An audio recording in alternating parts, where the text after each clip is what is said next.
Fixation. Written by Nicole Dykes. Narrated by Thurlow Holmes and Dash Coleman.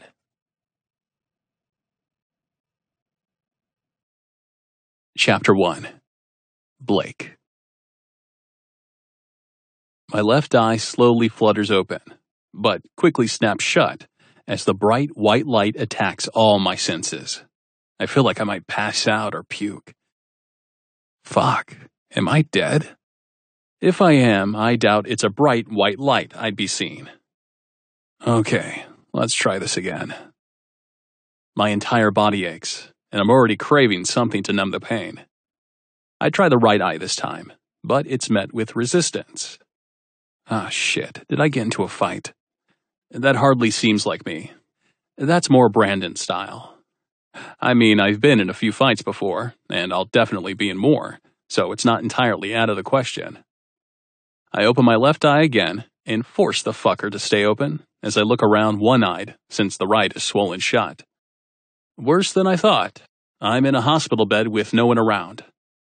The alone part isn't shocking, but the hospital part sucks. I look down at the white gown I'm dressed in, but don't see any tubes or wires holding me in the bed. I try to sit up, but instantly feel dizzy as a nurse in purple scrubs rushes in. "Mr. Richardson, please stay in the bed." I look the nurse over with my good eye. She's pretty, not the drop-dead gorgeous model type, but still pretty. Overworked, tired. Her black hair is pulled into a low-maintenance ponytail. Her scrubs are wrinkled. Her white tennis shoes are worn and scuffed. She checks my vitals, and I manage to smirk as I sit back against the white pillow. Chicks are always trying to get me to stay in bed longer. She rolls her eyes, but I see the small smile tugging on her pretty pink lips. She doesn't mess with her hair and doesn't wear other makeup, but she does paint her lips. Interesting. "I'm sure on your good days that's true." I laugh, but then suck in a rough breath as a sharp pain rips through my chest, as well as a stabbing pain in my ribs. Fuck. I look her dead in the eye, managing a grin, though maybe it's more of a grimace. "You think this is one of my bad days?" Her eyebrows draw together as she looks at me before shaking her head in pity. "Well, I know waking up in a hospital isn't all that strange to you, Mr. Richardson, but this can't be considered a good day to you." My hand covers my ribs. "Cakewalk, and please stop calling me Mr. Richardson. Blake is fine." She nods curtly as she looks over the iPad in her hands, which I know by now contains my medical chart. "Fine, Blake." Her pretty brown eyes meet mine, concern filling them. "You know this addiction is going to kill you, right?" I fight another laugh, vividly aware of the pain that caused last time. "And what makes you think I'm addicted to something?" My eyes scan over her again. "I don't think we've met before today. Though it's entirely possible we have." She takes a seat in the chair next to the bed, and I know what's coming. It's always the same, no matter who's giving the come to Jesus speech. "The history in your chart tells me you are. The amount of drugs and alcohol in your system when you came in 12 hours ago tells me you are." Be nice, she's trying to help. And she's actually pretty cute. Usually it's a much older, bloated man telling me the same shit. I look right into those pretty brown pools of pity and irritation. "And your point?" "It's going to kill you. Pretty sure it wasn't drugs or alcohol that blacked my eye and broke my ribs. Feels more like a person did that." Her head slides from side to side, and I raise an eyebrow with curiosity as she stands and walks to the end of the bed, looking at me head on. "No, you fell down a ravine." "Well, fuck.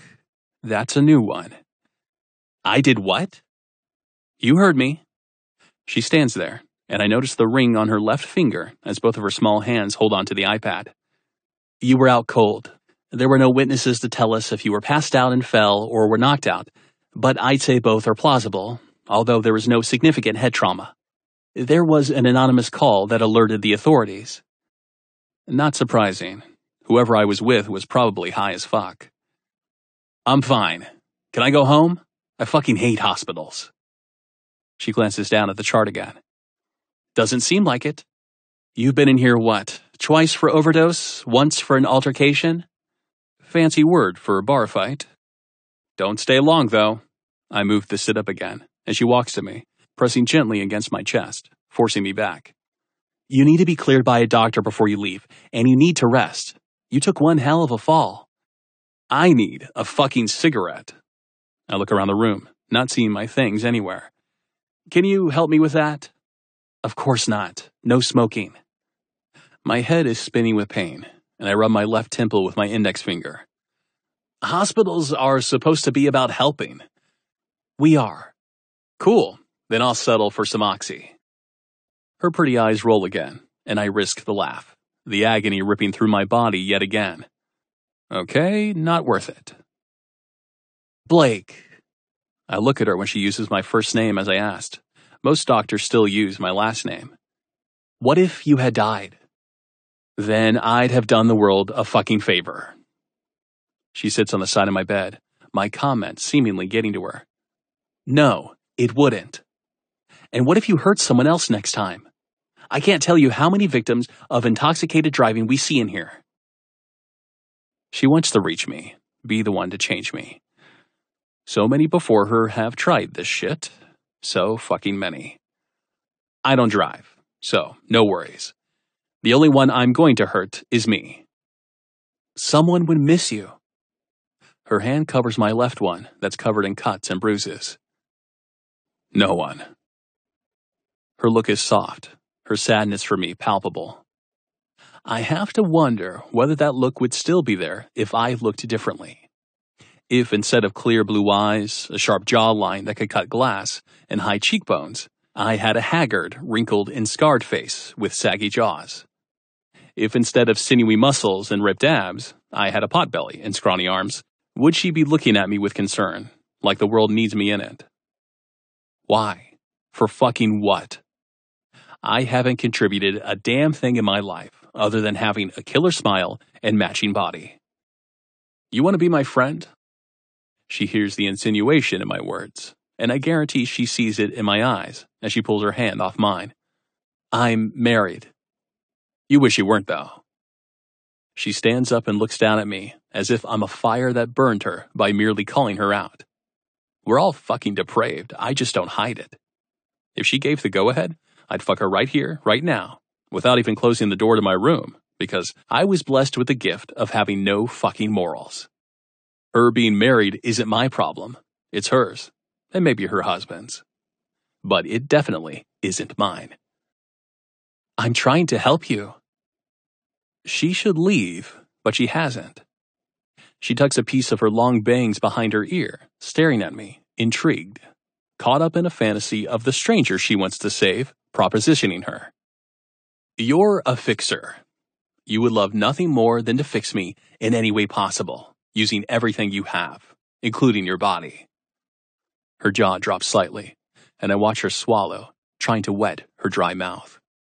I look directly into her eyes, feeling kinder than normal. She'd better heed my warning on this one.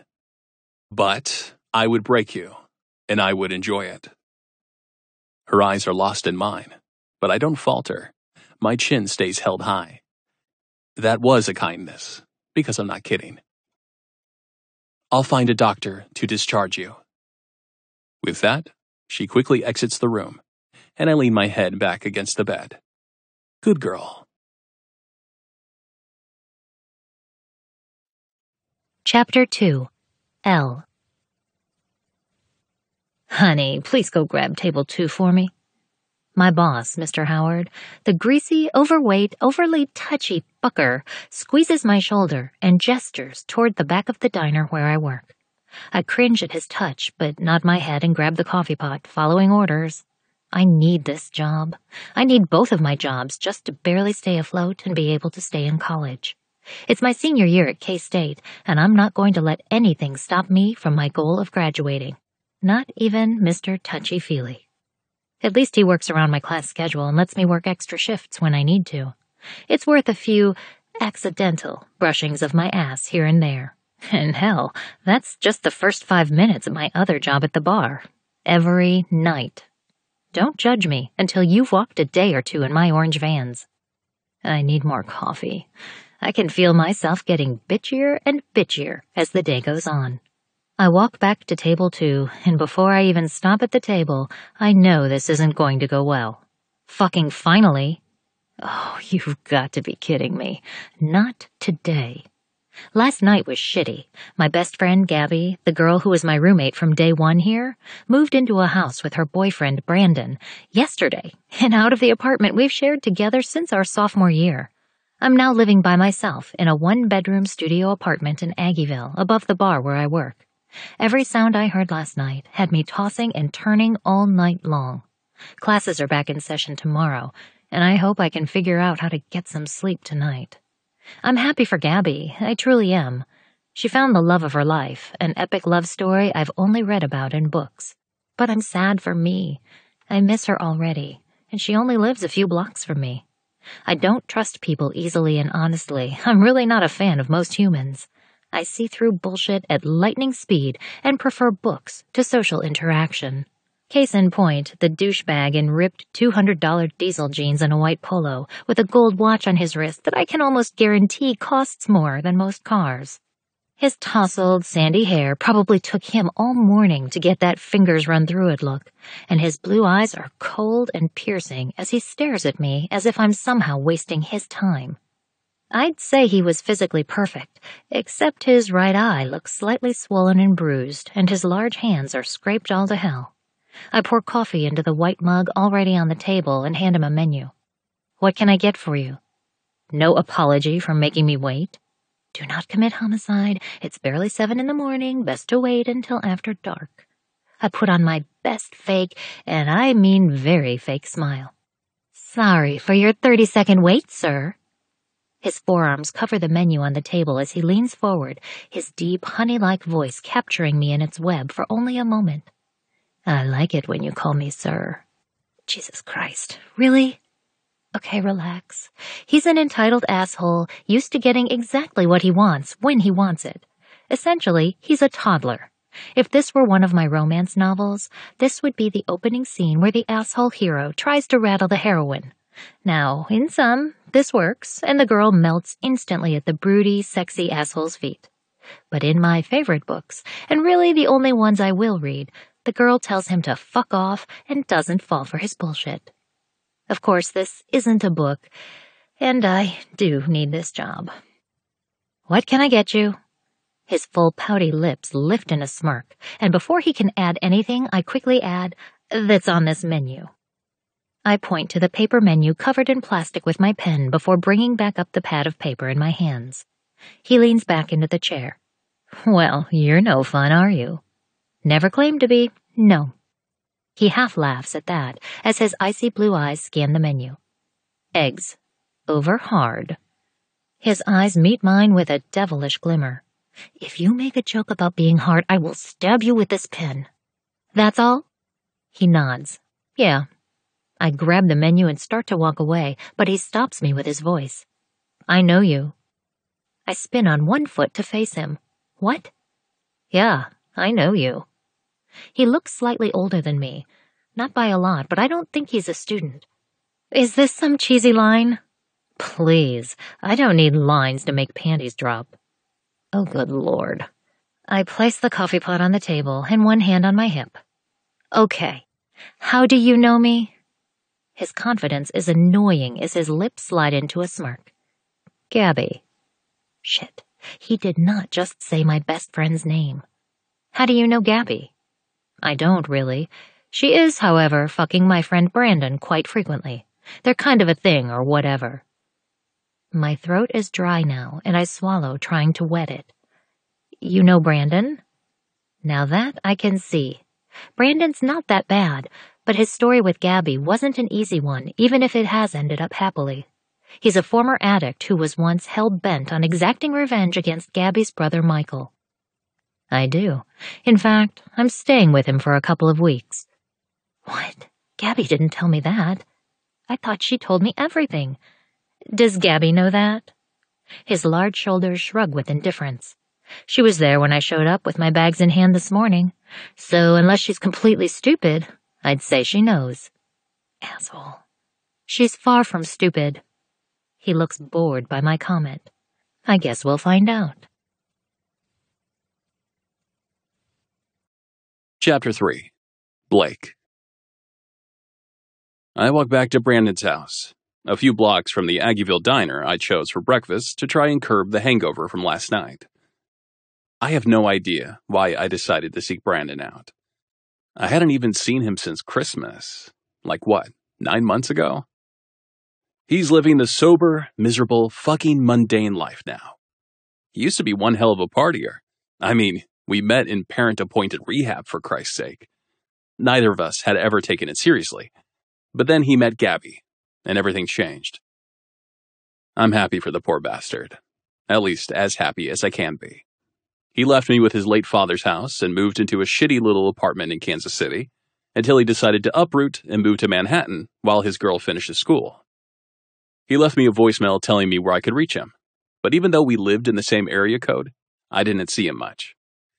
He tried to get me to see the light once after he chose his new path, but I quickly shut that shit down. I'm not like Brandon. I mean, sure, we come from the same privileged background, fancy cars, big-ass houses, unlimited funds, all of that. But I don't have a tragic past that led me down a bad road. His life was totally fucked up, with an abusive father who pimped him out when he was really young. And I don't have a problem with drugs and alcohol. I just like them. A lot.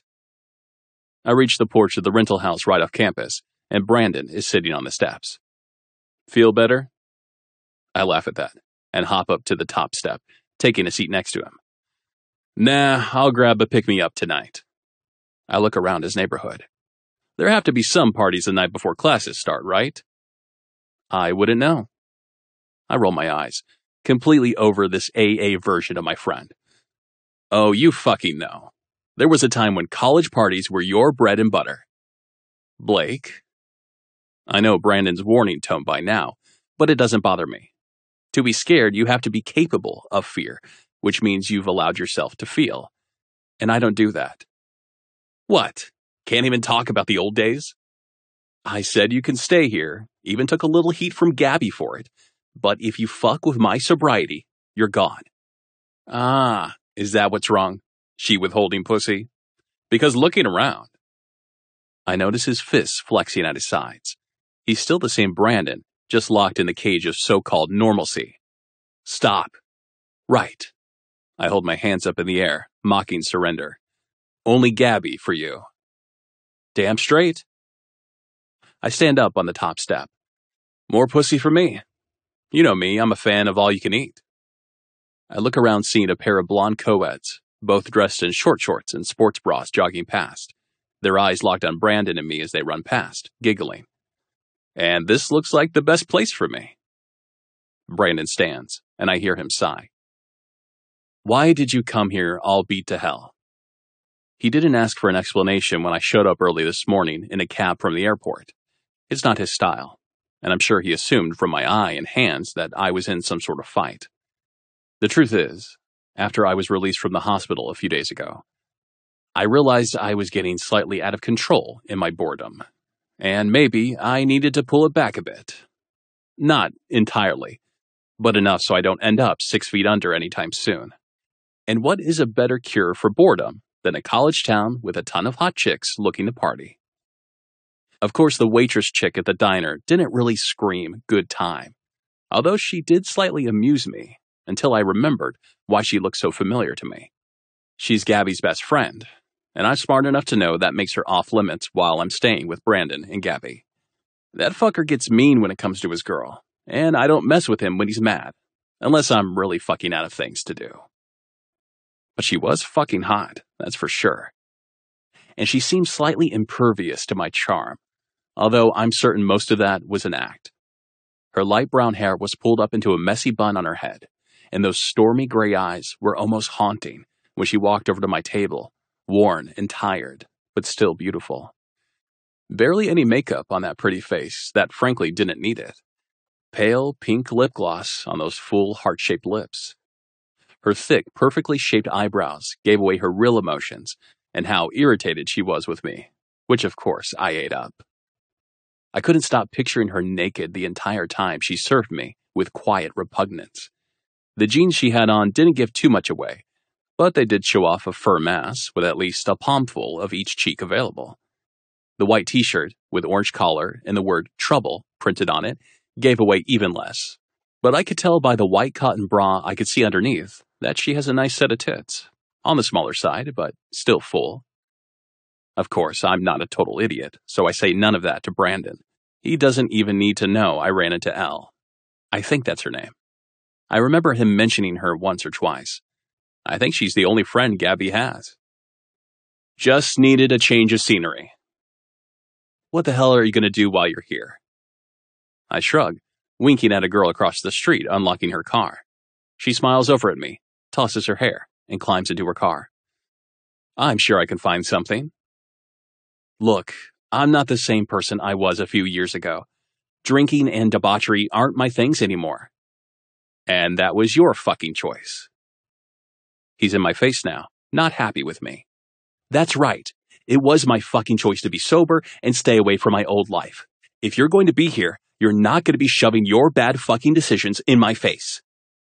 His jaw ticks, and I stand tall, perfectly fine with his anger.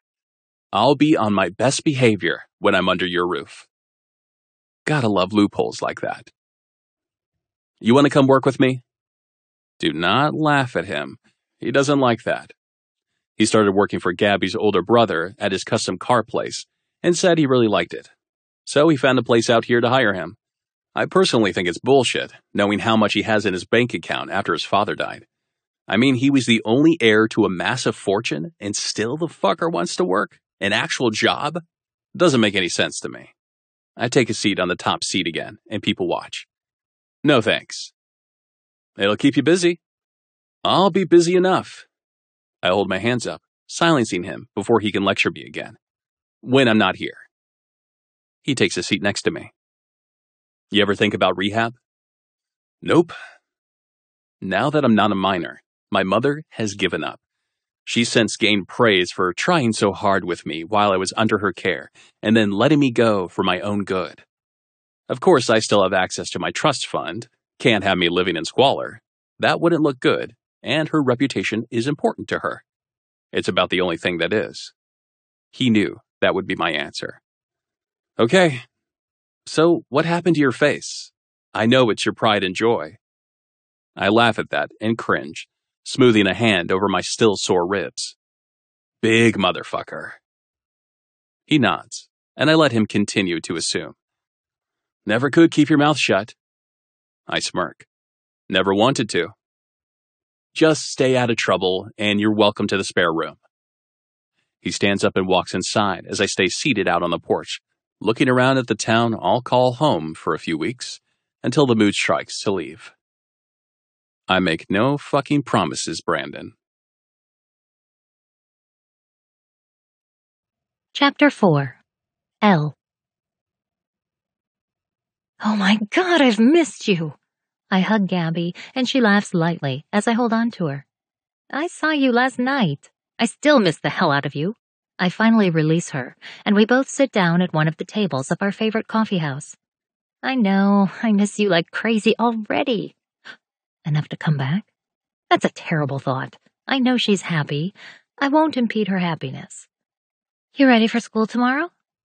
I love school. I grew up in a small town with very few people, which was the way I liked it. But there wasn't much of anything else. No fancy coffee houses, no bookstores, no real means of learning besides the public school with overworked teachers who just wanted to get through the day. Of course, there were some good teachers, my mom included, but even her passion for teaching and learning extinguished over the years. I am. What about you, Gabby? She nods her head happily, enjoying her education as well. I am. I hope I can get everything else unpacked tonight. I look at the clock on my phone. I have to be at the bar in 30 minutes and can't leave until 11 or I'd offer to help you. She smiles. You've helped enough. And do you ever sleep? Not really. I'm fine. I'll sleep when I get home. My first class isn't until 9 tomorrow morning. I notice the look of concern in her eyes. Gabby can't help it. She's a beautiful soul who wants to rescue everyone she meets, and she's always offering to help me. But I like staying busy. I'm okay with hard work, knowing that someday my dreams will come true and I'll graduate and land the job I've always wanted. I just hate how difficult this road has been for you. It's really not that bad, Gabs. I'm fine. She doesn't believe me, but I now know she has her own problems.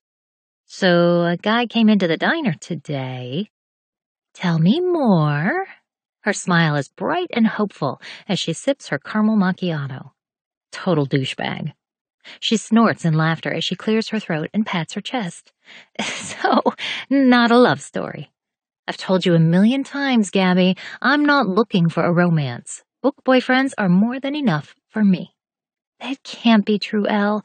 I love you to death, and I love books, but no one can live with only their company. I shrug. I use the occasional penis when I need to. She bursts out laughing again, her beautiful, light laugh enough to make me join her. Not at all interested in what's attached. Never. It's true. There are rarely any men who can even momentarily gain my attention, so I go on the occasional, quick app date here and there. Get mine, and then I'm out. I don't need any distractions anyway. She takes another sip of her sweet drink. So, this douchebag, why is he worth the mention? Because he's now living in your house. Her shocked expression tells me he didn't say a word. Blake? Is that his name? I never asked, and I couldn't remember it earlier. If that's the douchebag staying with you, yes. I miss living with her already. This would have been thoroughly talked about by now if we did. Of course, would that mean Blake would be staying with me too? I don't know, my head hurts. Are you okay with him staying with you? Her small shoulders sag, and she sighs softly. I'm worried.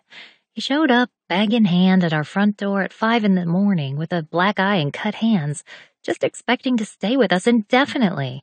And Brandon, of course, asked me first, but what was I supposed to say? Hell no. If you were concerned, I think you could have told Brandon. He loves you and will put you first. I know, but I couldn't turn Blake away either. He clearly needs help. Clearly. She laughs slightly at that. I'm afraid it'll cause Brandon to use again. Gabby is a superior human. She has the ability to not push shit away and actually voice her fears, unlike most people. Her only fault is that she cares too damn much. She's the type who will rescue every lost puppy, no matter how many times it bites her. Did you tell him that? She shakes her head. He doesn't need to think I believe he's capable of failing, because I know he won't. But Blake is an asshole. She laughs again, and then nods her head with her bottom lip poked out. Yeah, I mean, I don't know him well, and haven't been around him much even today, but yeah, he's arrogant and acts as if he literally doesn't care about anything. I don't think that's an act, Gabs. I don't think that guy does care about anything short of getting high and getting laid. Well, I won't let him wreck Brandon's progress. I just need to be diligent. And what? Babysit him and Brandon? These are grown men we are talking about, Gabby. They're addicts, one who won't admit it and one who is teetering on the edge. It's not my place to tell her to kick that asshole to the curb, but I'm incredibly worried about my best friend. And Brandon by default. Then she does what Gabby does and brushes it off, changing the subject. So no dates lately then? I groan, placing both my hands over my face. No. I just want you to be happy. I lower my hands slowly. I am happy. I truly am. I work a lot. I know that drives you crazy, but it keeps me happy. I go to school and am working toward my degree, and then if I have free time, I hang out with my best friend in the world or get lost in a book. I'm happy, Gabby. She smiles as she nods and then sighs again. I'm sorry. I'm not trying to be annoying, and believe me, as someone who had everyone telling me who I was, I get it. Just know you can talk to me. I know that, and you need to know that I don't leave things out. We don't live together anymore. It's going to be harder. I wrap an arm around her shoulder and pull her to me. Not for us, Gabs. It's you and me. She rests her head on my shoulder and sips her coffee. You're welcome over any time. Same.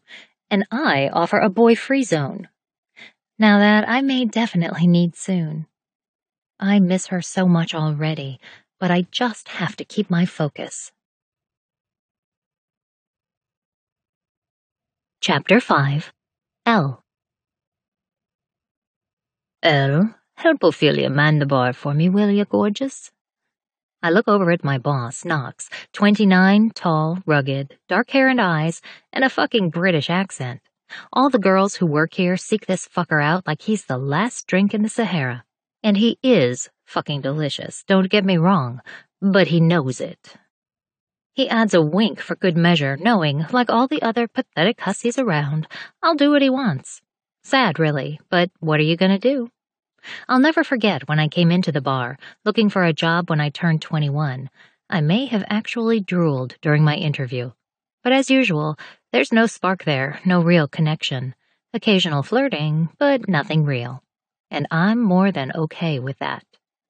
God, when in the hell is he going to take me up on my offer? I look over at Ophelia, the petite, gorgeous, auburn-haired beauty who's been working here a year longer than me. I really like her, which is saying something for me. You mean to let him take you to his office and defile the hell out of you? She laughs at that, handing a customer their drink. God, yes.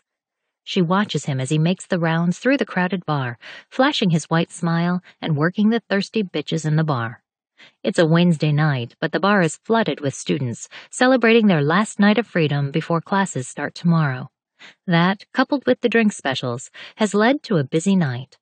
I was supposed to be off by 11, but Knox asked me to stay until midnight, and I didn't pass up the extra money. 30 more minutes and I can head upstairs to my apartment, maybe get in a chapter or two before passing out or staring up at the ceiling, waiting for the bar to close at 2 and quiet down. Well, holy shit. Screw Knox. My head turns toward Ophelia. The girl is in heat, fanning herself as she zeroes in on her prey. This guy looks like a sure thing. I roll my eyes. Like I said, I like Ophelia, but she is relentless, always looking for her next relationship. And I use that word lightly, considering she dated the last guy for all of 6 days. But honestly, to each their own. I say do what makes you happy. I laugh and look up just as the next love of Ophelia's life approaches the bar. My heart jumps in my throat as I'm met with cold, icy blue eyes. Ophelia tosses her hair over her shoulder, throwing her shoulders back and putting forward her impressive double D assets, but looks over at me with curiosity when I groan. No. Blake just smirks, zoning in on me and missing Ophelia's stacked cleavage. L. Ophelia looks at me with eager questioning. You know him? No. My eyes stayed trained on the asshole from the diner this morning, the man who's now living with my best friend. 3 regulars at the end of the bar struggle to get Ophelia's attention, and she reluctantly leaves us to tend to them, eyeing me suspiciously as she walks away. What the hell are you doing here? Blake isn't bothered in the slightest by my irritated tone. In fact, he looks amused as he takes a seat on the bar stool in front of me. Whiskey sounds good. Give me the best you've got. He lays down a black credit card on the bar. I turn and pour our most expensive whiskey, placing it in front of him. His right eyebrow lifts as he eyes me with suspicion, his large hand gripping the drink. You aren't going to give me shit? Why would I give you shit about ordering a drink? He takes a sip of brown liquor. Give your little friend and Brandon some time, they'll convince you I need rehab. I know from Gabby that Brandon and Blake go way back, having met in rehab. But now, Blake still does what he wants while Brandon is trying like hell to stay sober. Still, this guy isn't going to listen to me. I don't know him. That's really not my problem. He chuckles at that as he tosses the drink back and then gestures for another. Jesus. I pour him another drink. If you puke, you're cleaning it up. He's still wearing the same expensive jeans and wristwatch, but he's changed out of the white polo and into a black button-down, and I have to say black seems to suit his soul far better. I never puke. Bodies used to being abused, huh? He takes a quiet sip as his eyes scan the crowded bar, ignoring my question before his icy blues meet my eyes. So you have 2 jobs and you're a student? Lots of students have jobs. I'm not sure this guy has had a job in his life. I get tired of people pointing out how much I work. Damn, living the dream. He thinks his sarcasm is going to bother me?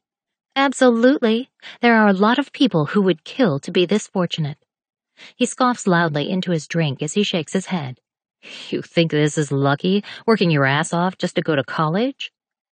I lean over the bar, getting into his privileged, insanely and unfairly handsome face. Absolutely. It means more to me because I've had to work for it. He's studying me too closely, and I want to pull away, but I don't back down. I won't let him see how uncomfortable I am. Fucking crazy. You're right. It's insane to work my ass off for my education, the thing that will lead me to a career. I mean, look at you. I pull back, wiping the bar to get away from the expensive cologne that's far too intoxicating, mixed with the snarl on his full lips. You're someone who's always had everything handed to him. My eyes meet his. And you're miserable. It's an assumption. I barely know him, but I can feel it. He's the type who beats others down because he's not happy. A true bully. His eyes slide down the bar to Ophelia, who's now working her magic on two guys I would classify as shy, and who look like they might pass out as she flirts shamelessly. Get your tips, girl. See, now she's having a good time. I don't feel sorry for her. I narrow my eyes in his direction and ignore his jab. Exactly how long are you going to be here? His shoulders shrug as he looks around the room on the prowl. I'm not sure. This place could be exactly what I need. Of course, he's here for easy. I don't know why, but this man irks me like none other. I deal with entitled, grabby pricks every single day. 30-cent tips, people calling me sweetheart and darlin', assholes tossing cash at me and propositioning me. But it's becoming obvious that no one gets under my skin like Blake. Well, enjoy. Maybe you'll contract a fun new STD. Nothing penicillin can't fix. I cringe, and he smirks slyly, running his hand through his almost too perfect hair. It looks softer than mine. I shake that thought off as Knox walks over to me, one hand squeezing my shoulder. Thanks for staying later tonight. It's starting to die down now. I think you can probably head out. The crowd amount hasn't changed. I look up at my sexy boss and feel Blake's eyes on him like fire threatening to scorch him. Thank you. He ignores Blake. Have a good day, back in school tomorrow.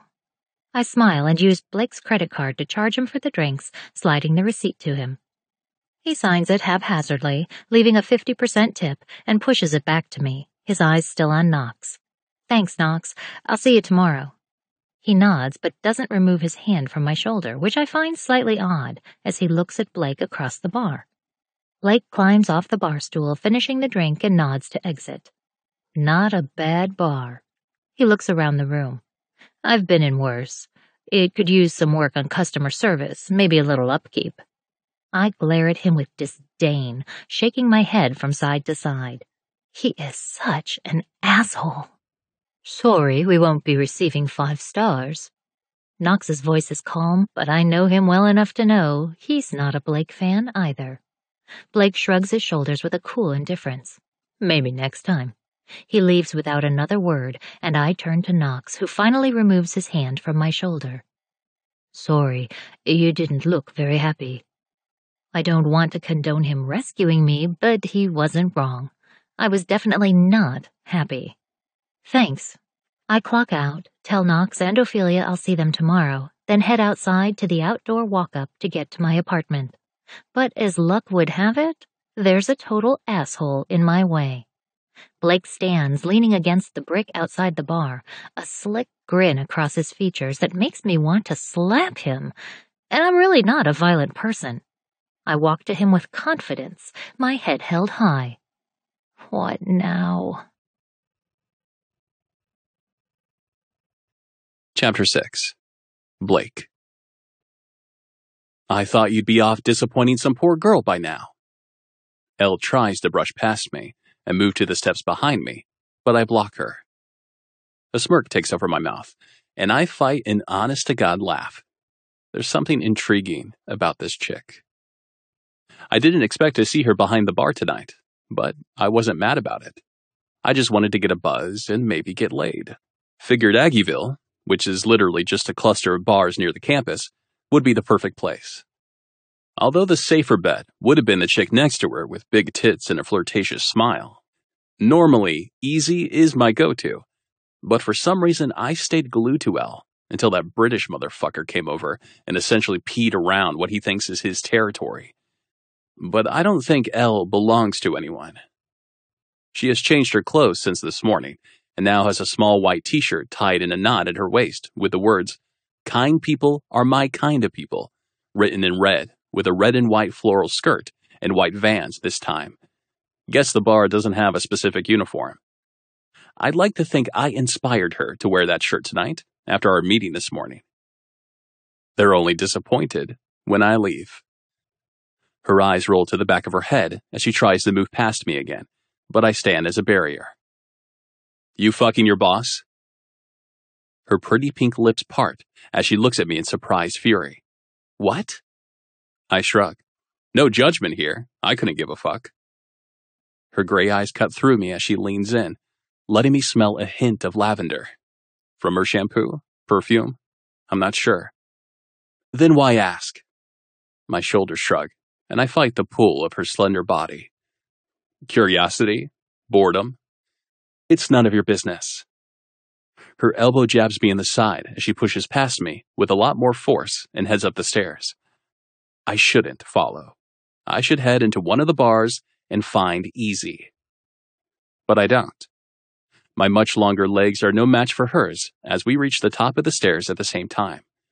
She turns to look at me, not frightened, but definitely irritated. "Do not make me pepper spray you." I have no doubt she has pepper spray in the bag draped over her shoulder, but I drag a finger down her arm. "You know what I can't stop thinking about?" She shrugs away from me, pulling keys from her bag. "I don't care." Yeah, she does. I could feel it. She could go inside, but she doesn't move, lost to my spell as my eyes compel her to look at me. "What kind of panties you have on? I'm obsessed." Her eyes widen as my fingers stroke the hem of her skirt, using one hand to cage her against the brick wall of the building. Comfortable? Silky? Surprising? I lean closer to her. Non-existent? "Don't worry about it." "Come on. You know you want to show me." She swipes my hand away, and I plant it on the opposite side of her head, fully trapping her. Something she said earlier about me being miserable. It stuck with me. I won't waste time thinking about why that is, but there's a force pulling me to her now. Her head tilts up, looking me straight in the eye. I feel her heat, her breathing ragged and hurried. She's turned on. "There are plenty of girls downstairs that you could pull this shit with. Maybe they won't be nearly as repulsed by you." "You wish you were repulsed." I lean down, my face even with hers, my lips craving her touch, my body crowding her much smaller body. "But the truth is, you're intrigued by me. Your boss." She turns her head away from me, and I purse my lips together, puffing hot air over the skin of her neck. "He doesn't do it for you. I could tell by watching you two. Sure, he wants you, but you?" Her eyes meet mine again. "You know nothing about me."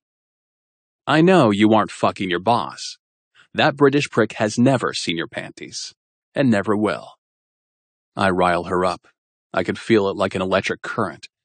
She stands tall in my cage, her chest rising as she gets in my face. "You're wrong." I cock an eyebrow. "About what?" "I am repulsed by you." My lips brush over hers. Still hot. I can hear her breathing increase as one of her hands grips my bicep, the muscle pulled tight with tension. But she doesn't push me away. "I have class tomorrow." "And how do you wind down before bed, Elle, after a long day of serving others?" Her voice is strained. My mouth hovers over hers as she stands entrapped by my body, but I'm not entirely sure who the imprisoned one is at this point. "I read." "I'm better than a book." Her head shakes from side to side. "Nothing is better than books." Suddenly, I need to prove her wrong. It's not even just a want, it's a full-on deep urge inside me as my lips press against hers, fighting for control. In the back of my mind, I wonder if I'm going to get slapped or shoved away. but she doesn't do either. Her hands grab my hips as she pulls me into her, and her mouth devours mine. Her mouth swallows my tongue as it slides inside, teasing and taunting her, fucking craving her. Her head falls back, leaving me to nibble on her plump bottom lip, and her hand moves up to my hair, her fingers gripping it, and then pulling me back. No, don't stop me. She's panting, and I fucking want her as we stare at each other for what feels like minutes. Her hand shoves me back as she turns and unlocks her apartment door. Fuck. She pushes the door open, turning only at the waist, and I think it's going to be a quick, fuck you. But instead, her hand grabs my collar and pulls me with her inside the studio apartment. Fuck, yes. I slam the door closed behind us as she drops the bag and her keys with a clanging sound. Her nails press into the back of my neck when she pulls me to her again, my hands resting on her hips.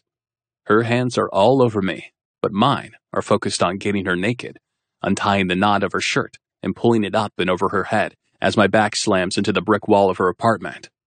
Quick and dirty, in and out. I'm always in it for the release, no matter what it is. Same white cotton bra as earlier. Her breasts heave and threaten to spill over the top of the plain cotton cups. I discard my shirt quickly, and then my hands grip her ribs, turning our bodies so she's pressed against the wall. Her head tips back as my mouth grazes her neck, sliding down to her collarbone, sucking and biting the tender flesh. A small moan escapes her throat as she works on the button of my jeans, reaching into my pants and cupping my rock-hard cock through my briefs, making me groan as my mouth meets hers with a hunger I've never felt before.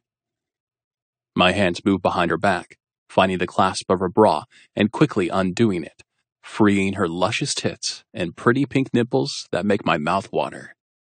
My mouth drops to a peak, popping the nipple into my mouth, nibbling and pulling it gently with my teeth. I feel her right hand jerk my dick faster through the fabric of my briefs.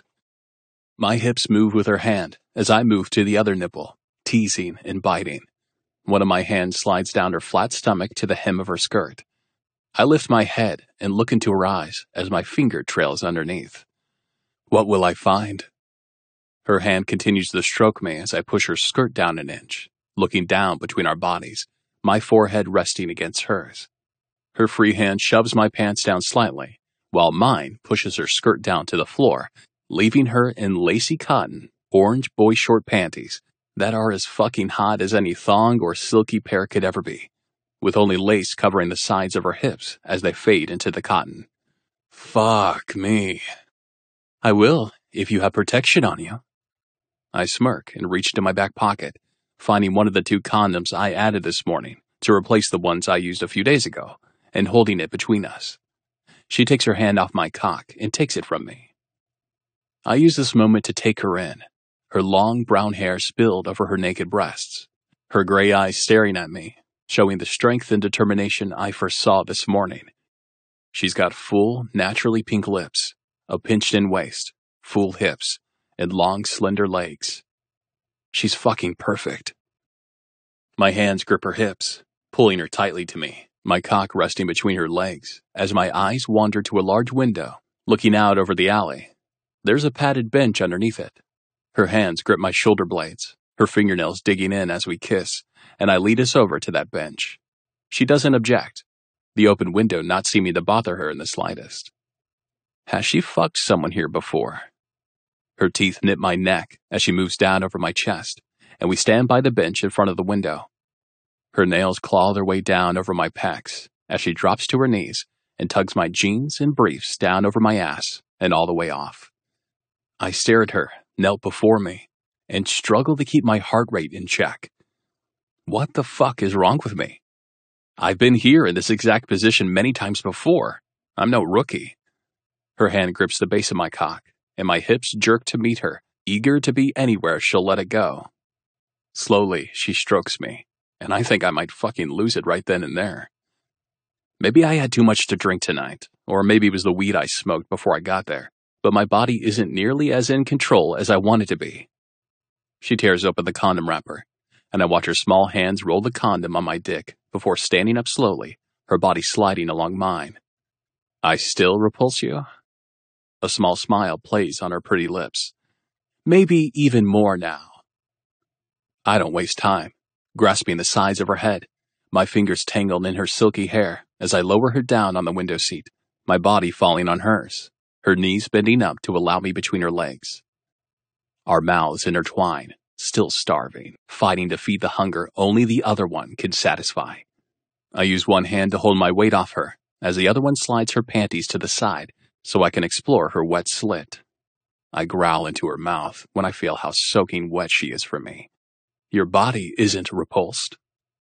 I slide a finger inside her, and her hips buck forward, meeting the movement, begging for more. My body isn't as smart as I am. Her hips buck again as I move my fingers slowly in and out of her heat, my thumbs circling around her clit. Maybe your body knows something your mind doesn't. That I want to come. She bites my bottom lip. We both know that. Jesus. My hips move, my cock ready and willing to be inside of her, but I'm enjoying playing with her far too much. Another new thing for me. I rarely bother with foreplay.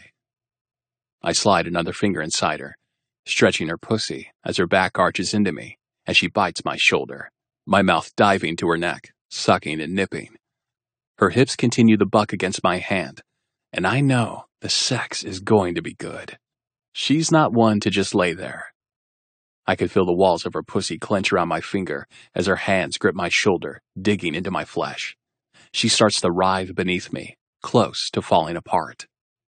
My chest is pressed against hers as her hips buck, and her lips find mine with a guttural scream into my mouth. My fingers don't let up as her orgasm crashes through her. It's the most beautiful thing I've ever seen. Fucking hell. When she comes down, I hope these aren't her favorite pair of panties, because I can't fucking wait, tearing the left side and pushing them out of the way. I move to line up at her entrance and slam into her.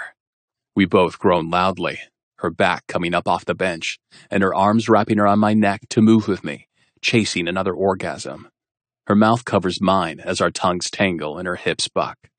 My dick slides to the hilt and then out again, over and over. Neither of us come up for air, both of us needing this. We aren't stopping until it's over. My body presses against hers, and she accepts every thrust. Right there. Her voice is husky and barely recognizable as her hand flattens against the glass of the window. Her hips roll with mine, knees bent with one thigh resting against that same window. Her tits press against my skin, and I feel the buildup swirling through my body as I thrust into her, needing to feel her cum around my cock. I tease her clit with one hand and brace us with the other. Her whimper tells me how close she is as I close my eyes and let go, both of us reaching the highest crest together. This is not what I was expecting. Chapter 7. L. Okay, so maybe things got a bit out of hand, but I refuse to regret it. That was the most intense orgasm of my life. Okay, they both were. Or all three. I lost count. Of course, he's good in bed. He looks like that, and he's had a ton of practice. He discards the condom, moving around comfortably in all his naked glory as he walks back from my bathroom. Yeah, he is stupid hot. It's really not fair. Carved abs, full-on six-pack, chiseled pecs, sculpted ass, strong legs. No deformities. It's unholy how hot this man is. But now I'm satisfied. So I don't have to go through an app date for a week or two to get a quick dick fix. I'm no saint. I never claimed to be.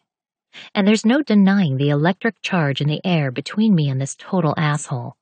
My lips still sting from the abuse from his mouth. He's the same as an app date. He doesn't give a shit about seeing me tomorrow, and I can go to sleep sated. He takes a seat next to me, on the window seat, not immediately bolting like I expected. I try not to stare at his dick. It had demonstrated that he, in fact, had at least one thing to be cocky about. I don't need round 2, I need sleep. I'm fucking starving. I laugh at that and grab an oversized hoodie near the seat I'd discarded the other day. I pull it on over my head and walk over to the fridge. You're going to feed me too? Careful, I might never leave. I tug open the door. Relax, it's just leftover pizza from last night. I pull the pizza box out of the fridge and bring it back to the seat, opening it and taking a piece. He also takes one, and I close the box. Can you put some pants on, please? He doesn't give me shit, but his look is smoldering before he places the pizza on top of the box. He stands and walks to where his discarded pants lie. He slips his briefs and the jeans on, but he leaves his shirt off, sitting down next to me and reclaiming his piece of pizza. I knew you weren't a prude like Gabby. I nearly growl, holding my cold slice in my hand. Gabby is not a prude. His toned shoulders lift in indifference as he takes a bite of the pizza. She was a virgin when they met. I don't even want to know how he knows that. Do they actually talk about taking a girl's virginity? So fucking prude. Wait for the right guy to come along before giving it up? Ah, there's the repulsion again. There's nothing wrong with that. Oh yeah? Who was your first time? I nibble on the cold pizza in my hand and think back to high school, a time I particularly don't want to think about. Definitely wasn't the right one. He takes a big bite, talking through it and still looking hot as hell. Did you think he was, or were you a filthy girl even back then? I don't know, you tell me. It was only a few minutes ago. He stops chewing and eyes me in horror. I laugh, my body racked with laughter. I'm fucking with you, dipshit. Funny. But he doesn't laugh, just tears another bite off the pizza. It was with my friend's older brother in the backseat of a car, and he came in around 10 seconds. Poor fucker. Yes, I look over at him with a tilt of the head. He was. That pulls his lips into a delicious grin. Nice. What about you? His right eyebrow lifts, his jaw ticking with thought as he chews. I don't know. Bullshit. He shrugs. It's different for guys. I walk to the kitchen, grab 2 bottles of water, and hand him one. Still, I'm sure you remember. His face morphs from semi-playful to pissed off, and he places the water next to him on the bench. Why the fuck would I remember that? It was the first of many. What the hell? I know a lot about Brandon, mostly through Gabby. Not that she betrays his confidence, but he knows we're best friends and we talk, especially when she's worried. I also know that when he was quite young, his father's boss took advantage of him. She used his body and controlled his mind for years. Look, if it wasn't consensual. What? His eyes lift to mine with angry irritation. What the fuck are you talking about? I wasn't raped. Well, then why don't you want to talk about it? You've been all in my business. Because I don't fucking know. I stare at him, studying him, and it clicks.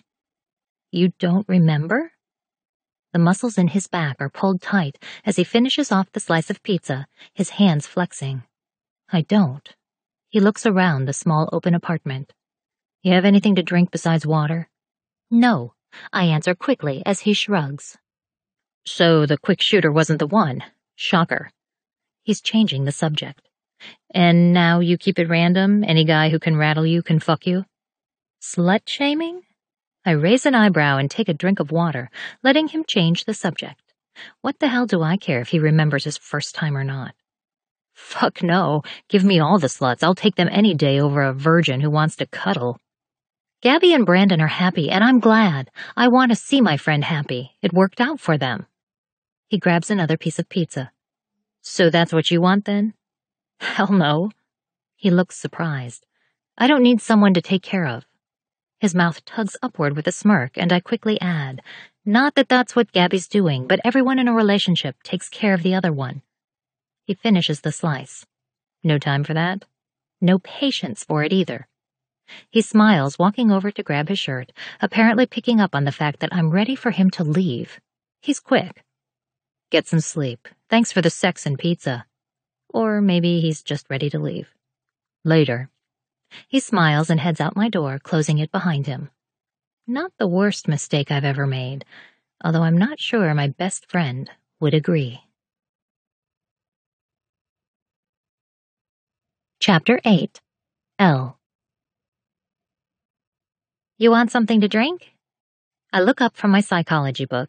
It's a class Gabby and I were able to take together, and it satisfies a credit for both of our very different majors. Gabby wants to go into social work like her sister-in-law Brooke, and I'm going to work in the book world someday, hopefully for a publisher. No, thanks, I'm okay. She smiles and settles on her sofa, cracking open her book. She wanted to study here, but I'd rather be anywhere else, considering Blake and Brandon are in the garage as we speak. But I couldn't tell Gabby that. She just moved in and wants to show off her new place. I get it. It's only been 3 days since my hookup with Blake, and the 4 times I've seen Gabby since then, I've neglected to tell her about it. As close as Gabby and I are, and as many things as we have in common, we are 2 very different people. She may not have been actively seeking it when she met Brandon, but she fell in love fast and hard. Gabby is a person hell-bent on saving everyone, and Brandon, well, he needed saving. It was a perfect match. And Gabby was a virgin when she met Brandon because she really was waiting for the right guy. Not that I would ever tell Blake he was right about that, but he was. She had a boyfriend in high school but never slept with him because it didn't feel quite right. She had enough confidence to wait for what she was looking for. Me? I had sex for the first time mainly out of boredom. I was a lonely kid most of my life. My parents were older when they had me, and I'm an only child. They're good parents, but working full-time jobs that took most of their energy left for very little time in the evenings. I found comfort in books, and when I had sex, I wanted to see if it was like my favorite books made it seem, and, holy Lord, was it not. I bite my bottom lip as I tap my pencil on the notepad on which I'm taking notes on for a paper I've been assigned. But all I can think about is that night in my apartment with Blake. Now that was book-worthy. And this is new for me. After hooking up with random guys I find on my phone, I don't sit around thinking about our encounter for days afterward. I just move on with my life, working and going to school, fully focused on my goals. Maybe I'm obsessing about Blake because he's such an asshole, and I'm disgusted with myself. Are you okay? I look at Gabby, who, of course, looks worried. I'm fine, sorry. I'm focusing now. We can do this later if you'd rather just chill first. I know you had to work this morning before class, and I'm sure you're tired. My shift at the diner was only 3 hours today, and the place was dead, so I had time to read and study some. I'm okay, Gabby, really. She doesn't believe me, but I'm used to crazy work schedules and running from Aggieville to campus, busting through the door just in time before I'm tardy. What I'm not used to is obsessing over a dumbass stranger with perfect abs, hair, ass, lips, tongue. Okay, you get the picture. It's getting bad. We were in psychology class today, and the teacher started talking about narcissists. My mind flashed to the fucking asshole, wondering how he could be so self-involved and yet make sure I came first, so he can't be classified as a true narcissist, unless perhaps it somehow benefited him in the future, and so on. I need help. I stand up, placing the book on her coffee table. I'm going to use the bathroom. She nods and stands with me. Okay, I'll go start dinner. I don't want you sneaking out of here before we eat. I shake my head but smile. She's so excited to make me a meal in her home. I never turn down homemade food. She walks into the kitchen, and I go down the hall to use the restroom. As I walk out of the cute bathroom that was clearly decorated by Gabby, I bump right into Blake, and I mean right into him. The fucker was crowding the doorway. What are you doing? I keep my voice low, not wanting Gabby to hear anything. His full lips, the ones I mentioned earlier, all plump and rose-colored, pull up into that ridiculous smirk, and he doesn't move out of the way. You're still here? When I arrived, they were in the garage with the door wide open. He would know if I'd left. The asshole is just messing with me. I point down the hall toward the living room. I'd like to be in there. His icy blues lock onto mine as he moves in, his breath tickling my ear. Or would you rather we go in there? He gestures with his head behind me toward the bathroom, where I'll fuck you even better this time. Holy shit. I feel wetness pool between my legs from mere words, stupid, ludicrous words, because that cannot happen. Still, my knees threaten to buckle as he pulls back and looks into my eyes again. No. My eyes dart toward the hall, looking for Gabby, and his sly smile makes me want to smack him. Don't worry, she didn't even hear me come in. You are their guest. So they don't have a no-fucking policy. If I have to listen to them fuck, they really can't tell me not to. His large shoulders shrug as he places a hand against the doorframe, further barring me from leaving. Not that I mind, it's kind of hot. You're disgusting. He brushes my long hair behind my shoulder, his eyes glancing down at my Led Zeppelin shirt before looking back up at me. Then why do you miss me? I don't. Okay, not me, but my body for sure. I swallow. My throat is dry at the thought of his body and how it felt on top of me. I grasp his firm arm, and just as he thinks he has me, I push it out of the way, walking by him but stopping to look directly at his devastatingly handsome face. I'm over it. Once was plenty. He doesn't miss a beat, turning his body in my direction, towering over me. You're not even close to having enough. I don't move, standing my ground and deciding to be firm. It was a one-time thing, a lapse in judgment. He moves entirely too close to me, overwhelming me with his fresh scent and arrogant persona. I can still feel your teeth sinking into my skin. Don't react. He wants a reaction. He leans even closer, and I pick up a hint of some sort of alcohol on his breath, but it smells sweet. I can still hear your moans. I feel my heart rate increase, and I know I need to get away from him. Never going to happen again. He pulls back, confident grin in place as he mocks me. Yeah, well, let me know when that changes. I think I'm going to be around for a bit.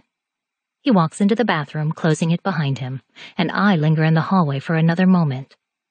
I am royally screwed because I want nothing more than to follow him. Chapter 9. Blake. Will you quit ogling my neighbors and hand me that wrench? I pull my eyes from the busty brunette 1 yard over and hand Brandon his wrench before he blows a gasket. Brandon has always been a moody motherfucker, but without drugs or alcohol to calm his ass down, he's a fucking nightmare. Why his chick would want him to stay sober is beyond me. He was a lot more fun before. My eyes slide back over to the brown-haired beauty. She's pretty in the typical co-ed way. Lots of makeup, spends a lot of time tanning and probably at the gym by her toned thighs, possibly a runner. She's hot, but my mind is still on the feisty brunette inside. Maybe I need another fix, just one more to get her out of my system. I was really hoping I could talk her into joining me in the bathroom, but no such luck. She's stronger than I thought, but I could see the desire in her eyes to do just that. I pull a joint and lighter out of my pocket and place the joint between my lips, lighting up. But Brandon quickly rises from where he was tinkering with a motorcycle and plucks it from my mouth. Put that shit out! What the fuck are you doing? He stomps it out, and I stare at the weed crushed on the cement below. Fucking really? You're really starting to bum me out, man. I won't tell you again. I might need to find a different place to stay. It's not like a hotel would be out of the question, just a lot of effort. Sorry, but I'm not, and he knows I'm not. He goes back to fixing the motorcycle he bought literally just to have something to fix, not because he wanted or needed it, just to work on when he's home, to make him not fucking drink. The neighbor cutie starts to stretch on her front porch, reaching her arms up in the air and lifting her perky tits high in the air. I glance through the windows of Brandon and Gabby's living room, looking at Gabby and Elle hanging out on the couch. Elle is kicked back with a textbook across her lap, her head turned to talk to Gabby. Maybe I should head next door and see if I can scratch the itch that way. You ever think about letting yourself feel? I stare over at Brandon, horrified by his question. He means, do I ever think about giving up drugs and alcohol? Why the fuck would I want to do that? He continues fixing his bike, but shakes his head. You get to feel the good stuff, too. Brandon has had some seriously fucked up things happen to him. We don't talk about it often, but he let it slip once. It wasn't so much about the older chick who fucked him, because, he's a dude who was getting to have sex with a hot older woman. His father, however, was an abusive fucking asshole. I'm not hiding from the bad. There is no bad for me. Brandon used drugs and shit to numb himself, to forget. That's really not me. I don't have any significant pain in my past, nothing I'm hiding from. I was just really fucking bored. He doesn't look at me, but I can feel his frustration. Everyone has shit they're running from. Not me. Then why the fuck are you here? He looks up. Why did you show up bruised and broken and seeking out a friend you know is sober? My eyes narrow, zoning in on him. I was bored. Thought maybe you'd seen the light. He tosses the wrench on the ground and walks to me. Bullshit. He wipes his brow with his shirt. But you keep telling yourself that. I feel the good shit, Brandon. Gabby opens the door, staring at us, standing close, chest puffed out in some sort of fucked up male dominance pose. I ignore Gabby and look straight at Brandon. That's all I feel. You've forgotten how good it can be. That wasn't good, man. That was a cover. Gabby looks worried as she calls out, Dinner's ready. Brandon nods in her direction and stares at me as if he thinks I'll have to get in the last word. But I don't need it. I'm confident I'm the one who's right. I push past him, and when Gabby moves out of the way, I walk inside, going straight to the dinner table, where Elle is placing the last fork on the linen tablecloth. She eyes me suspiciously, probably still pissed off about my temptation from earlier. Gabby and Brandon walk into the dining room, her hands grasping his arms like she's holding him up. Jesus Christ, he's not that fucking fragile. He kisses her forehead, and then goes to the sink to clean up before we all sit at the table. This looks amazing, Gabby. Elle unfolds her fancy cloth napkin and places it on her lap. Gabby smiles brightly over at her. Thanks. It's Brooke's recipe. Makes sense Gabby learned to cook from her sister-in-law. Brooke loves to throw dinner parties for every fucking holiday and birthday. I've only been to 2, and I didn't stay long either time. Oh yeah, I forgot to tell you. Ophelia sent me a message on Facebook the other day and invited me to her birthday party. Elle looks surprised. I have no fucking clue who Ophelia is, but she doesn't look pleased. What? Why did she do that? Gabby shrugs and takes a drink of her water. She said since you two work together and spend a bunch of time together, she and I should be friends. Work together? Diner or bar? Are you going to go? It's not at the bar, it's at her house. Bar. My hunch is Ophelia is the chick behind the bar the other night, with huge tits and dark red hair. Gabby shrugs. I'm not sure. She's really nice, said I should bring Brandon. Elle looks in Brandon's direction, and he, of course, shows no emotion whatsoever. It's not a kid's birthday party, Gabs. It's a party with lots of alcohol. Gabby smiles over at Brandon, knowing that's what Elle is getting at. I know what kind of party it is, Elle. I'm not naive. I settle back in my chair, enjoying the food and wondering if this is going to end in a catfight. They both seem a little on edge. I know you're not, but I thought... Brandon rolls his eyes, chomping on a piece of chicken. I'm fucking fine. I can be around alcohol. It's not like he's not exposed to that around here anyway. Gabby's eyes drift over in my direction, throwing a little shade at me. I smirk. Ah, bitchy Gabby. I like it. Elle actually smiles at that as she places a hand on Gabby's shoulders. I'm happy you want to go. I just wasn't expecting it. I didn't even know she was inviting you. Gabby takes a bite of chicken, chews and swallows before answering. I'm thinking about it. Could be fun, and I haven't been to a party in a long time. That's because you feel like you have to babysit your boyfriend. I'm smart enough not to say that out loud, but I'm growing tired of the overpolite bullshit at this table. The girls trying not to hurt each other's feelings and sugarcoating the hell out of everything. That is not the Elle I met last night. You know what I hate? All 3 pairs of eyes are on me, and all of them look annoyed and uncertain about what I'm going to say. I go ahead and answer myself. Fucking posers. Gabby looks slightly curious now. What? I nod in Elle's direction, wanting to coax out her inner bitch, the one I fucking enjoy. Posers. You buy these shirts with bands on them, but you aren't a fan. Elle's right eyebrow raises with irritation as she sits back in her chair and folds her arms over her Led Zeppelin 3/4 length tee. Excuse me?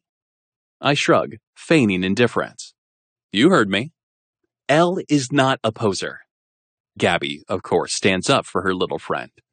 I ignore her, leaning in, zoning in on Elle as she sits across from me. I'll give you $200 if you can name one fucking song of theirs. I point at her shirt. And not fucking Stairway to Heaven or Kashmir. Everyone knows those. Stop being a fucking dick, Brandon growls. Elle leans in. No fear. The strong, confident girl from last night. Hey, what can I do? Fool in the rain. When the levee breaks. Do your maker. Heartbreaker. Going to California. I hold up a hand to stop her, but feel oddly proud. This chick is cooler than I thought. Her hands rest on the table, leaning in further, her gray eyes landing on mine. Pay up. Gabby smiles proudly at her best friend. Brandon just shakes his head, still eating. I have to go to the ATM, but I will. I smirk. Unless you want to be paid in some other way. Gross. Gabby looks over at me with disgust on her face. Don't proposition my friends. If she only fucking knew what I did to her friend the other night. Elle doesn't miss a beat. Cash. I laugh and sit back in my seat. Really fucking cool. Chapter 10. Elle. God, Blake is a fucking asshole. I smile as I clear a table in the bar. It's Friday night, and people are ready to celebrate their first week back in school. But now, the crowd is starting to die down as we hint it's almost closing time. I think about Blake's little music challenge, calling me a poser. I showed that fucker, and it felt good. Although I'm pretty sure the whole thing was just to get to me, his way of throwing a tantrum because I wouldn't screw him in Gabby and Brandon's bathroom. Of course, my body is also starting to revolt, although I don't understand my attraction to that arrogant asshole. Ophelia helps me pick up trash and glasses that are scattered around as some other waiters and waitresses close out tabs. Hey, Ophelia? She looks in my direction, her red auburn hair pulled up. You didn't tell me you were going to invite Gabby and Brandon to your birthday. She places some glasses on her tray. Was that not okay? I can't believe she didn't run it by me. Not that I don't want a chance to spend more time with Gabby, but Brandon is an addict. I didn't think Gabby would say yes to that. It's fine, but Brandon is in recovery. She nods her head. I know. Gabby told me, but said he has it under control. I'm still not certain it's a good idea. Ophelia heads toward the bar, and I follow. He does, for now. Well, it should be fairly low-key. Nothing with Ophelia is low-key, but I don't argue. Okay. She smiles and winks at a guy who always leaves a large tip, and then looks back at me. You're definitely coming, right? I nod my head. Of course, I'll be there. Good, because, girlie, you need to get laid. I fight the eye roll. She's been trying to get me laid since I started working here, always trying to get me to go home with random customers. I told her I only do app hookups, but she is hell-bent. No, I don't. Oh, come on. How long has it been since you've had sex? You are on edge, girl. The door opens, and wouldn't you know it, Blake walks in with his usual arrogance and plops down at the other end of the bar, ordering a drink from Knox, who does not look pleased. I turn to Ophelia. It hasn't been that long. She is way too giddy about that fact, grabbing my arm excitedly. What? Dish! I want to hear all of the things. My eyes drift to Blake, his smoldering gaze meeting mine at the same time, causing me to nearly gulp, and I force myself to look away and back at Ophelia. No big deal. She zones in on Blake, and then her focus shifts to me, her mouth agape. The sexy, brooding asshole? Shit. Oh my God! She squeals, an actual squeal, escapes her mouth as she looks back over at him and then back at me. Really need to know details now. No, you don't. I can't relive them without combusting anyway. I am so fucking proud of you. Lord, it's never happening again. What? Now she looks horrified as she grasps both of my shoulders, looking deadly serious. Why on earth would you not fuck him as many times as possible? If it were me, I'd take him in the back right now. I'd never stop fucking him. Nice image. Ophelia, he's a prick. You should hear some of the things that come out of his mouth. So use that mouth for other things. I laugh at that, but roll my eyes, trying to stay serious and keep her quiet. No. Girl, soak it up. A boy like that has got to be filthy. It's worth a few asinine comments here and there. Part of me feels guilty for having this conversation with Ophelia and not Gabby, but I know, without a doubt, Gabs would not approve. Blake pays for his drink and then walks in our direction. I feel a flutter in my lower belly watching him come toward me. Ophelia releases me and whispers, "Get you some of that bad." She leaves, going toward Knox, and Blake stands in front of me across the bar, dropping $200 bills on the counter in front of me. I raise an eyebrow, and he smirks. There. His hands rest flat on the bar, leaning towards me. Unless you want to take me up on my offer to pay another way. My body is a hell of a lot stupider than I am, because it wants that so fucking bad. I cover the bills with my right hand. I'll take the cash. It'll last longer. Fucking cold-blooded. I stuff the cash in my back pocket. Thanks for playing. You want to hang out? Bar's closing, but I don't mind going to your place. No, you are stronger than this. I can't. I have to work the early shift tomorrow, and I'm dying to get back to my book before bed. Still think they're better? Far less dangerous. By far. He knows that's not the whole truth, and I can feel Knox and Ophelia's eyes on us. His full lips curl up, his voice husky. Why can't I see you tonight? Fool in the Rain lyrics continue from his quiz from dinner. I think you've been blinded, baby. He smiles at my response and nods his head in appreciation, knocking off the act and being a little more serious now. What about Sunday? Surely you don't work every single day of the week? He's wrong, but it's strange to me that he keeps trying. I get the feeling Blake doesn't work for anything. I'm working the lunch shift at the diner and then going to the library to do research for a paper. I turn and close a tab for two girls on the end of the bar, turning to look back at him over my shoulder. I think you're going to have to find someone else to play with. He glances around the nearly empty bar and then over at the two girls as I hand their cards back to them. He gives them his patented smile, and they both flush and giggle. I'd pity them if he didn't have the same effect on me. I'll see you around. The statement both frightens me and excites me. I'm not sure which one outweighs the other. Chapter 11. Blake. Okay, come on, where are you? I've never spent this long in a library. For some reason, this girl brings out the hunter in me. She told me she'd be here today, and I've been thinking about that ever since. I showed up at 8 since she had a lunch shift.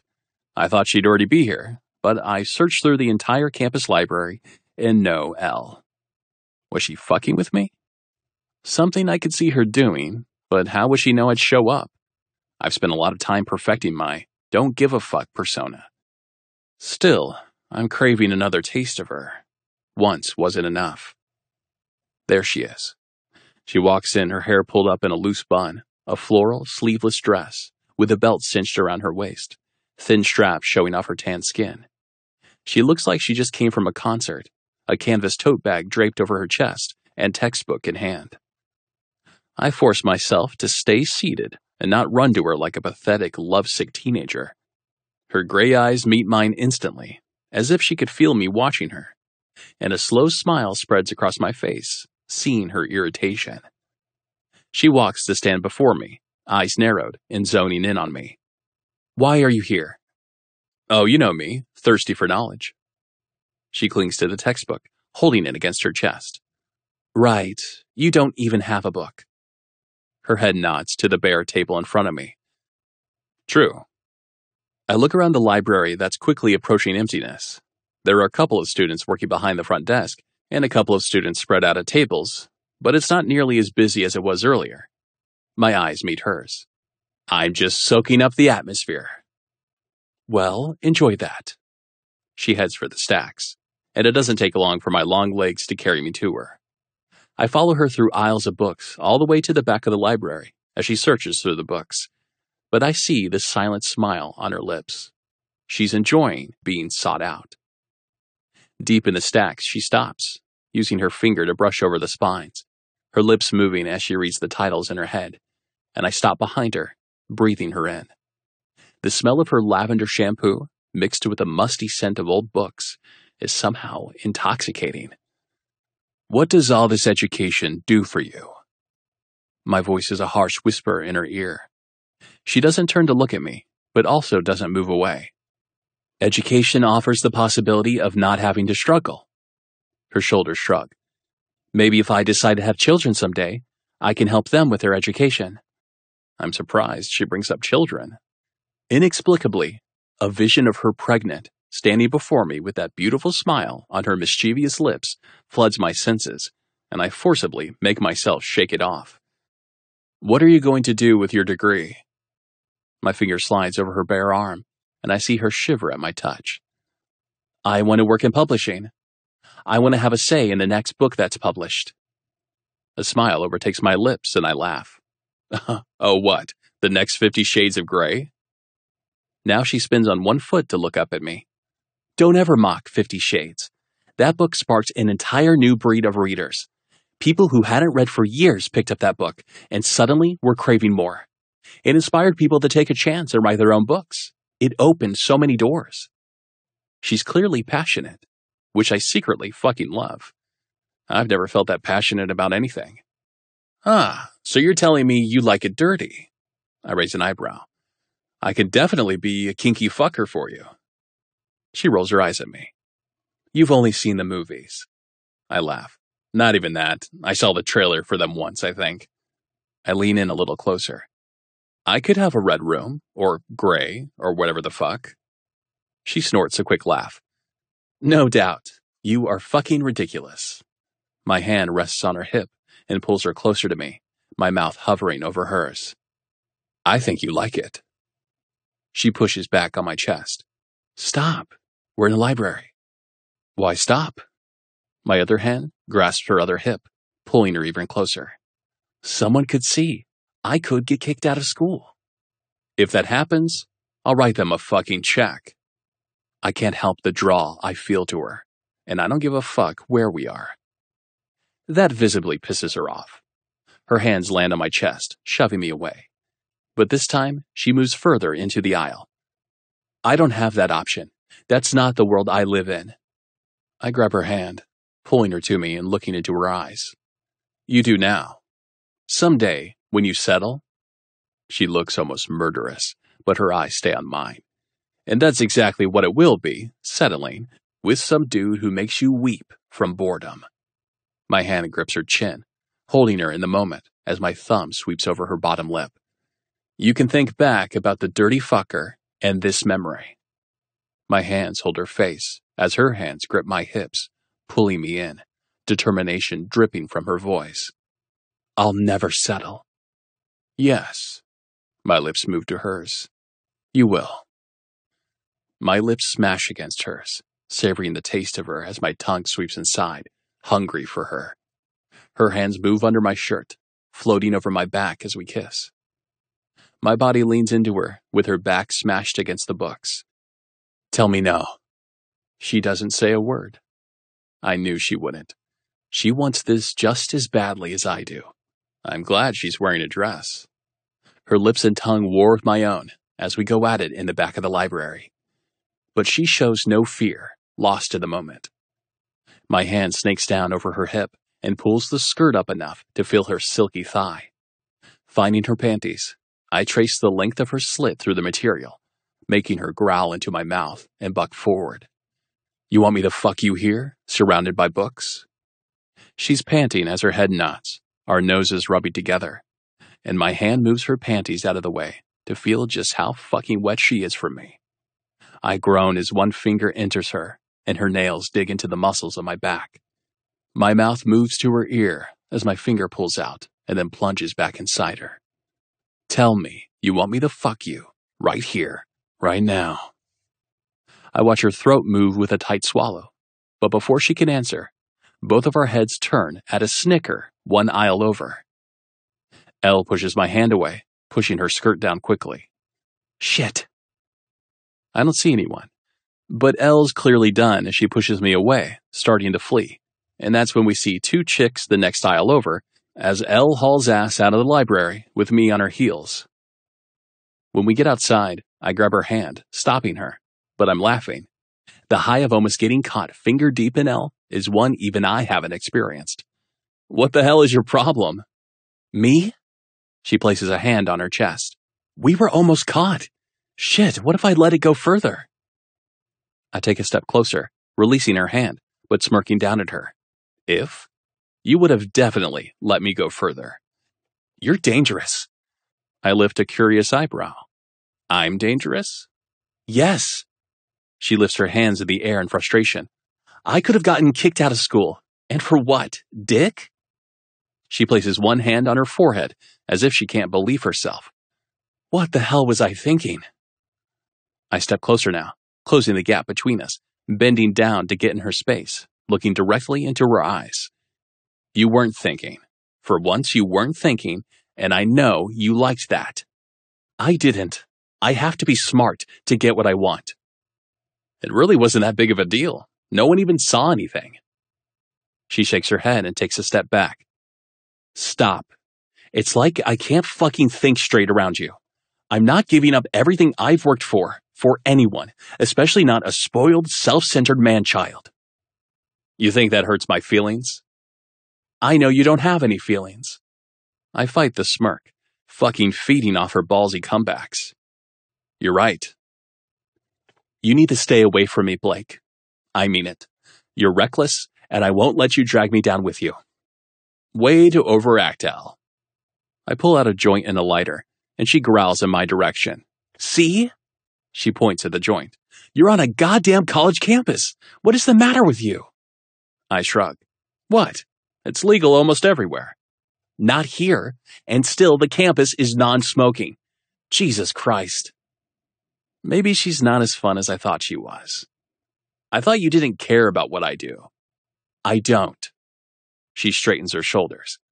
But I do care about what you do around me and what you convince me to do. Stay away from me. She doesn't give me an option of rebuttal and turns to cross the street to head off campus. Well, that went in a totally different direction than I planned. Chapter 12. L. Why am I so freaking stupid? I've always been the smart one. I cannot be that damn stupid. I almost let him fuck me in the school library. He was right. I would have if it weren't for hearing someone laugh and being snapped back into reality. Not that letting go and getting lost in someone is bad. I don't regret our first encounter at all, but this was over the line. I've worked my ass off to get where I am. I'm so close to graduating and moving on to get my master's degree, and I'd have thrown it away for a weak moment in the library? What the fuck? I groan with frustration, and Ophelia nudges my shoulder, joining me at the bar. What's going on with you? It's a Monday night. The bar is fairly dead, and I've been wondering to myself all night about what possessed me to make such stupid decisions. I'm an idiot. Do tell. I should be telling Gabby about this. We should be deep in margaritas and ice cream, sitting around talking about our triumphs and failures. But I can't talk to her about this because that would mean admitting to her that I slept with Blake, and then didn't tell her about it. You helped get me into a real mess. I don't really blame her, but all her talk about getting some of that bad was filling my head when I arrived at the library and saw Blake sitting there waiting for me. And how did I do that? What are we talking about? Almost hooking up with a total douchebag in the library. I see Ophelia thinking that over, and then her hands slap against the bar, and she turns to look at me excitedly. Oh my God, you got some bad, didn't you? Like the amazing kind of bad with really good dick? This girl. No, we didn't get that far, but we could have been caught. She shrugs, wiping the bar down with a cloth. So, That's part of the fun and fucking hotness of it all. I can't stop my laugh. Oh my God. It was hot until it wasn't anymore. I could have been kicked out of school. I can't take risks like that. Life is short. She's graduating this year. I hear Knox's voice behind us and jump. Both of us turn to look at him. Were you listening? He shrugs, looking slightly guilty. Not on purpose. He points toward Ophelia. Her voice carries. Ophelia flips him off and clears drinks from the bar. There is nothing wrong with enjoying herself while she's here. That boy has one use, dirtying her up. She winks at me. He'll be a fond memory you can use much later in life. That forces my mind to go back to what Blake said about settling and thinking about him when I'm with another man. It didn't even seem to bother him, as if it's a role he's accepted, being a distant, dirty memory. I don't want to think about him. Did he hurt you? Knox seems almost protective, his question causing his expression to darken. No, I just can't let myself get wrapped up in anyone right now. He's perfect for you then. Ophelia does not give up. No, he's not. He's dangerous to me. He's reckless and doesn't give a damn about getting into trouble because he's been able to buy his way out of it his whole life. I'll stick to dates on my phone from now on. That boy is delicious. I would use him up if I were you. You want him? You can have him. Her eyes look way too excited when I say that, and I instantly regret it. Yeah? Shit, no. Of course. My shoulders shrug with indifference I don't feel. She looks over at Knox. Well, if you don't want me, maybe Dirty Boy will have me. Knox looks slightly annoyed but brushes her off. I don't sleep with my employees, Ophelia. She shrugs, sending her massive breasts upwards, almost spilling out of her top. You're lost, Knox.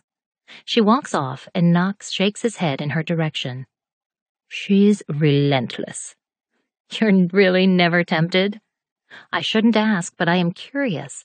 He's clearly attracted to her, but he's been a perfect gentleman and professional. No, I like joking around with her, but it's not real. It's about the chase with Ophelia. That captures my attention. You're certain? Yes, people like her. It's a game, and once they catch you, it's boring to them. He's not just talking about Ophelia. He's talking about Blake. Well, can't you have fun without getting caught? His eyes are deadly serious. Can you? I swallow, looking into his eyes, unsure. I don't know. He shrugs. Then maybe you're right. It's best to stay away. I smile, but I feel an ache inside, thinking about last night and telling Blake to stay away. Even as I said the words, there was an internal struggle. I wanted to push him away, but at the same time, I wanted to pull him closer. When it comes down to my goals or anything else, I have to choose what I've worked so hard for. Chapter 13. Blake. You really go into this thing? Brandon, of course, seems annoyed by my mere question as he tugs a hoodie over his head and waits by the front door for Gabby. Yeah, I really am. Why? I shrug and take a drink from one of Gabby's purple mugs. I thought you were off partying. I am. I'm just going to my girlfriend's friend's party. Poor fucker. Well, I offer the mug that is definitely not full of coffee, but instead, it's whiskey from a stash I have in my room. Let's pregame this shit like the old days. Gabby walks in, wearing jeans and a K-State t-shirt, and takes the mug from me. These mugs are for coffee or tea? She sniffs it and rolls her eyes before walking to the kitchen and pouring it down the drain. What the fuck? She walks back to us, one hand on her hip. I'm fine with you staying here. She isn't. But you cannot try to tempt Brandon. Brandon wraps an arm around her hip and pulls her to his side. I'm fine. You're not fine. I can't help but point out the hypocrisy here. You're taking him to a fucking party. Brandon's eyes snap to mine with a warning. She isn't forcing me to go. I want to go to support her. I don't see the fucking difference. Gabby folds her arms over her chest and scoffs loudly. You don't care. He's going to socialize and be around my friends because that's who he is, supportive and caring. Do not laugh at her. Brandon might actually kill me for that. Supportive, caring. Brandon looks uncomfortable at her description, but she's missing the irony. The man I know is neither of those things, and in fact tried to push her own brother over the sobriety cliff before they got together and used her to do it. Yes. Her eyes lock on mine, a little pit bull ready to attack. He is. Let's just go. Brandon is done with this as he starts for the door and opens it. Gabby walks outside, and Brandon follows her. And then I follow him. He looks at me puzzled. What are you doing? I shrug. I could use a party. Gabby throws her hands up in the air and walks to the car, shaking her head. Brandon looks back at me. No. Why not? Because you'll get shit-faced and do something stupid. Hey, I can handle my liquor better than most of those college fuckers that'll be crying or puking in the corner by midnight. You weren't invited. I'm pretty sure that redheaded chick will be more than okay with it. She couldn't keep her eyes off me both times I've seen her. I'm not worried about the invitation. I'm not in the mood to babysit you. Just so I know, are you ever in that mood? No. It's a quick growl, and it makes me chuckle as I brush past him and climb into the backseat of the car. Little Gabby doesn't look happy, but she'll get over it. Something tells me I need to be at this party tonight. Chapter 14. L. Wow. I look around at Ophelia's house that's packed completely full of drunken college students. The party just started, and people are already out of control drunk as they camp out all over Ophelia's normally, obsessively clean home. Ophelia giggles, her impressive chest out and on display in an emerald sparkling dress that leaves absolutely nothing to the imagination. She's wearing a white sash across her chest that says Birthday Girl, and she's already 3 deep into the pink Jell-O shots that are being passed around. I know, isn't it great? I thought you said low-key. She waves that off and giggles again. Oh, please. Why the fuck would I want my birthday to be boring? We are celebrating me, Ellie girl. She hugs me to her side and gives my cheek a sloppy, wet kiss. Oh, Lord, I don't think I'm going to make it through tonight. Ophelia starts to fan her face. Oh, my Lord, here he comes. I turn my head to follow her gaze and smile, shaking my head when I see Knox approaching. She really does have it bad for him, even if it's just a sexual attraction. He should just throw her one at this point. Happy birthday, gorgeous. He hugs her, and I think she might pass out. Knox, you came. You're just in time for the birthday girl spanking. She bites her bottom lip and giggles, and I cannot stop myself from laughing. Her over-the-top antics are entertaining, to say the least. Knox gives that brilliant smile but brushes it off. Maybe he's not interested in women? I really haven't seen him with a woman, and that would make sense. What guy wouldn't jump at the chance with Ophelia? Well, I'm sure there are plenty of guys here that will help you out with that. Ophelia pouts, folding her arms and pushing her girls up, but Knox doesn't take the bait. Maybe so, Knoxy boy. She's starting to slur her words, and this is not good, because I can tell the pout is real and she's upset, but she bounces back. I'm going to get another drink. Are you sure that's a good idea? I have to ask. She holds my face in her hands, moving a little too close for comfort, and I can smell the alcohol on her breath as she speaks. It's the best idea. Maybe water would be best? She rolls her eyes and kisses me on the nose before smacking my ass and hopping off toward the kitchen. Well, Knox chuckles next to me. She's something. I shake my head, but I'm laughing at my colorful friend. That she is. I cross my arms and sip the jungle juice I mixed up for the party. I still can't believe you've never thought about it. He laughs at that. She's really not my type. No? I'm pretty sure she's everyone's type. I'll be 30 next year, Elle. I can't mess around with girls like Ophelia. I'm looking for something more serious, someone mature. Wait, what? His eyes meet mine. Maturity? Guys look for that? Men do. He's more serious than normal, and I'm not used to it. Well, Ophelia has it together. She's going to school and holds down a job. She was only late once last week. He chuckles at that as I take a drink of my alcoholic punch. She's great, don't get me wrong, but it's like I said before. She's after the chase, Al, that's all. The excitement of pinning down someone who doesn't drool at her feet. I take a big gulp of the drink, thinking about the chase. Is that what my attraction is to Blake? Or his attraction to me? Neither of us seem to want the other one, yet we can't seem to keep our hands off each other. I think she really likes you. He shrugs. She likes the accent. I laugh and take another drink. Well, it's fairly hot. His smile is beautiful when I say that. He's a handsome motherfucker, there's no doubt about it. But still, I don't want to tear his clothes off. I think there's more to it. Nope. It's physical, and she can't stand me turning her down. So you're saying she's a child? Because she's one of my best friends.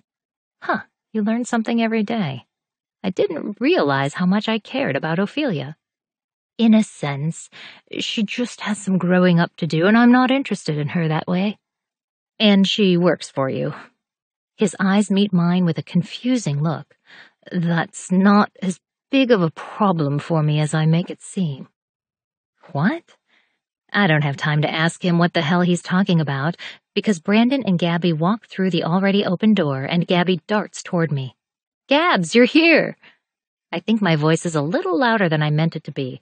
Maybe I added too much vodka to the jungle juice. She smiles and gives me a hug. I am. She looks back over her shoulder. But so is he. What? I look behind her and see Blake walk in as Brandon joins Gabby. No! I look at my friend. Why would you bring him? She folds her arms, leaning against Brandon. I'm not sure. Brandon, who never says much, and I don't expect him to, looks sympathetic. He'll be good. No, he won't. I glare behind them at Blake, who of course is looking drool-worthy. Ripped, expensive jeans, polo, overpriced shoes, and that wristwatch.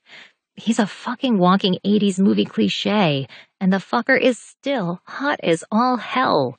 And the stupid part of me that lacks control wants him naked and to tear into him. Jesus, I need to get a grip. Brandon looks slightly worried as Blake joins us, wrapping an arm around Brandon's neck. How can you not want to partake? Asshole. Why the hell are you here? Blake's eyes zone in on me when I ask. I couldn't miss Ophelia's party. We're old friends. Have you ever spoken to her? Knox really doesn't care for Blake, and it shows by his tone. Blake doesn't take his eyes off me, burning a hole through my clothes and making me itch like an addict, desperate for a fix.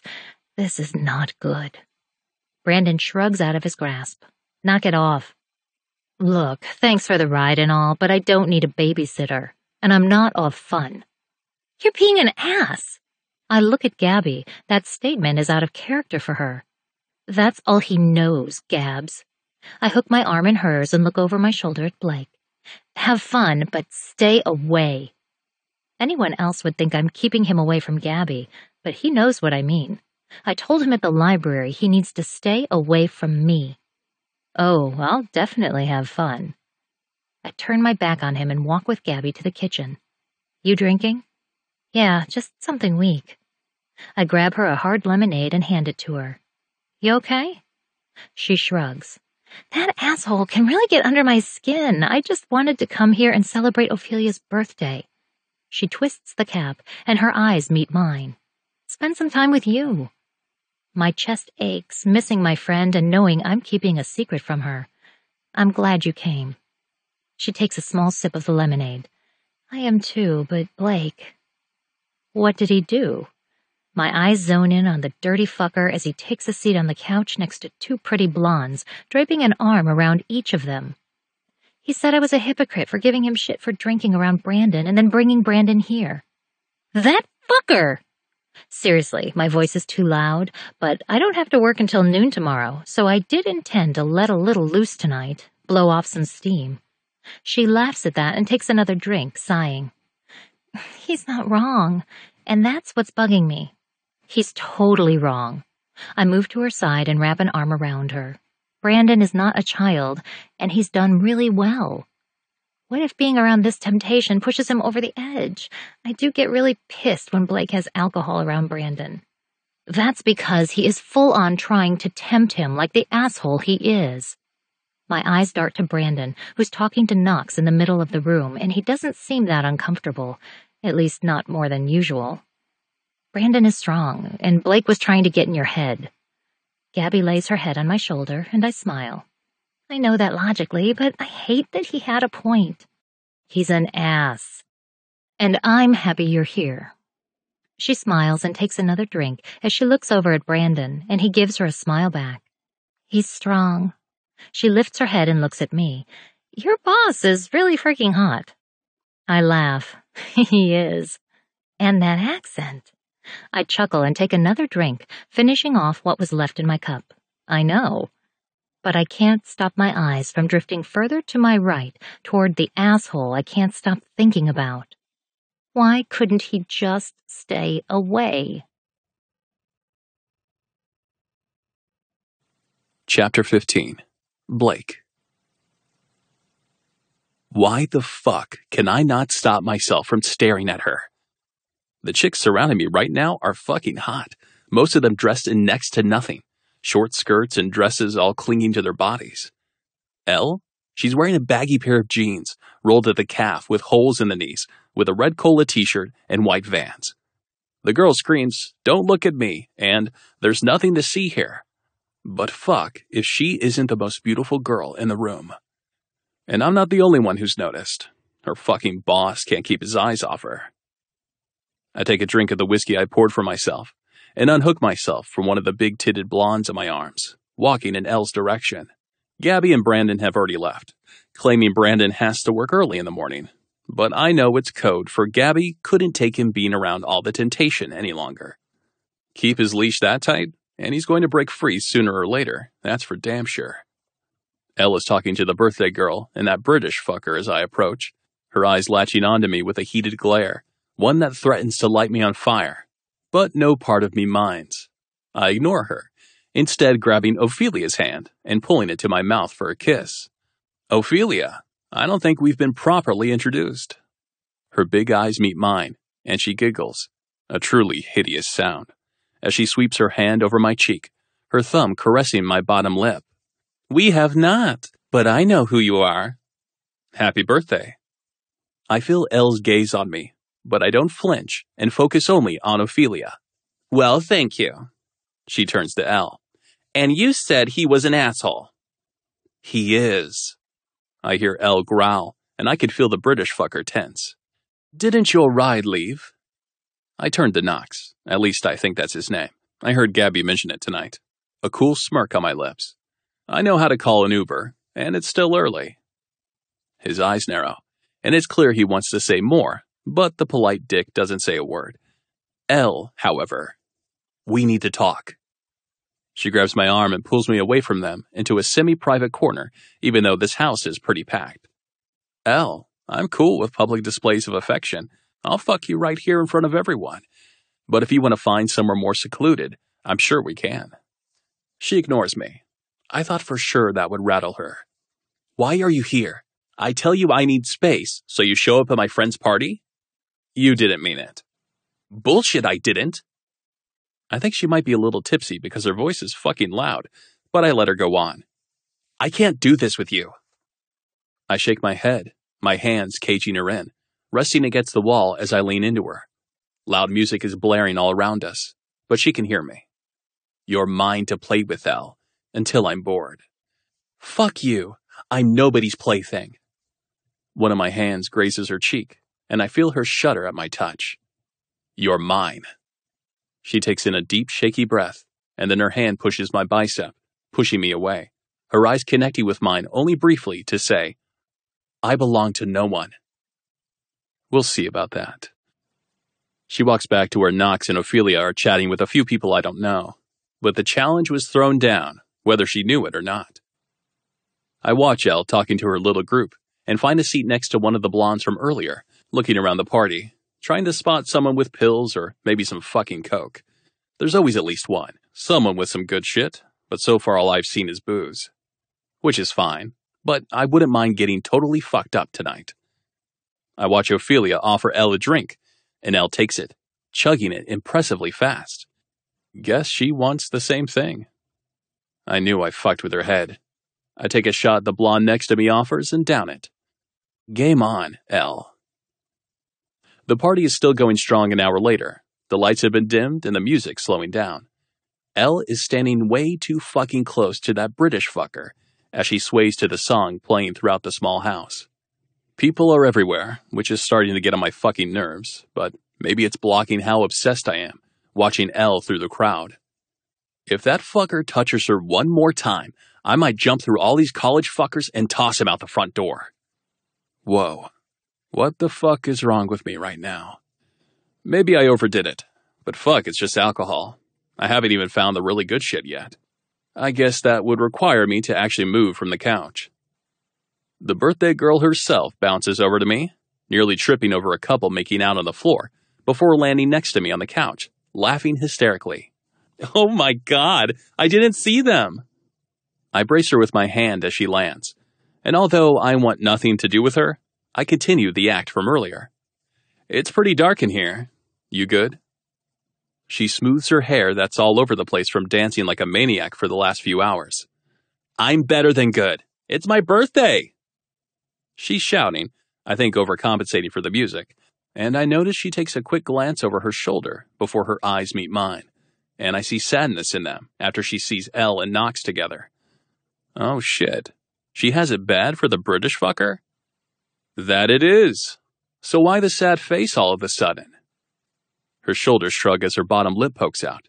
She looks over her shoulder at them again, her voice much lower now. Elle is really beautiful, isn't she? She wants to hear that Elle's nothing and she's far prettier. Classic insecure girl move. And I'll take the bait. I'm not looking at her. Ophelia's eyes widen as they meet mine. You aren't?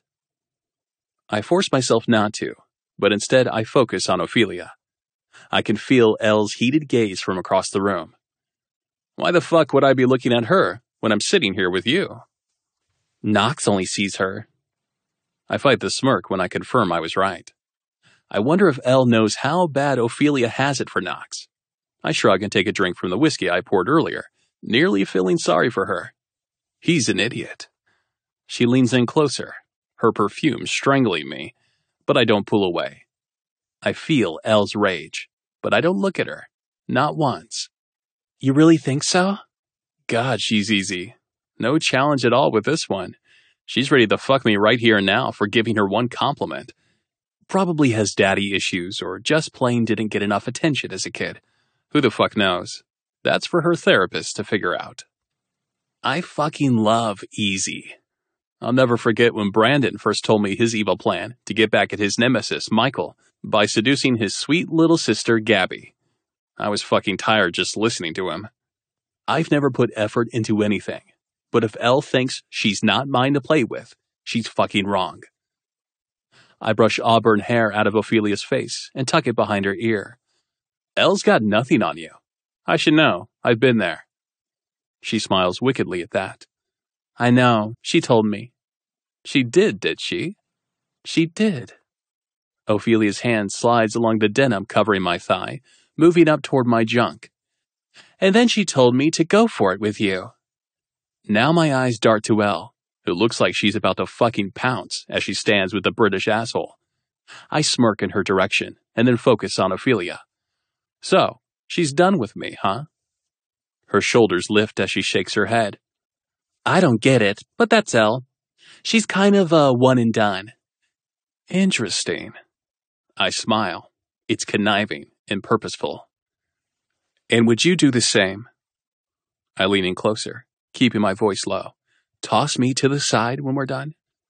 She visibly gulps as she gazes into my eyes. Done what? I smirk and lean close enough to feel her breath on me. Fucking. Her breathing intensifies, pushing her heavy tits against my chest as we stay seated closely on the couch. The blonde from earlier is gone, and we have it all to ourselves. Hell no. I'd utilize the hell out of your skills. It's almost too fucking easy.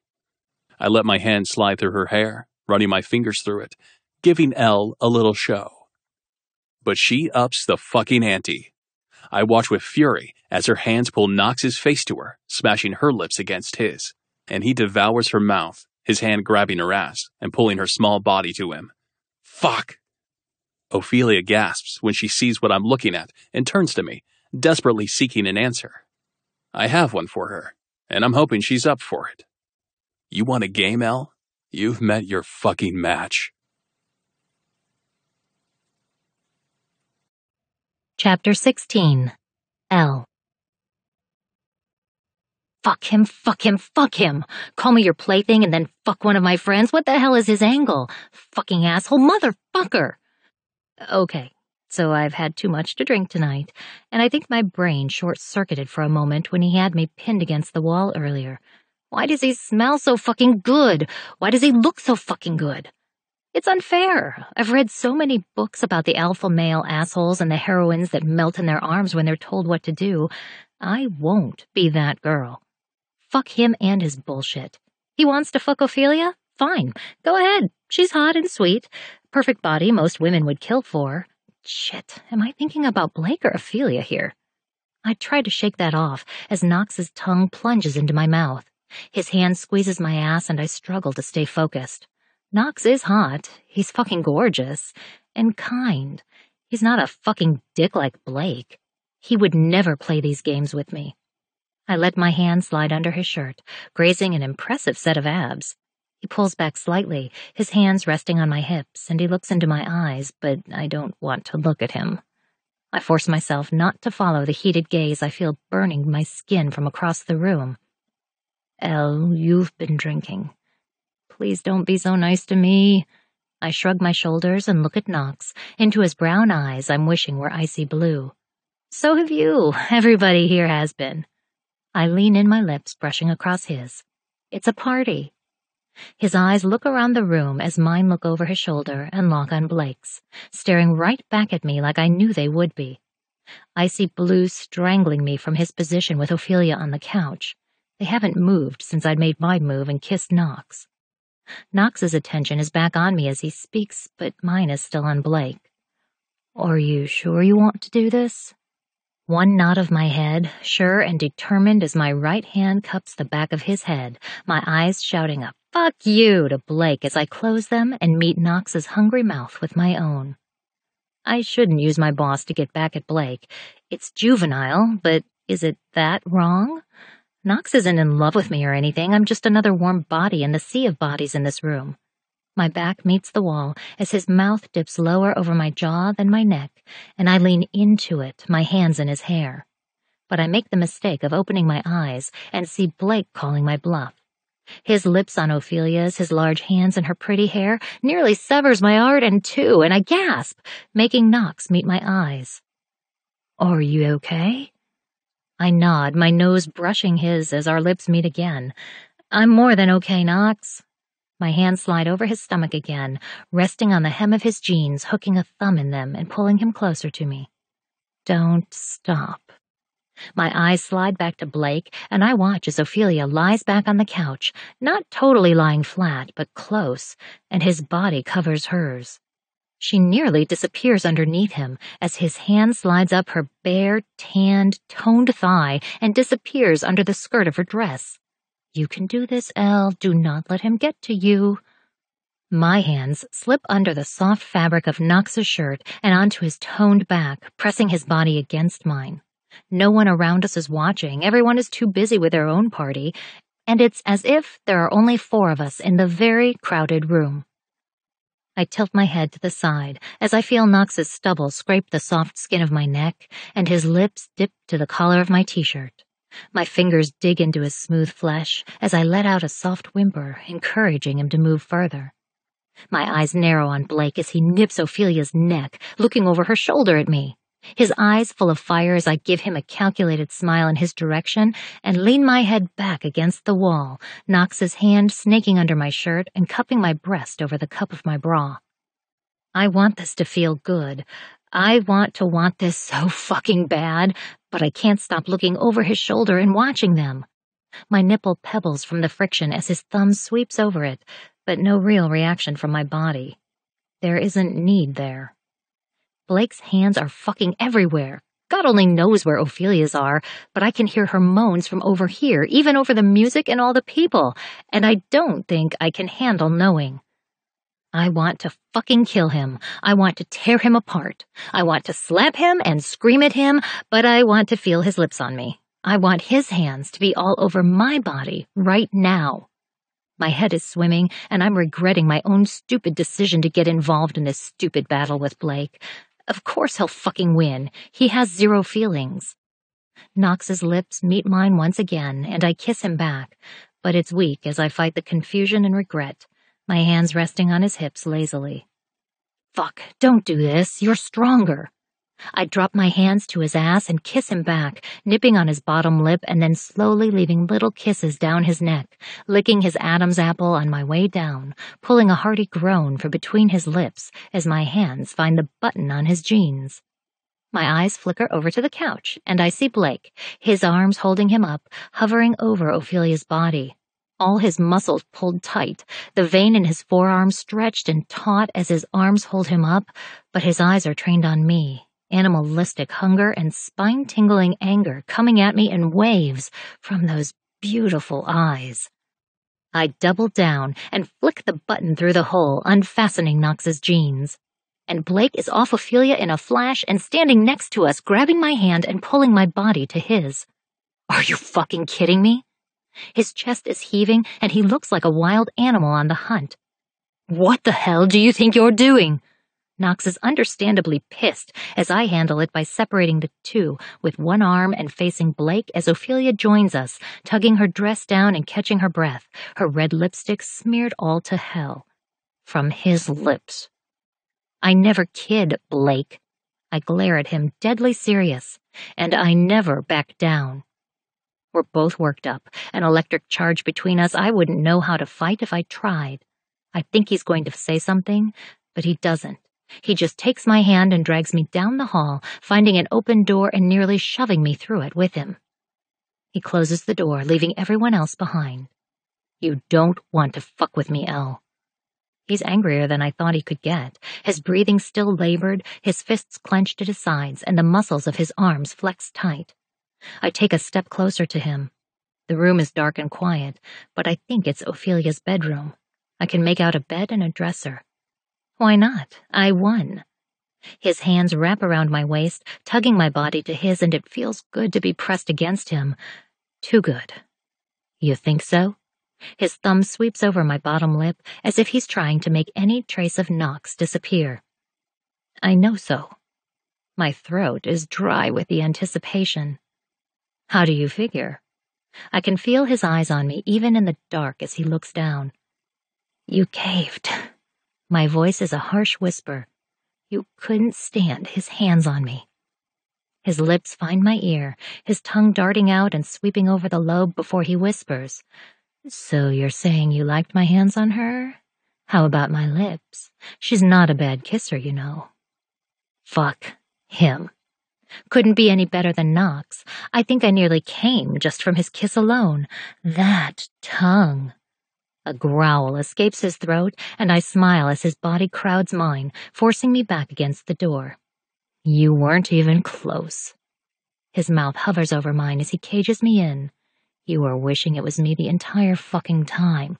Don't deny it. My body started to weep when you broke us apart. He doesn't flinch. Bullshit. Were you thinking about me when her body was underneath you? The question is more vulnerable than I want to allow myself to be, but I want to know. Apparently shame went out the window tonight, and I don't have any left. His right hand moves from the wall and cups my cheek, and I hear the same vulnerability reciprocated in his voice. Yes. His nose brushes mine as his lips move to mine. Every second of it. All I saw was you. Shit. His mouth crashes against mine and steals my fucking breath as the charge zings through my body and sets a fire to my soul. Moments ago, in another man's arms, I was lifeless and bored, waiting for it to be over. But now, this is where I want to be, the anticipation of what's next building, and the fear of it being over, surging. My hands rip his shirt over his head, my lips desperate to go back to his as his hands find the button of my jeans, quickly undoing them and forcing the zipper down, both of us desperate to cancel out the earlier moments of the party and just be here. My shirt is gone, his jeans are down, and after the condom is on, he pushes my jeans and panties down, and I kick them off. We can't wait, the urgency is too great, and we moan in unison as he finally thrusts inside of me. Each stroke is one of a wild man as he braces me against the door.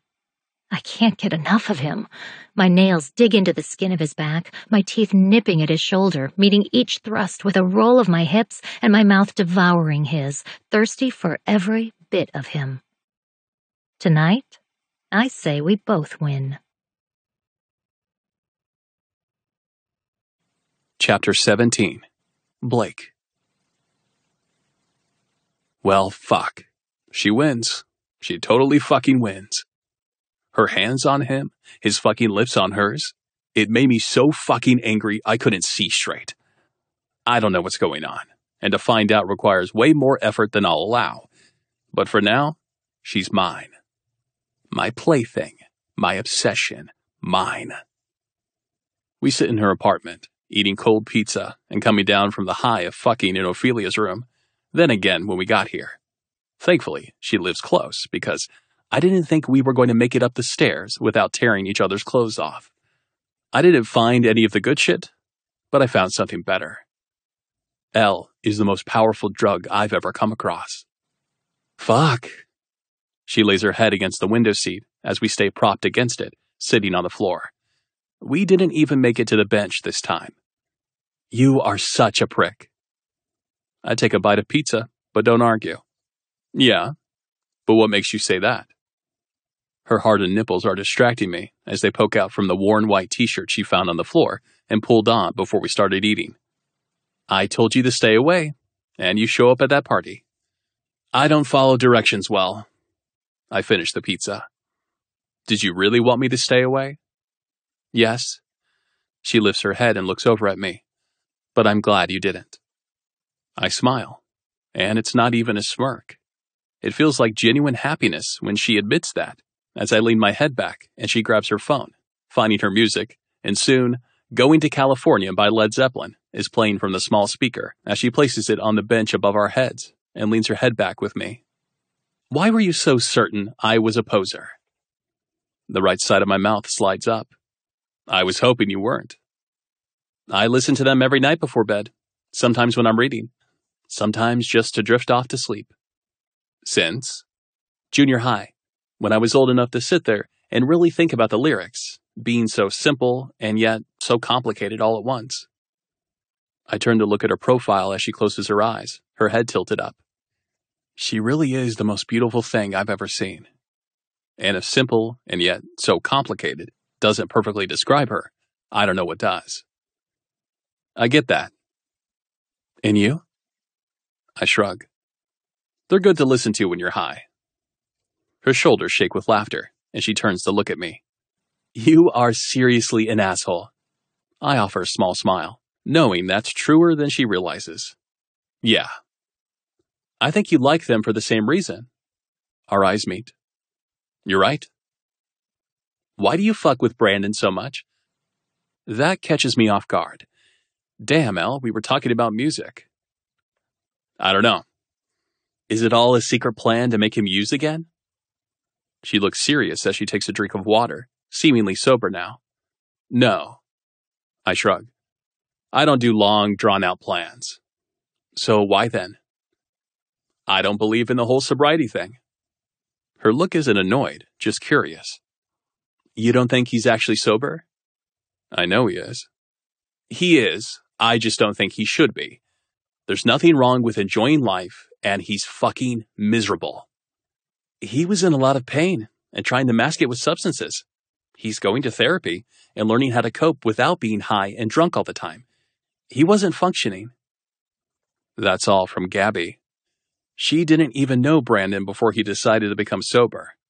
He was fine. Maybe he got out of control here and there, but he was fine. I think he's happy. I scoff. You think that's happy? You think he was happy before? Always a challenge with this one. I don't answer, and she shrugs her small shoulders, moving to her next question. Why did you come here? I should be annoyed with all the questions, but oddly enough, I'm not. I guess I was just bored, sick of the same old shit, and wanted to hang out with an old friend, mix it up. She nods at that, placing the water next to her. You get bored often? Yup. So, you're telling me you're going to get sick of this pretty soon and move on, huh?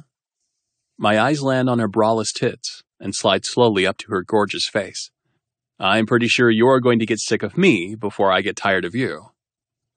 Her voice is soft as her eyes hold mine. And if we never tire of each other? I've never thought that was possible, but I've never felt connected to anyone in my entire life. I don't see that happening. She laughs. Well, you are a super douche. Make up your mind. I move, using my hands to spread her legs wide enough for me to move between them, my hands flat on the floor on either side of her, my face buried in her neck. Am I a prick, an asshole, or a douche? You're definitely all three. I chuckle at that and nibble on her neck, but she groans and picks up her phone, looking at the screen. I should really get some sleep. Plenty of time for sleep. One of my hands moves between her legs as her head lolls further back. Tomorrow is going to be awful. Why? Her eyes meet mine, deadly serious. I have so many apologies to make. For what? My hand stops, but I don't move. She gives me a look, asking if I'm serious. Ophelia, Knox, my God, for everything tonight, Blake. That was god-awful. It didn't feel awful. She bites her bottom lip and shakes her head. No, it definitely didn't, but it was. Ophelia, she really likes Knox, and I fucking kissed him. She's a big girl. She shakes her head. She really likes him, and she's my friend. I knew that. And Knox... I fight the territorial growl, but it comes out anyway. What about him? He's my boss, and I totally used him to fuck with you. I smirk. It worked. She smiles at that. I know, but it was still wrong. Even if he enjoyed it, it was wrong.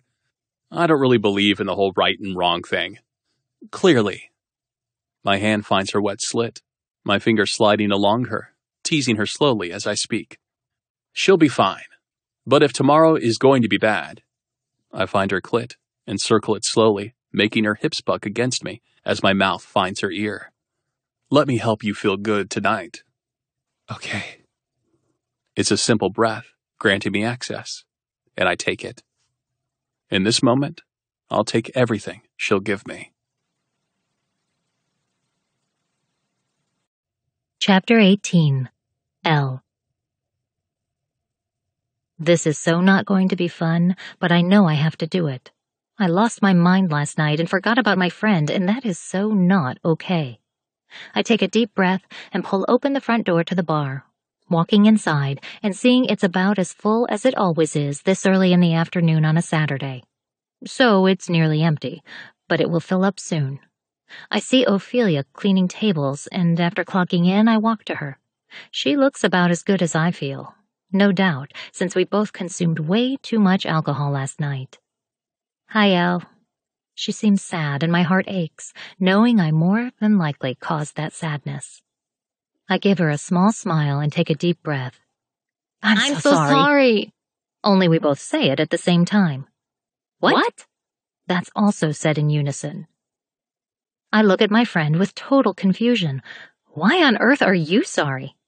I kissed Blake. What the hell? You kissed Blake after I kissed Knox like a total asshole. I look over at the bar, where Knox is talking to one of the waiters. He doesn't look over at us, but I keep my voice low. I know how much you like him. But we both know he isn't interested in me. She shakes her head, looking paler than normal. I just didn't know you were into Blake. What? She gives me a come on look and moves to the next table. Girl, I've played all of the games before. I know all of the tricks. And you kissed Knox only to get at Blake. And then I played into his thing and kissed him. She turns to me, one hand over her chest. I wasn't being a good friend. Holy shit. I'm not into Blake. He just pissed me off. She scoffs at that, cleaning the table. He pissed you off and you pissed him off by kissing Knox. Because you like each other. And I should have known that. I stare at her in disbelief. How could you have known that? And I'm not saying you're right.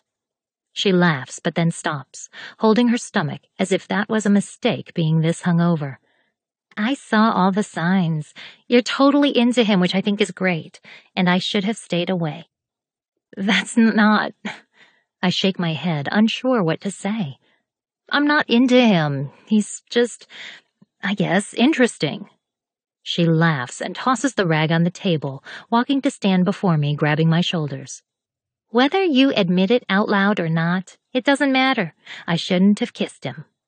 I'm the asshole here, Ophelia. I know how much you like Knox. She looks past me toward the bar, a longing look on her beautiful face. I do, but I think he's into you. Now I'm back to confused. Knox? Yes, Knox. I think I've always seen that too, but I didn't want it to be true. I'm not into Knox at all. I wave my hands in front of me, pushing that away and shaking my head. She chuckles and pulls me into a hug.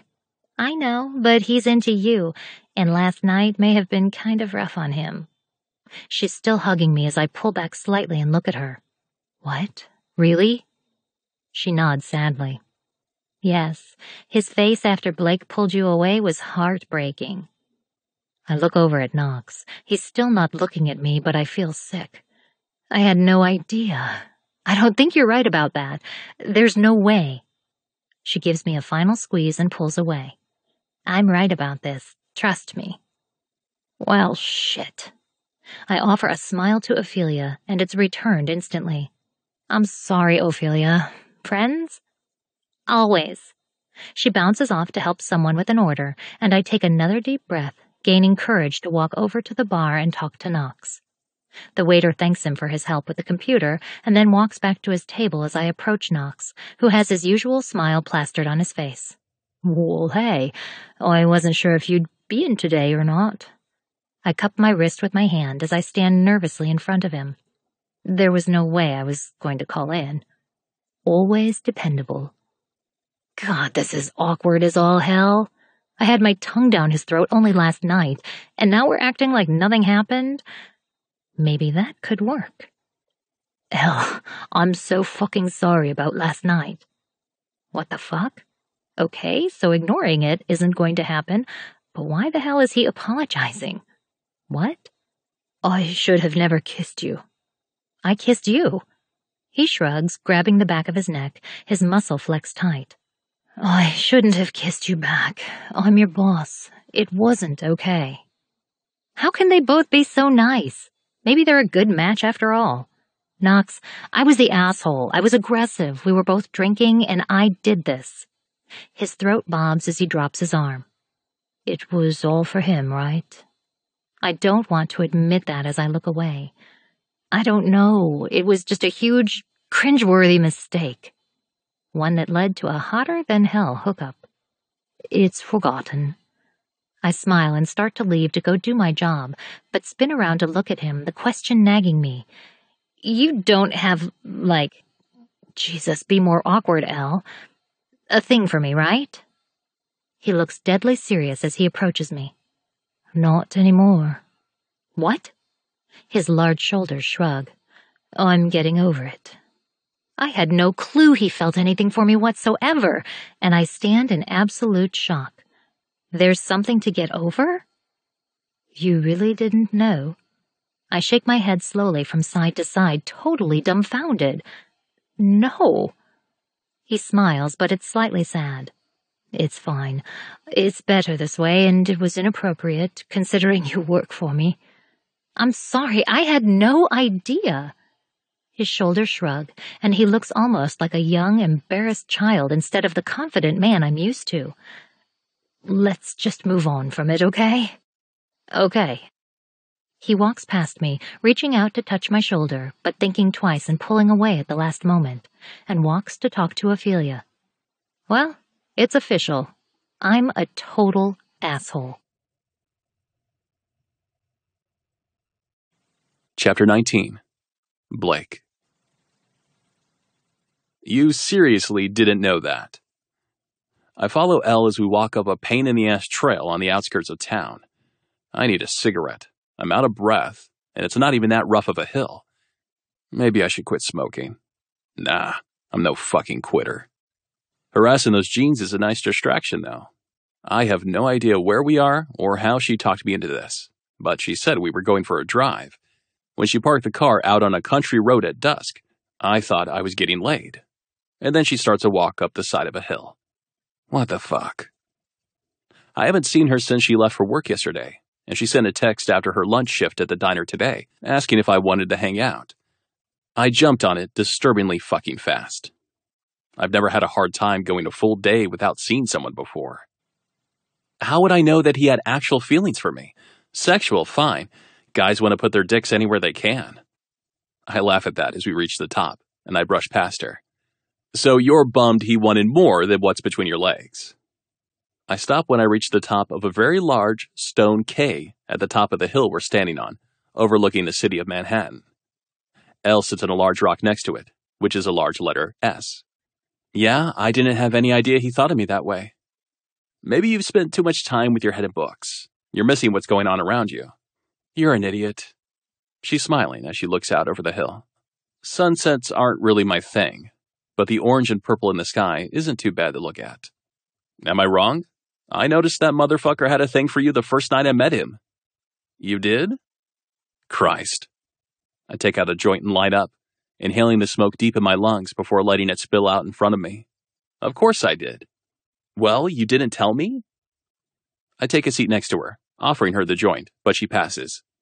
Why the fuck would I tell you another guy wanted you? She laughs at that and looks out at the sky. It's nice up here, right? I take another hit and look out. It's not bad.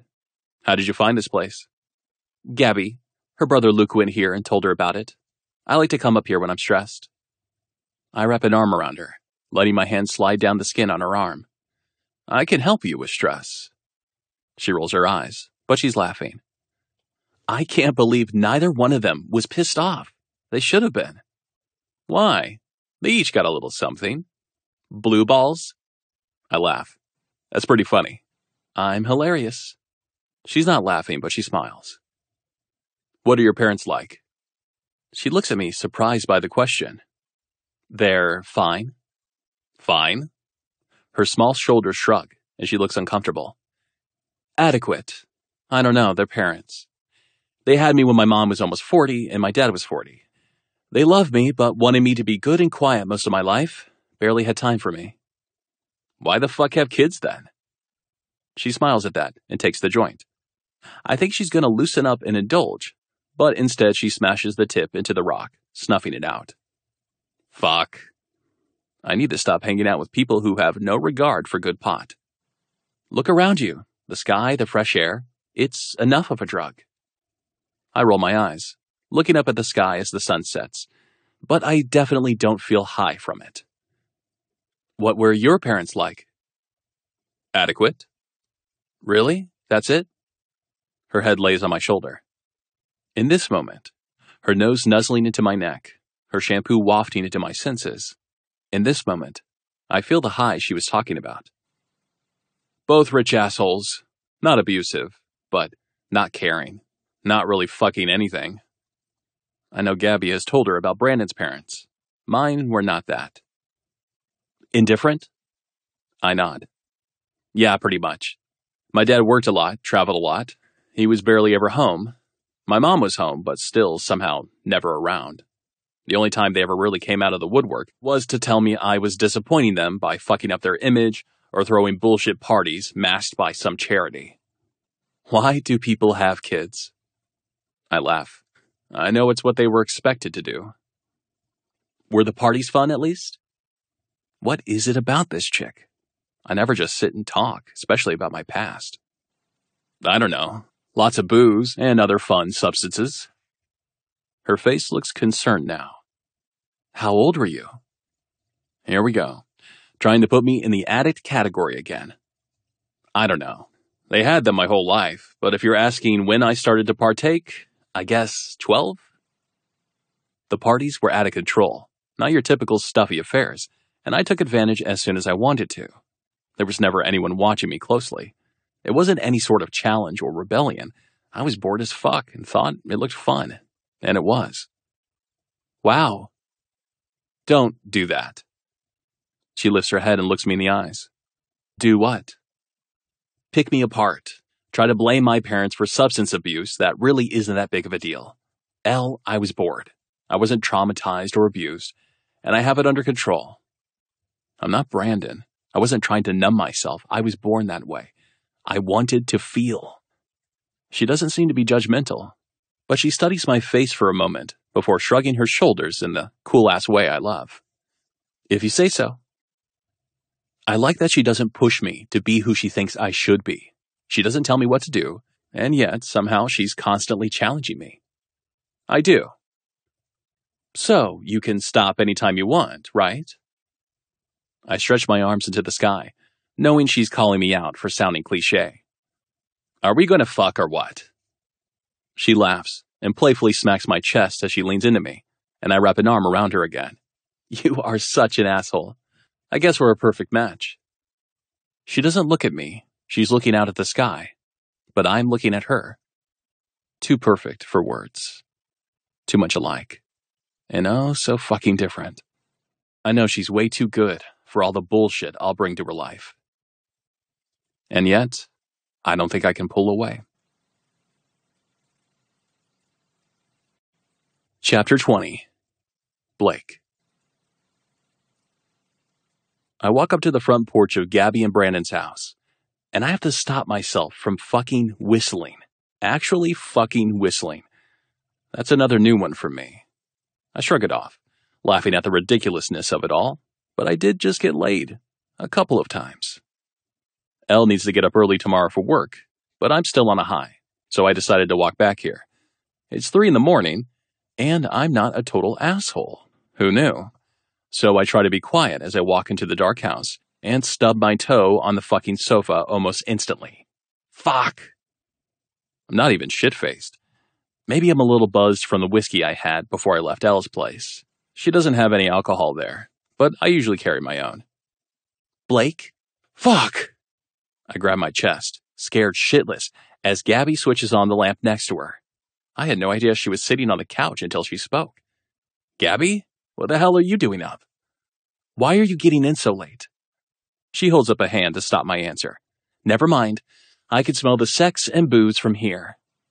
I chuckle and flop down on the opposite side of the couch. Yes, I'm sure you can. She looks tired, maybe a little sad. In shorts and a t-shirt she wears to bed and a ponytail. Why are you up so late? She shrugs. Why do you care? I like Gabby with an edge. I shrug and lean my head back against the plush sofa. I don't, really. Just making conversation. I hear her huff, but then she says, I couldn't sleep. So, wake Brandon up. I'm sure he can help tire you out. I decide to fuck with her. I'm in a good mood. So I look over at her and wag my eyebrows. Or were you waiting for me? Her eyes roll, and she doesn't even entertain the idea. I'm not waking him up. Oh fuck, are they fighting or something? I don't want any part of drama. Honeymoon over? What? No, I just don't want him to worry. I groan. Brandon is not that fucking fragile. You've got to stop wrapping him in bubble wrap and acting like he's gonna break. I've known that motherfucker for a long time. Nothing cracks him. Her pretty eyes are deadly serious as they meet my gaze. You can. That's comical, but I don't laugh. She seems too vulnerable tonight, and believe it or not, I don't want to piss Brandon off. If he could be tempted, he wouldn't be sober. He's going to stay sober for you, Gabby. You don't think he's doing it for him? Not even a little bit. But again, she's vulnerable and all sad and shit tonight. I know he's doing it for you, and he's not going to break. He was going to die. I shrug, not really believing that. He partied hard, sure, but he wasn't completely out of control. We can all die any day. Not from an overdose. He was trying to numb his pain, and now he's dealing with it. You ever think he didn't want to deal with it? She's studying me way too closely now, and I know what's coming. What are you hiding from? Absolutely nothing. I'm not Brandon, but the parties were good. She shakes her head, looking at me with pity that gets under my skin. You came here looking for something. What is it? Did you just come here to drag him down with you? Fuck her. I stand up, pissed off. But she stands too and blocks my way before I can leave and head to the room where I'm staying. Move. No. How the fuck does Brandon deal with her? Tell me, why are you here? Because it's not okay with me if you pull him down. He's doing well. I'm not a fucking trigger for him. I keep my voice low, knowing if Brandon wakes up, I'm definitely getting another black eye. And who the fuck has time for that shit? Your brother is. Her eyes darken. My brother has helped him get and stay clean. I shake my head from side to side cruelly. No. Michael reminds him of everything that happened to him. I remind him of when he escaped from that shit. But your brother? He's the real trigger. You're wrong. I'm not. And you drag him near that asshole every chance you get. Our eyes lock. Don't you? I walk past her, careful not to make contact with her as I move away from her and down the hall to my room. Gabby is a problem for me. There's no doubt about it. I need to keep my distance. Chapter 21. L. When is Thanksgiving break again? I laugh as I process a ticket at the computer with Ophelia at my side. 3 weeks. Ugh! She acts overly dramatic, covering her face as she groans. I need a fucking break. I don't even know what a real break consists of. Ophelia always goes back to Chicago on her breaks to see her family, but I typically stay behind and pick up extra shifts. That is, if Gabby doesn't force me to go to her family's house for the actual holiday. I haven't seen Gabs much lately. Our friendship has been a bit off since she moved out. And okay, since I started sleeping with Blake and not telling her about it. I need to tell her, but the more time that goes by, the less courage I have. She really hates Blake, and I think the feeling is becoming mutual. I'm sure it will go by fast. She laughs as I hand the customer his receipt, but I'm watching the clock, ready to leave. I know he's waiting for me or will be here any minute. My eyes dart around the bar. Maybe he's already here. A thrill flows through my body at the thought. Some nights he spends hours here, but he hasn't found me yet. Some nights he's already completely drunk by the time he arrives, but he can still function. Maybe he does have it under control. Who am I to say? Although, in the few months I've known him, I don't think I've ever seen him completely sober. Well, I'm ready for it. She nods toward the door as people start to file out. Where's your man? I scoff at that, feeling uncomfortable. He's not my man. Oh, Lordy, Ellie, girl. Are we still on this? You've been fucking him for months, and only him. I'd say that makes him yours. Mine for now is more like it. Until he gets bored and drifts off to the next place. She rolls her eyes at me before winking at a customer as he leaves her a 50 and waves goodbye. Right. Or maybe you two will live happily ever after. I fight the laugh. Blake isn't a long-term guy. I know that, and I don't think I have that in me. My whole plan has been to focus on school, not boys. I clock out and look over at Knox as a pretty blonde flirts her ass off with him, doing the giggle and hair toss like I've never seen before. Maybe, Ophelia. Her eyes follow mine to Knox and the giggler. Or maybe men are just assholes. I give her a quick hug and toss my apron on the bar. Knox and Ophelia usually close the bar together. It's their thing, and I clock out an hour before them on most nights. Knox's rule since I have a packed schedule. I'll see you tomorrow. Have fun with your bad boy. I wave her off, walking outside, my eyes darting around the crowded sidewalks, everyone drunkenly grabbing a cab or walking home. My heart flutters as I look around and then stop on a pair of icy blues stalking me from the stairs leading up to my apartment. I walk to him as he puts out a cigarette before he stands. Hey. I look at the travel cup in his hands, one from a local gas station. Whiskey? He looks almost tired, which is a strange look for him. Nah. He pushes his fingers through his hair. Oddly enough, it's just coffee. Are you okay? He nods his head, not telling me what's going on, and I wonder if I should push him. It's really not my place. I'm fine. You sure? He nods, his mouth making contact with mine, his lips brushing over my own, making me momentarily stupid. Yes, but I really think we should go upstairs before we get arrested for indecent exposure for fucking right here. I smile, taking his hand and leading him upstairs to my apartment. But the nagging question of why he looks so worn is in the back of my head as his hands grab my hips, pulling me to him and his lips locking with mine. Blake, we can talk, you know. He pulls my t-shirt over my head and shakes his head as I sit on the bed, and his body hovers hungrily over mine. Why the fuck would I want to do that? His hands grab his shirt at the hem, taking his time to pull it off over his head slowly as my fingers drag over the hard ridges of his abs while he rests between my open thighs. I stare at the man in front of me. Because something is clearly bugging you. He sighs as he kicks off his tennis shoes, letting them fall off the bed, and I do the same. You aren't going to become a pain in the ass who wants to talk instead of fuck, are you?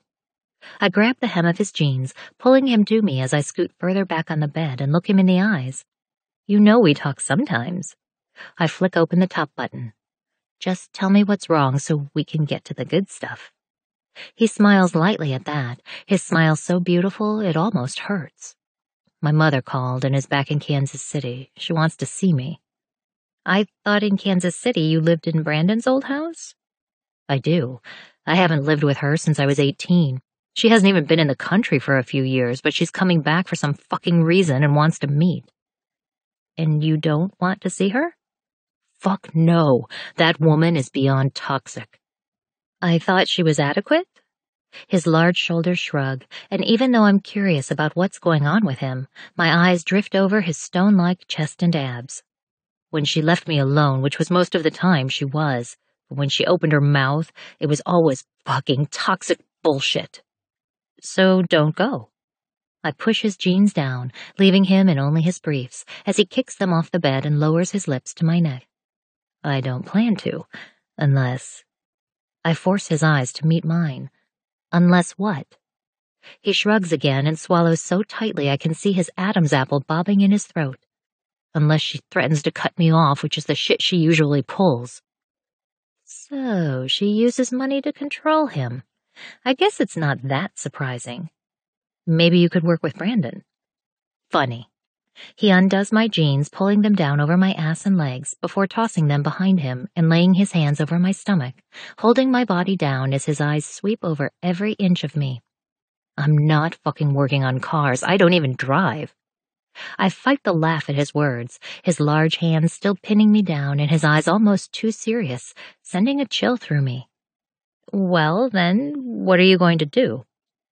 His lips slide into a smirk as his eyes devour my body. You? My body definitely wants that. And after? His much larger body dips down over mine, his mouth moving over the small rose tattoo on my ribcage. I don't care. I want to tell him he should have a plan, that his future matters, but I can't think when his tongue darts out and licks over my tattoo, sending an excited shiver through my body. What do you care about, Blake? His lips kiss the tattoo, and then I watch his biceps flex as he moves directly over me, his eyes meeting mine, his breath tickling my nose. His left hand sweeps up, holding my jaw, tipping my face upward as his lips press against mine, kissing me so deeply I feel what he wants to say but can't, what we both feel but continue to deny.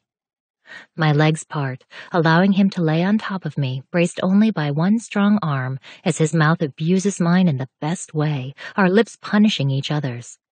There's a hunger there I've never felt as the heat pools between my legs. My hands grip his ass, pushing his hard cock against me, unable to get any relief as I remain on fire. His lips slide down my neck, and I groan with the anticipation of needing him inside me. My hands gripping his hair as his lips drag over my collarbone and down over the cups of my bra. My nipples pebble as his tongue circles them both through the fabric. His mouth continues down over my stomach. His hands land on my knees as his body lowers, his tongue swirling over my belly button. One hand moves back to over my stomach, the other to my panties as he lowers them down and off. My heart explodes as I look down at him, his eyes looking up at me from between my parted thighs. Blake. He just shakes his head at me, his face full of desire, determination, and maybe fear? His left hand holds my stomach as he lowers his head, his tongue sliding agonizingly slow down the length of my pussy, making my hips buck, with his strong hand holding me in place. Don't move. The growl is primal as his hand presses down. Blake, I've never... Shh. His head shakes as he blows cool air over my clit before using his tongue to circle it slowly, coaxing me to lay my head back and stop fighting him. The build-up too great to dispute or to be anxious about letting a man bury his face between my legs. His tongue is doing ungodly things to me as he inserts one finger inside me. My hips lift to meet each stroke as he moves in and out, his tongue teasing my clit as I pant, unable to handle the sensation and pure pleasure. My hands grip his hair as he laps at me, adding another finger and drowning me in ecstasy. My legs start to tremble, and I start to close them, but he takes the hand holding my stomach and pushes them apart, licking more furiously. Wave after wave of pleasure hits me like lightning as I go limp and just enjoy every second of the orgasm tearing through my body, my nails digging into his biceps before I can't take it anymore and pull up to me, needing him. Needing this. He's panting as well when his body lies on my own, and I wipe his mouth with my hand, his lips capturing my thumb and pulling it inside, sucking it gently before I pull his face to my own and we kiss. The kiss is intense and full of need for one another. How did we get here? Together we push his briefs down while he stays positioned between my legs as we kiss, but when he moves to get a condom, I stop him. Don't. His right eyebrow lifts as his full lips entice the hell out of me with their pout. Why? I'm on the pill. I have been for a long time. I just want this. I bite my bottom lip, feeling more vulnerable than I ever have. You. He nods his head slowly, and when his lips slowly caress my own, I feel his heart thundering in his chest as he looks down between us, our foreheads touching. I've never... He's lazy and entitled on the outside, but he's smart. It doesn't surprise me that he doesn't ever forget a condom. It's okay. My hand cups the back of his head as I bring him back into our kiss, lost in the moment. But for the first time in a long time, I enjoy not having a solid plan, just being in the here and now. He swallows hard, but his lips move against mine as my hand moves between us, grabbing his rigid cock and guiding him to my entrance. He takes a deep breath as he slides inside, both of us groaning. My head falls back, and his rests in the crook of my neck as he pushes inside me, thrusting deep as I lift my legs and wrap them around him, meeting each thrust. When we fall into our rhythm and get used to the feel of him bare inside me, his lips find my neck before we're both lost in the moment, moving more toward fucking again as he slams into me and my hips buck forward, meeting each stroke, my fingers digging into his biceps. My teeth sink into the skin of his shoulder as I feel the build-up again and feel him stiffen. Fuck hell. I continue to move with him, coaxing him to come, wanting it more than anything in that moment. His right hand moves between us, sweeping over my clit, and my pussy involuntarily clenches around him, making us both moan loudly. His thrusts are even more animalistic as he fucks me toward our goal. His mouth meets mine with a hungry kiss as he releases inside me and another orgasm hits me. My God. His body collapses on mine as we both breathe heavily, and then I start to laugh with hysteria from the most intense orgasm and the crushing feeling of his body on mine, him still inside of me. He lifts his eyes to meet mine with confusion, but a small smile on his lips. What is so funny? I'm still laughing as I lift one hand over my eyes. Nothing. It was just really fucking good. He laughs at that, pulling out of me and rolling to his side next to me, wiping a tear that slides down my eye from my laughter. Yeah, it really was. I gain control and drop my arm, rolling to my side to look at him. So, are you going to call your mom? He shakes his head, laughing at me. You're fucking sick, you know that? I definitely don't want to talk about my mom with my cum still between your legs. I laugh again and swat at him for that oddly disturbing and hot image as he pulls me to him using one arm. Why not? He shakes his head at me and I laugh. I realize I'm having more fun lying in bed with him than I've had my entire life. And that thought is fucking terrifying. Chapter 22. Blake. So, do you have any plans, or just flipping through channels and getting shit-faced for the rest of your life? Brandon takes a seat next to me on the couch in his living room, and I groan, putting the remote down. Jesus, Dad, I'm just taking a moment to see what's new with the world. He rolls his eyes, looking at the TV that's currently on some old football game, and turns it off. I'm serious. Have I worn out my welcome? He smirks. You were never welcome in the first place. He's fucking with me. He doesn't seem to be in that shitty of a mood today. Look, if it's a problem, me being here, I can leave. Go stay in a hotel or something. I'm not quite ready to leave Manhattan yet. That's not what I mean. You could stay here, but don't you want to do something else with your life? Christ, who the fuck are you? I would say I'm the only friend you've ever had. I'm trying to help you. You came here for a reason. Not for you to be on my ass. I was bored. Right. It irks me that he doesn't believe me, but I won't let him see it. I have to go back to Kansas City sometime anyway. Why? My mom called. She wants a visit. He runs his hands through his hair, looking slightly nervous for me. Shit, that's not good. It is what it is. Probably the same bullshit you're pulling right now. He doesn't know much about my family, but he knows my hatred for my mother. I actually give a damn. I'm guessing Gabby didn't tell him what I said to her about Michael being a trigger for him, because he never said a word about it. Gabby has stayed far away from me, though, and I've given her space. Mostly because of Brandon. But I also realize that Elle and she are close, and for whatever reason, I don't want Elle angry with me either. Last night at her place is still fucking with me today. I don't do foreplay. I don't. I'm all about me when I fuck, and if the girl gets off, fine. But last night, all I wanted to do was taste her, worship her beautiful body, and get to know every single inch of her.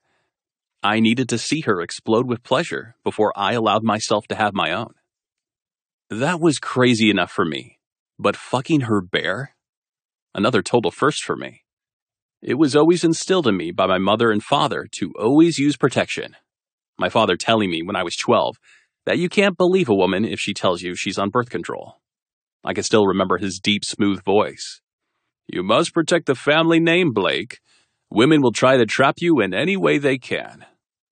That conversation has stuck with me since then. But last night, I saw the desperate need she had in her eyes, and I felt it too. All I wanted was no barrier between us. She trusted me. I, in turn, trusted her.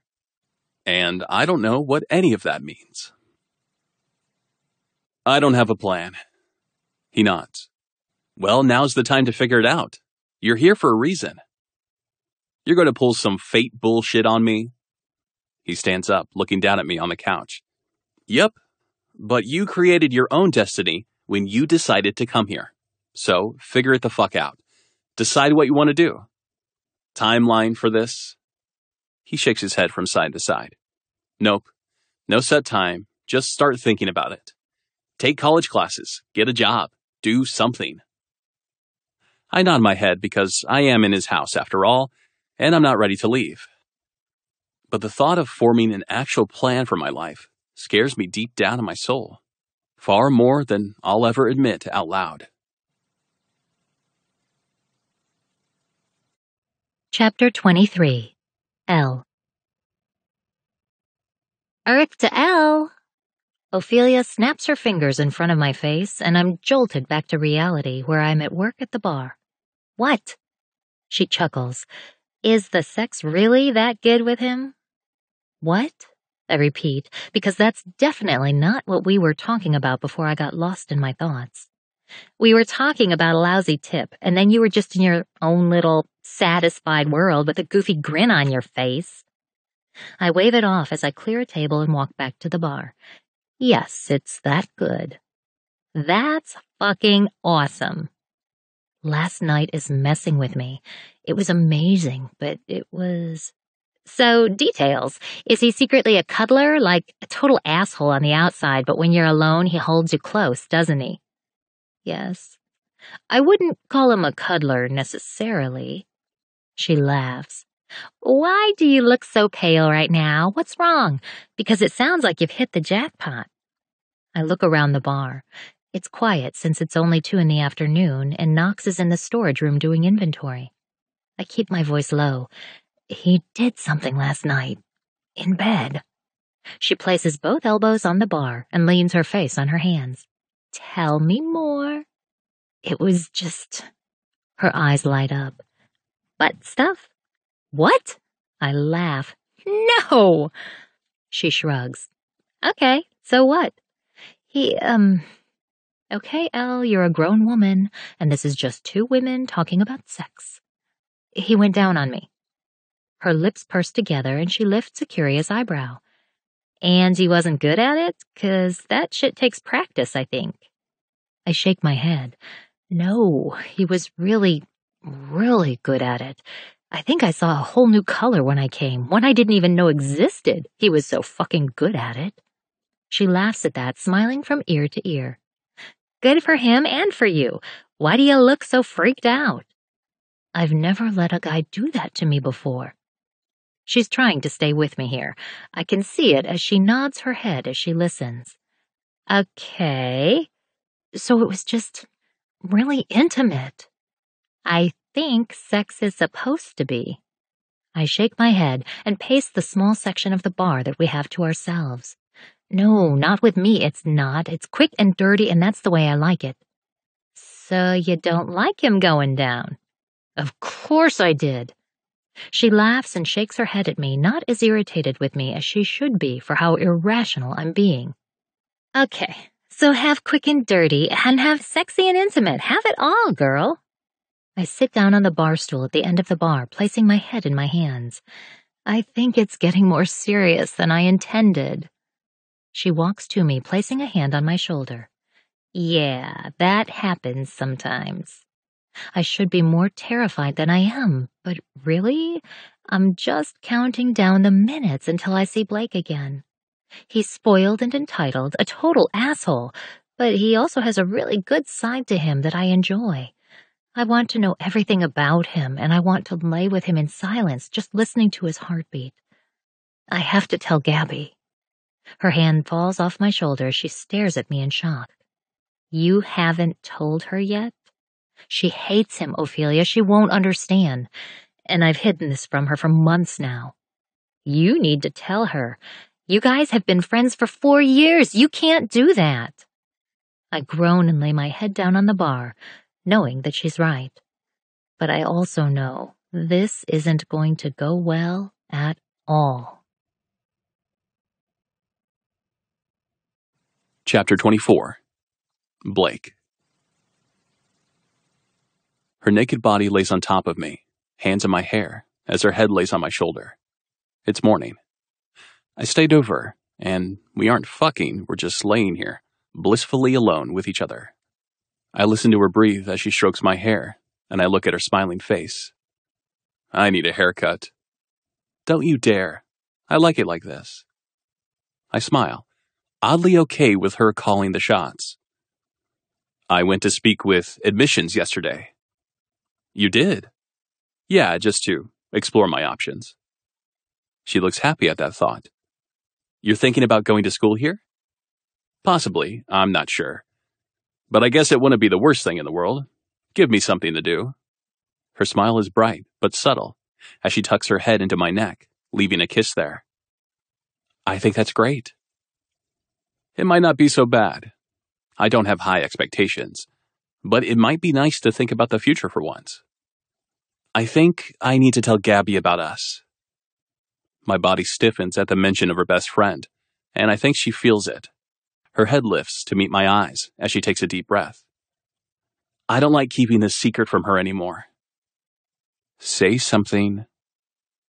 Her wanting to tell Gabby is another big step. It means there's something to tell. Her gray eyes study me. She wants validation that this is the right move. Say anything. If that's what you want. I never told you to keep it from her. Nope, not that. Why did I say that? She swallows and nods her head slowly, brushing her hair out of her face. I know, that was all me. Fix it, fucker. I hate the way I've made her beautiful face fill with disappointment. I move one hand to cup her chin, lifting it. I'm glad you're telling her. One eyebrow lifts with guarded caution. Yeah? I want to say so much. Tell her I'm severely fucked up. Tell her I trust her more than I've ever trusted anyone in my life, and that scares the hell out of me. That she's all I think about, and she makes me want to do better. But I don't.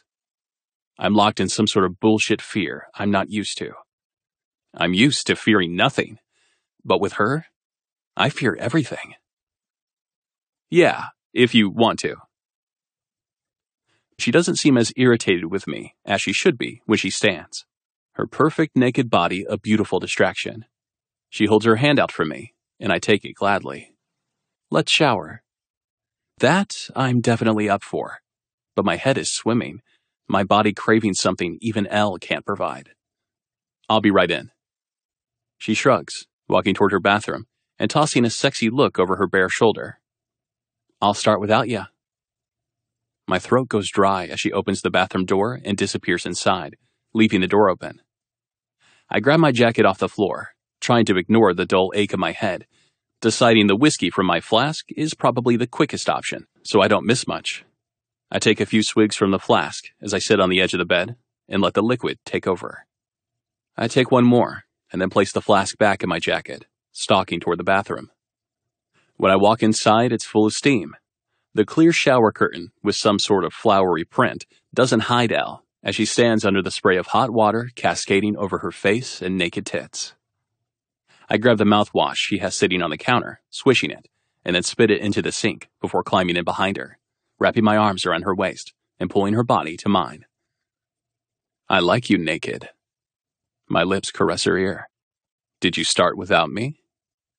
Her hand smooths over my own, taking control, and moving our hands down together between her legs and over her clit. You're just in time. Our fingers slide down her slit, soaking them with arousal and the water trickling down as I spin her body around to face me, my hands gripping the side of her face. Why doesn't she care that I'm a total train wreck? Again, I struggle with words. Her beauty is unmatched in every way as she shakes her head, leaning in and smashing her lips against mine. Can she read my mind? Her back is against the white shower wall as I push inside her, unable to wait any longer. So, we can't talk with words. Fine. I've never been much of a talker. Her arms wrap around my neck, her hand grabbing my hair as my cock thrusts inside of her, relishing every single bare stroke inside her. Her soft moans speak volumes as she pulls away from my mouth long enough to speak. Let's go to the student union after this. What the fuck? That was random. What? One of my hands braces us against the shower wall as the other holds her hip. She laughs, nipping at my jaw as the water pours over us both. I'm excited about the possibility of you coming here. Let me show you around. I stop for only a moment, my eyes meeting hers as she sweeps her wet hair out of her eyes.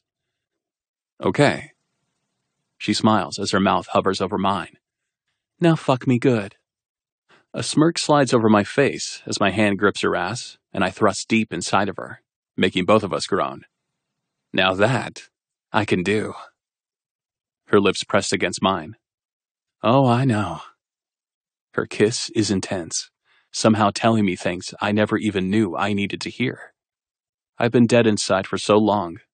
I didn't know I was a walking zombie until Al. Her kiss, a wake-up call. Her body and soul, the antidote to being an unfeeling prick. But honestly, in the back of my mind, I wonder how long this can really last. No doubt, it's all only a temporary fix. Chapter 25. L. I'll see you later. Blake holds my face in his large hands as he gives me a kiss goodbye. I can't stop the goofy smile as we part, my hand clinging to his, but as we walk in opposite directions, they slowly come apart. I turn away from him, but not wanting to, and force myself to walk up the stairs to my apartment. I have a shift at the bar in an hour, so I should probably get ready. Our walk to the student union was a lot of fun, though, and I got to show him around campus a bit. I nearly tumble down the stairs when I reach the top and see Gabby standing there at my door. Gabby, what are you doing here? She looks guarded and cautious, which is so not my best friend. Where were you? Something is off. Did she see Blake downstairs? No, she couldn't have. There's no clear view from my door. At the union, why? She folds her arms, her pretty eyes looking full of suspicion and maybe anger. With Blake? Shit. Gabs, no, please don't lie to me anymore. I saw you. At the union? When? This is so not good. I can feel her anger, and Gabby is one of the most level-headed people I know.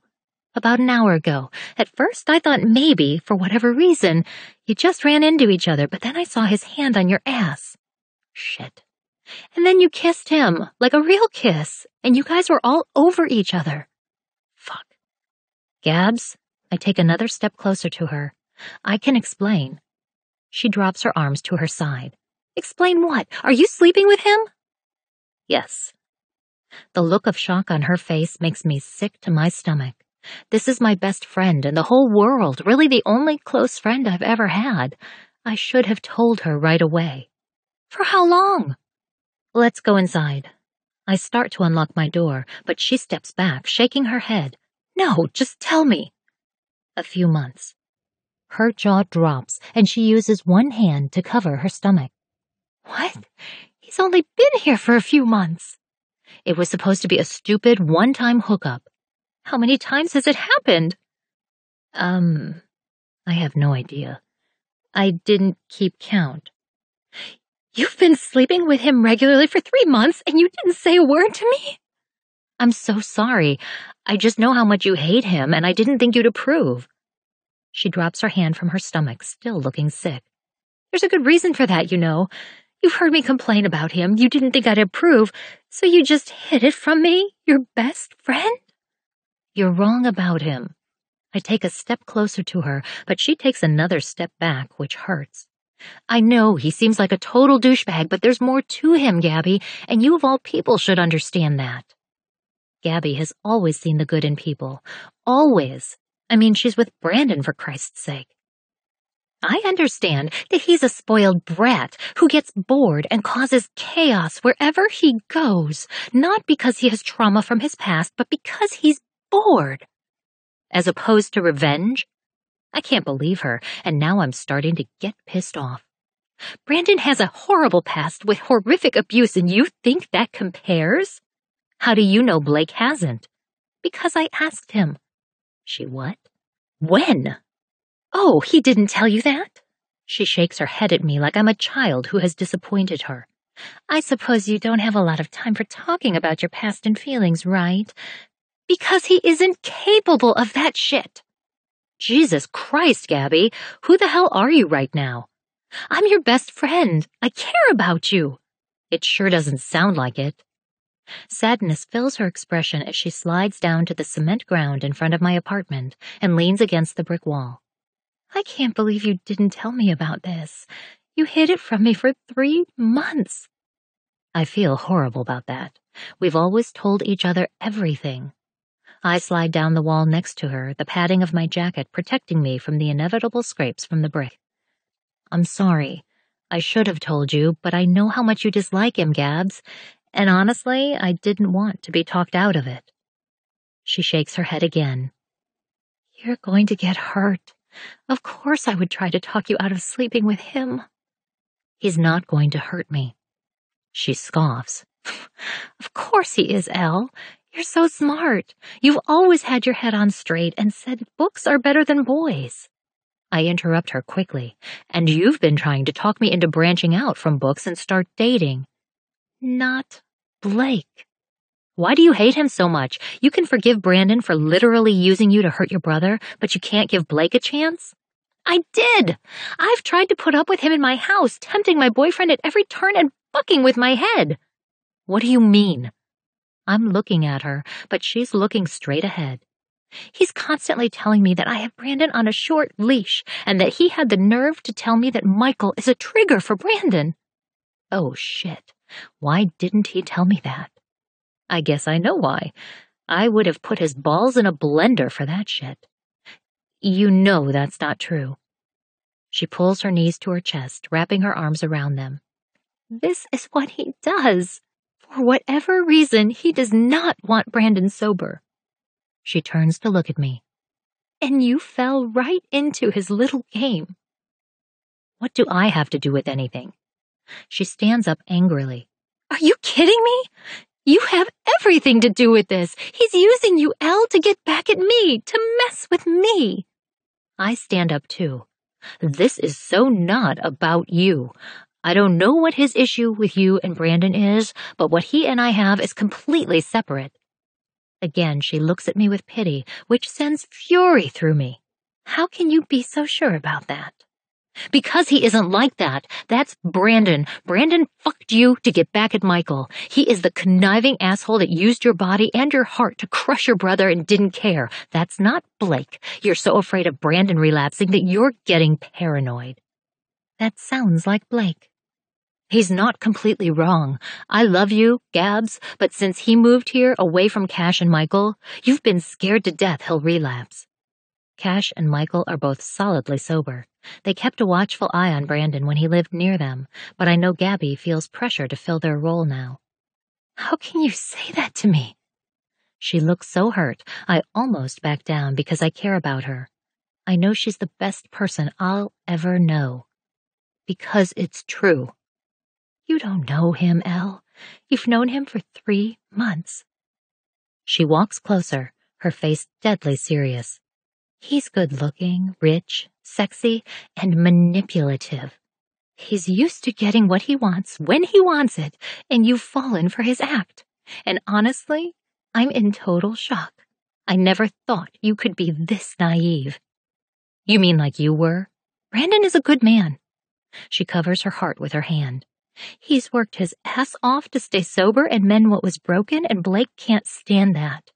He's let jealousy of that fact blacken his already dark heart. I thought everyone has good in them, Gabby.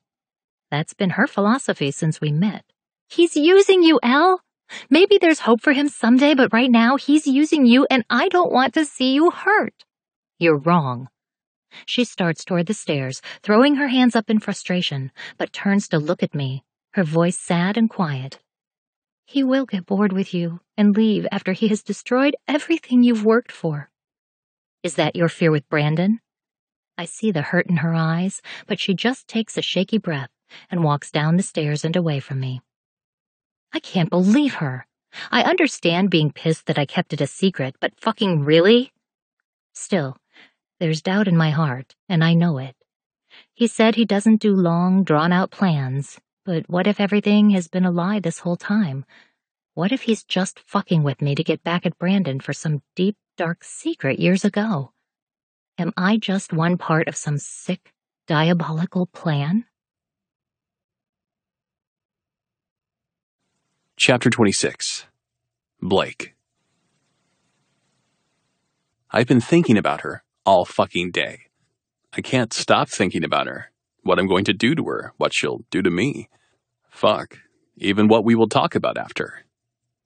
I don't know what's wrong with me, But at this point, I'm just leaning into it.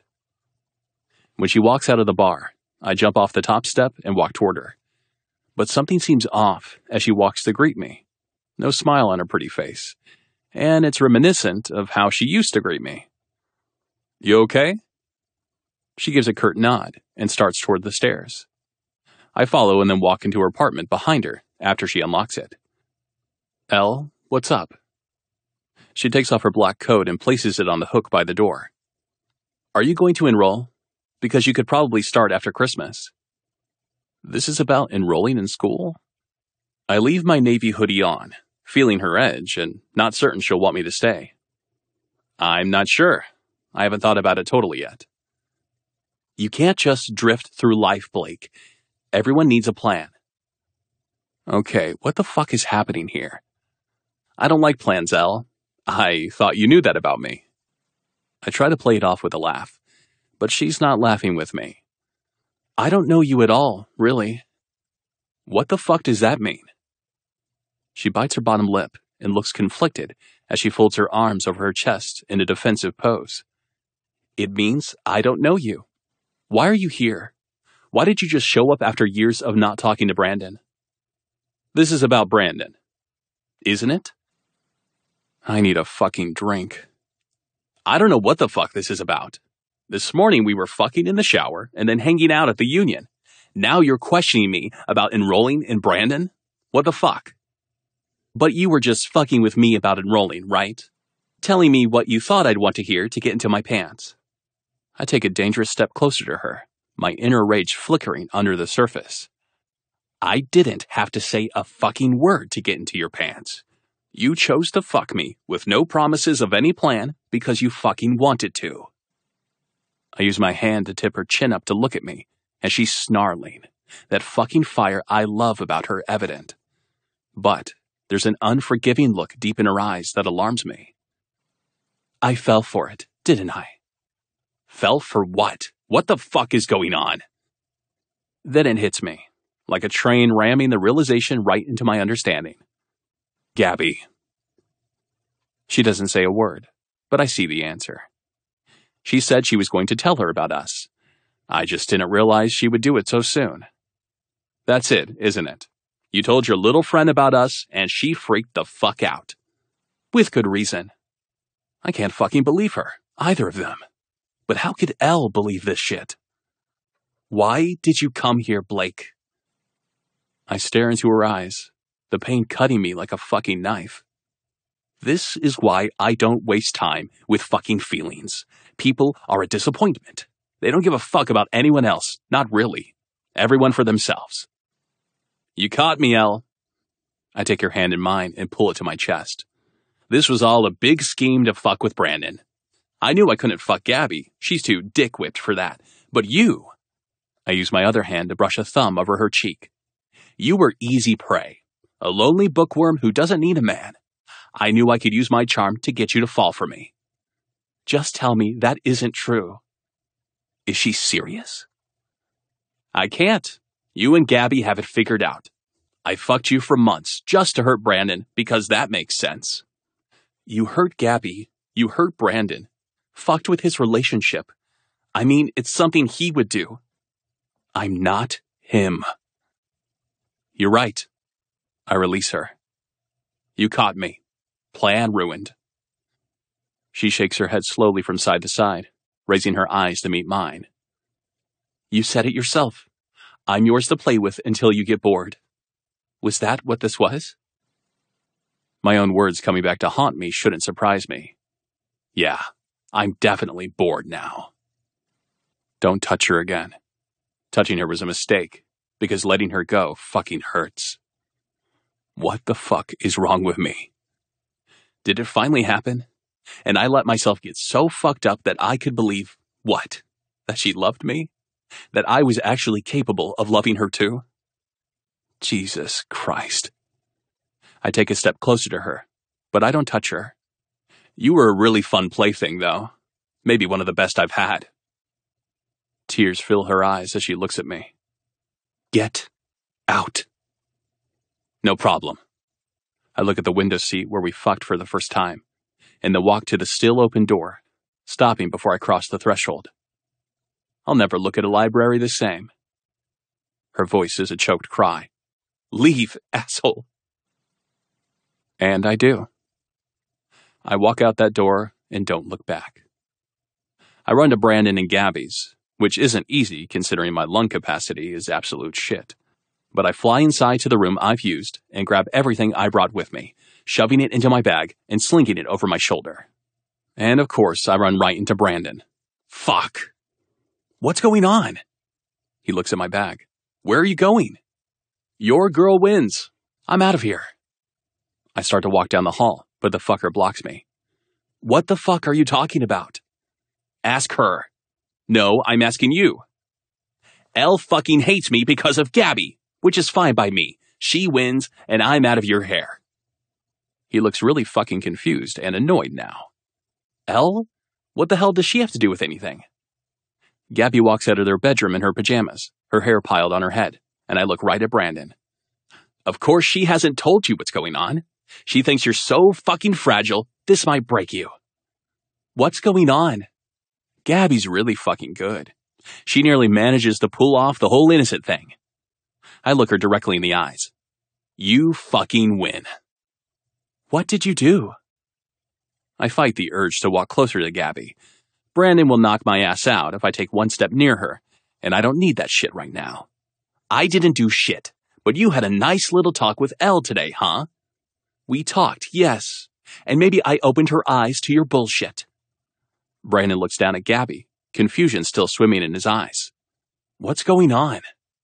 She answers him, and it's clear how against me being with her friend she is. He's been sleeping with Elle for months behind our backs, and who knows why. Brandon looks at me. You have? Fuck this shit. None of it matters. I'm going back to my life, and you can all go back to yours. I take off down the hall, and Brandon follows, meeting me at the door. That's not a life. I turn to face him, pissed off at the whole fucking situation. And this is? Talk about settling. Being on a leash and living only for her? I fucking pity you, man.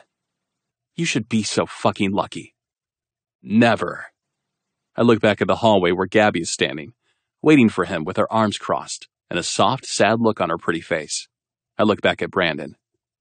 That will never be me. Be a selfish asshole your whole life then. I intend to. I walk out the door, slamming it behind me as I start to walk to Aggieville, knowing I can grab a cab to the airport there.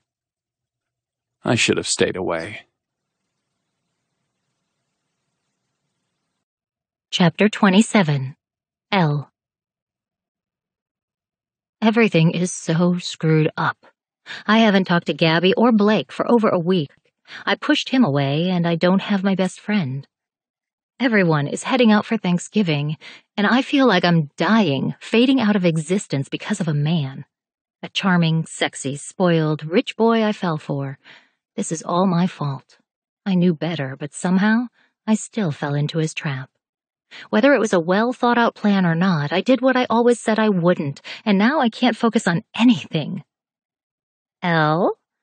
I look over at Ophelia, who nods toward the entrance of the door, and I swear my heart stops for a minute as I look over, not knowing who's walking through. It's Gabby. She looks hesitant but walks to me. Can we talk for a minute? I'm still angry about our fight, but I miss the hell out of her. Of course. I nod my head toward Ophelia. Do you mind covering for me for a minute? She smiles sweetly, knowing everything that happened. Not at all. I walk with Gabby to a table, and she takes a seat first, followed by me. This is terribly awkward, which is something I never thought I could feel with Gabby. I'm sorry, Elle. I look over at her, slightly surprised she's starting out this way. You are? Of course I am. You're my best friend. I don't want to fight with you. She looks out the window sadly. I was an asshole, and you weren't completely wrong. I should have told you about Blake. Her eyes meet mine and she shrugs. Things have been off since I moved out. I haven't been myself at all. You're under a lot of pressure. She laughs at that. You're one to talk. I shrug, laughing too. I know you're afraid he's going to use again. It's so hard. I trust him with everything inside me, and I always have, even before he was clean. I just had this feeling he was good. I feel a dull ache in my chest thinking about Blake. I thought he was an asshole from day one. Maybe our first instincts are always right. I know. He's not going to hurt you, Gabby. I just expected him to relapse, and then I've been waiting to fix it when we needed to because I'm never leaving him, no matter what. I nod my head. You're a fixer, but Brandon isn't broken. He's healed, and you did that. He did. You both did. She smiles and takes my hand from across the table. I don't trust Blake, but if you do, that's what matters. I was angry that you didn't tell me, and I was scared and confused. I don't think you were wrong. He left pretty damn fast, and didn't deny anything. Did he admit to anything? He called me a plaything. He said a lot of things. It didn't end well. I'm so sorry, Elle. She squeezes my hand, and I see tears in her eyes. I miss you, and not just the last week, but this whole semester has been hard. I miss her too, so bad. Maybe that's what led me to Blake. The asshole was right. I was lonely. We'll do better, but you have Brandon now. You guys have to focus on your relationship. She gives me a smile and releases my hand, taking a deep breath. We had a long talk when Blake left. Well, we had several long talks. I'd assumed he'd left, but wasn't sure until just now. I can't keep worrying about Brandon constantly just because Cash and Michael aren't here. He talks to them a lot on the phone. We're going back home tomorrow for break, and he's going to a meeting with them. I have to stop thinking about what could happen and live in the now. You're pretty good at that. She smiles and wipes a tear from her eye. I need to hold on to that. I can't wait any longer and ask, just to confirm. Blake left? She looks sympathetic. Yes, that night we fought, and I'm guessing you guys fought too. Good. It's probably for the best. Is it? I meet her eyes, which seem more like my Gabby now, calm and level-headed. Yes. Elle, I do believe there's good in everyone. I think that with some people, they only allow the ones who are truly special to them to see the good inside. You saw something different than I can. He was really good in bed. Like, really good. Her pretty eyes roll. Anyone can be good in bed. I laugh at that. I have to disagree with that, Gabby. I've had some pretty mediocre romps. She shakes her head, laughing. I think it was more. I give her a look, begging her to let it go, and she doesn't speak for a little while. I know I should get back to work, but even not talking, it's good to be with Gabby. So when do you leave? Tomorrow evening. You want to come? I breathe a breath of relief when she invites me, like our friendship is still intact. I can't. I have to work. Drive in on Thursday? I smile, but I can't stomach being in the same city as Blake. I'm not ready. She stands and wraps an arm around my shoulder, pulling me tightly to her. I get that. I'm here any time if you want to talk. I'm really so sorry, Elle. I'm sorry I didn't tell you. Whether things are weird between us or not, there's no excuse. I should have told you, and I won't keep secrets from you anymore. We'll do better. I stand and give her a great big hug because I miss her and because I fucking need it after this week. She hugs me back tightly, letting a tear escape as she wipes it away. And we both laugh, pulling back. Yes, we will. As soon as we get back, we'll have a girls' night at your place. Sounds like a plan. I'll see you Saturday then. I nod. It's a date. She waves to Ophelia as she leaves, and I go back to work. Blake was a mistake I never should have made, but I have my best friend back, and I suppose things will go back to normal sooner or later. He'll be a distant memory, and just like he said, something to look back on when I'm where I actually want to be in life. Chapter 28. Blake. Jesus, you're not even hard. What the fuck? I open my eyes and see a blonde with big tits on full display as she sits on my bare lap. Where the fuck am I? I look to my left and see a black nightstand. The black cotton sheets underneath me are the ones I bought. I'm back in Kansas City, in Brandon's old house. I'm back to this fucking life. The nightstand has some sort of white powder scattered around. My guess is coke, but who the fuck knows? Could be smashed up pills of some sort. The chick on top of me looks pissed, but I don't recognize her at all. There are liquor bottles everywhere, and a couple of joints that, thankfully, aren't lit. I don't need to burn the whole fucking house down. Of course, at this point, who the fuck really cares? Then get the fuck off me. I brush her off me, and she falls to the side. What the hell is your problem? She's holding a condom, still in the wrapper. I want to fuck. I'm clearly not in the fucking mood. Holy shit, this chick is annoying. Where the hell did I find her? You were last night? I think I'm gonna be fucking sick. I'm not now. So take a fucking Viagra. I want to use that delicious cock some more. She bites her bottom lip and pushes her hair out of her eyes. I guess that's supposed to be enticing, but my stomach rolls. I don't know what day it is, or what the hell has happened since I got back to Kansas City. I went straight to my dealer and stocked the fuck up before coming back here, and that's the last thing I remember. Who knows where I found this wannabe Barbie? She could be a hooker for all I know. Sorry, the door was open. Oh, fuck no. I look over at the door and see Gabby standing in the doorway of my bedroom when I hear her voice. She looks slightly horrified, but not enough to run away. What the fuck are you doing here? I thought maybe we could talk. I grab a bottle of whiskey and take a long swig, looking back over at her and cracking my neck. No. Blake, please. Her eyes are pleading with me, and I have a sinking feeling in my gut. Is Elle okay? No, stop. No. It will only take a second, and then you can get back to your little STD and drugs party. The girl on the bed with me, still fully naked and not giving a fuck, looks over her shoulder at Gabby. We used condoms. Gabby looks straight at me. I'd still probably get tested. I don't laugh, but it's hard not to. The chick gets pissy and stands up, walking to Gabby. He's not in the mood, sweetheart. We were just working on getting him back in the mood, so you're gonna have to wait your turn. Definitely not interested. She holds up her left ring finger, showing off a new diamond. I stare at it. Brandon proposed? She looks past the blonde to me. Yes, last night. His leash just got even shorter. Her smile fades as she takes a deep breath, probably trying not to kill me. I don't give a fuck. She turns to the girl. I just need to talk to him for a minute. Then he's all yours. The girl huffs and rolls her eyes. Whatever. She walks out, leaving me and Gabby alone. Who knew my greatest nemesis would be a tiny, good girl? What? I sit up on the bed, pulling the sheets up a little further. Pretty sure Brandon will kill me if she sees even a hint of dick. I'm sorry. Oh, for fuck's sake. You're what? I'm sorry. I got into Elle's head, and although I wasn't trying to manipulate her, I think it messed things up with you too. I'm sorry.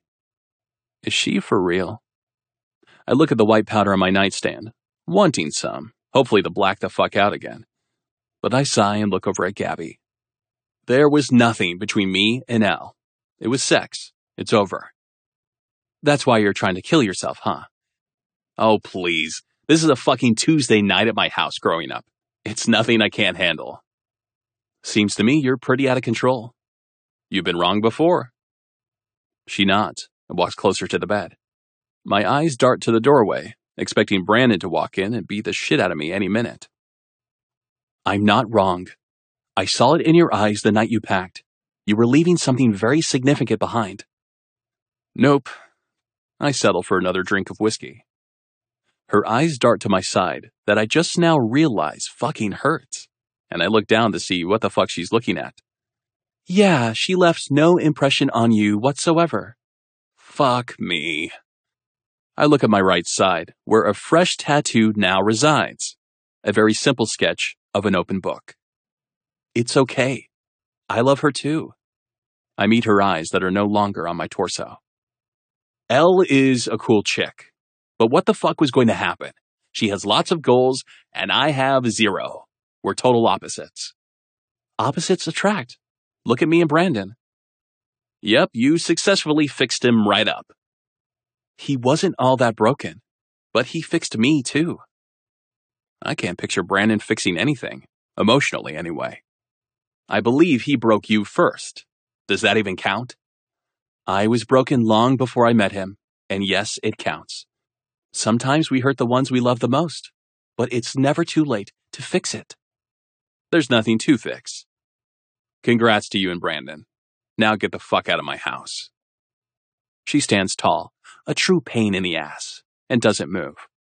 I think she fell for you too, by the way, something I never thought I would see happen. If you care at all, get your shit together and go back to her before it's too late. Because Elle is an amazing catch. Sooner or later, someone's going to sweep her off her feet. Not if they aren't in a fucking book. I used to think that too, but turns out she's open to love. She's just afraid of it, like everyone else. I'm not changing for anyone. She shrugs. You already have. Happy Thanksgiving, Blake. She spins on one foot and leaves as I sit there trying to figure out what the fuck just happened. Did she just tell me that Elle is in love with me? Does it even matter? Chapter 29. Elle. I'm so happy you're here. I lean my head on Gabby's shoulder as we walk up to her brother Dylan and sister-in-law Brooke's home. It's Christmas Day. Brandon and she have been here for a few days already, but I just arrived. I let her talk me into staying one night. When she got back to Manhattan after Thanksgiving, she came over and stayed at my apartment, and we had a great night with wine and snacks. It felt like old times. She told me all about Brandon's very simple yet beautiful proposal. They stopped at an overlook when they were driving to Brooke and Dylan's for Thanksgiving. He pulled out a ring and asked her to be his wife, and the rest is history. After graduation, they're having a small ceremony in the backyard here, and I couldn't be happier for her. She didn't seem worried at all, leaving him for an entire night alone while she stayed with me, and they're in a really good place. He's going to therapy and meetings, and he'll make a good husband to her. Thanks for insisting. She hugs me to her. Always. I smile happily as she walks me into the living room, where her ridiculously big family is gathered. And I do mean big. Gabby's parents died in an accident when she was 6, leaving her and her 4 siblings behind. Her oldest brother, Dylan, took over and then married their social worker, Brooke.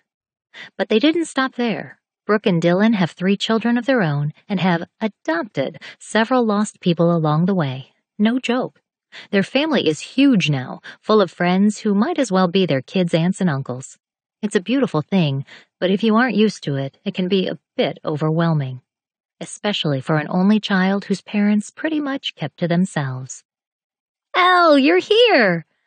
Brooke jumps up from the sofa and gives me a big hug. She's definitely warmer than my own mother and makes me feel at home every time I visit. Hi, Brooke. Thank you for having me. She hugs me to one side and Gabby to the other. So, are you ready to plan a wedding? Gabby laughs happily, truly excited for her upcoming nuptials, it seems. Absolutely. I love to read love stories, but oddly enough, I wouldn't call myself a romantic. I always thought all of that was way better in books, but looking around this very crowded home, all I see are love stories that have played out. Gabby's brother Luke and his wife Hannah were childhood sweethearts, ripped apart by her family moving away, only to be reunited in college. Their family friend Jax and his wife Charlotte, who, according to Gabby, was married to an abusive senator when they first got together. Don't even get me started on their family friend Shriller, who's a famous racer and is now married to Brooke's best friend Alex, who used to mess around with Jax and very seriously dated Chris Adamson, who's now married to Amy, who used to sleep with Shriller because she's a physical therapist who helped him after a wreck. I mean, my God, the whole thing makes my head hurt. Oh yeah, and Shriller used to date Brooke way back in high school. I mean, the Monroes could be an entire series on their own. But they all overcame so much and have become this great big family. It's hard not to believe in love when you're here. Maybe that's why I avoid it so much. But it definitely rubbed off on Gabby, because this girl will never give up on love. I'm still carrying my bag and I turn to Brooke. Do you mind if I put this in the guest room? She smiles brightly, no shortness of kindness in this one. Oh, of course. Sorry, sweetheart, I'll take you. No, it's okay. I know where it is. You sure? I nod back toward the living room where some people are playing a game. Some are watching some football game, and I nod my head. Yes, I'll be right back. You want me to go with you? I shake my head at Gabby, declining her offer also. I'll be right back. Okay, see you in a minute. I give a quick hello to other members of her family as I start to walk to the door that leads downstairs, but I see Brandon sitting on the back patio, and I can't help myself. I open the door and walk out. He looks up, and his expression is quintessential Brandon, not too happy, but not too pissed off at the moment. You made it. Disappointed? I smile as I sit in the chair next to him. No, not at all. Gabby really wanted you here. I nod. I guess we're stuck together now, huh? You're marrying the person I consider a sister. He actually chuckles at that. Yeah, guess so. I'm stuck with a lot of people now. He nods toward the crowded living room, and I smile as I look back at the happy family over my shoulder. Could be worse. No shit. They're fucking incredible. Yeah, they really are. No wonder Gabs is so amazing. The right side of his mouth slides up into a smile, and I see so much love in his eyes. It's absolutely incredible. Yeah, she is. I'm glad you guys finally talked. He doesn't seem surprised at all that Gabby told me about their talk. Me too. I get why she's scared, though. Loving an addict is fucking scary. His eyes meet mine with seriousness I wasn't prepared for. Isn't it? I wouldn't know. Bullshit. Seriously? Since when does Brandon get involved in anything? What are you trying to say? That you're in love with Blake and you let fear push him away? Well, fuck. That was the no-nonsense approach if I've ever seen it. He left. He left after you pushed him away, accused him of shit he didn't do. You're kidding, right? I mean, you're one to fucking talk. I try to keep my voice low as I look back at Gabby's family, still going about their night, and look back at Brandon. You literally fell in love with Gabby as you were executing some plan to hurt Michael. Yeah, that happened, but that was me. He places a hand on his chest. And although Gabby forgave me when she probably shouldn't have, her radar for that shit is fucked up now. She expects it, but that's not Blake. And how can you be so sure? Because it's not his style. I know him. He doesn't have anger and hate instilled in him. He's not dark, and he cares about you. Yeah, he really showed it. Brandon stands up, the cold from the night causing his breath to be visible as he zips his coat up further. So he's an asshole. Who the fuck isn't? I mean, hell, even Gabby, who is by far the best person either of us know.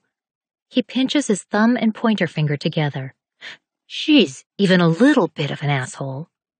I laugh and stand up, shaking my head. She really is the best. I know, she balances me out. I laugh again. Well, I'm definitely an asshole, and so is Blake. I don't think it can work. All you need to ask yourself is whether you love him, because at the end of the day, his eyes meet mine, and I can tell he hates what I'm making him say, so much it's almost comical. Love is all that fucking matters. Quit fighting it. I look over my shoulder at Gabby's happy family and all the couples, and then back at Brandon. Will you tell them I'll be back soon? He smiles and takes my duffel bag from me. Yep. Thank you. He just gives a curt nod, and I go through the gate that leads to the front of the house and out to my car. This is so stupid. Epically so. But he's right. Why fight it? I should have calmed down and really talked to Blake. I get so frustrated when I'm reading my books and the main characters don't just take a breath and actually fucking talk it out. And yet, what did I do when I was faced with the same situation? I climb in my car and pull out my phone when it vibrates with a text. I smile when I see an address from Brandon. Okay, you can do this. Chapter 30. Hell. I follow the GPS across town to a very ritzy, gated neighborhood and breathe a sigh of relief when I see the front gate is open. Using the intercom to ask Blake to buzz me in wouldn't have the same impact. I take a deep breath and drive my car through the metal gate, parking in front of the massive house. Okay, You can do this, Elle. You're a strong woman, and this won't mess up your plans. I mean, Gabby apologized because she didn't think I was part of some plot. Brandon knows Blake the best, and he didn't think that's what any of this was about. Yes, Blake and Gabby haven't gotten along, and he showed up out of nowhere just as Brandon was in the happiest part of his life, but it doesn't seem like there's bad blood between them. Don't overthink it. Okay, I can and will do this. I don't know if there's a future here, but maybe I don't need a plan for once. I still haven't moved. Spontaneity is so not my thing. I did sleep with Blake on a whim, though. I mean, shit, I let him finger me in the library. Maybe he makes me a little more impulsive. Is that a good thing? Shit, I'm freaking out. I close my eyes and take a deep breath. I think back to the last day with Blake, waking up in his arms, the shower, him talking about future plans. A smile spreads across my face, and I open my eyes, turn my car off, and climb out. I walk up to the front door and see it's slightly open. Blake? My heart is racing. This is a really nice home. The gate was left open, and so is the front door? That's just not safe. I push the door open further and walk inside, looking around, but not seeing anyone. Blake, are you home? No response, but I do hear a clanking sound coming from further in the house, and because apparently I've learned nothing from horror movies, I continue to walk through the house until I reach a swinging door I assume leads to the kitchen. I push it open, and honest to God, at that moment, I'd have rather walked in on a burglary because what I see absolutely guts me. There's a pretty, naked blonde bent over the counter as Blake, who isn't naked but has his pants down, thrusts inside of her with vigor. My stomach rolls. His bloodshot, hazy eyes meet mine. What the fuck are you doing here? He's not slurring his words, but sounds belligerent, and the whiskey bottles, lit joint, and some sort of white powder on the counter around them convey a vivid story. I have no fucking clue. He's clearly over me already and back to his partying ways, not that he ever really stopped. What the hell was I thinking? I turn and push the door open, walking through it and letting it swing closed behind me as I dart for the front door. But before I reach the front door, I take a deep breath and turn back around, only to run into Blake, who's zipping his jeans and following closely in pursuit. Why are you here? I can smell the alcohol and weed seeping from his every pore. I don't know. It's the truth. I've never felt more lost in my life. I've always had a set plan, one that didn't include a man for this very reason. I don't want to lose me. No, you fucking know. You're the one who showed up here. He's angry and cold, his smirk and confidence gone as he looks as lost as I feel. Tell me I wasn't part of some plan to get back at Brandon. I'm giving us this chance. Fucking some random chick, that can be forgiven. We aren't together. I don't care about that, even if it was gut-wrenching to witness. And the partying? Maybe we can get him help for it. Why should I tell you that? Because I may have jumped the gun. Maybe I let Gabby freak me out and it wasn't fair. So just tell me, were you screwing with my head? Were you really making plans to go to college?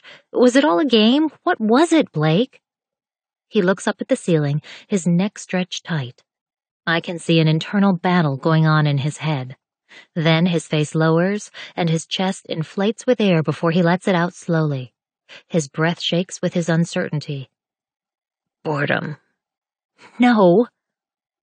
Yes. Now he's more certain, and he takes a step closer to me.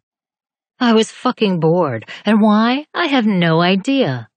He raises his arms, gesturing to the room. I have it so good here. He shrugs coldly. But I got bored, went to see Brandon, and found you. So it wasn't a plan? I don't do plans. I'm not Brandon. He's obviously pissed, but he doesn't seem like himself at all. So then, what now? Nothing. I don't do plans, Elle. I don't want a plan. I don't want my whole fucking life mapped out for me because I'm not a fucking coward. I'm a coward because I have a plan? Do you hear yourself? I do. His blue eyes are somehow darker, even though they're the same icy color. You're so afraid of anything that deviates from your plan, so fucking scared of not having the next 10 or 15 years all lined out, because then you don't have control. I don't want that kind of control in my life. I scoff, folding my arms over my chest, fighting tears because I misjudged him so badly. Clearly. That's right. He takes another step closer to me, and my stomach rolls at the smell of alcohol, the other woman's perfume, weed, and regret. You should go. Do not let this heartless asshole see you cry. Yes, I should. We would never work. No, we wouldn't. It was fun while it lasted. His fingers gripped the ends of my loose hair, threading it through his fingers. Really fucking fun. But I was never going to fit into your perfect plan. I'm sure there's some guy out there happy for you to tell him what to do and be your lapdog. I pull away from him. Fuck you. He points toward the kitchen, uncaring and cold. Nah, I'm gonna go finish fucking her. I swallow the sick feeling and fight the urge to slap him. Good luck with all that. Have a nice life, Elle. Don't worry about me. I will. I turn and force myself not to run out the door into my car. First instincts are always right. Back to the plan. Chapter 31. Blake. Get up. What the fuck? I pry my eyes open to see Brandon standing above me. I groan and look to my side, feeling the hard wood against my back before realizing I'm lying on the floor in the hallway upstairs. Fuck, I guess I didn't make it to my bedroom. I'm naked and not completely sure how long I've been here. What is it with motherfuckers just letting themselves in lately? The front door was open, jackass. Are you going to get up? What, you want a better view of my ass? He shows no emotion whatsoever, and doesn't move, but only repeats himself. Get up. No, I'm pretty fucking comfortable. I raise one arm and tuck it under my head for emphasis. Even though my body is screaming, I manage a smirk. What the fuck did you do to Elle?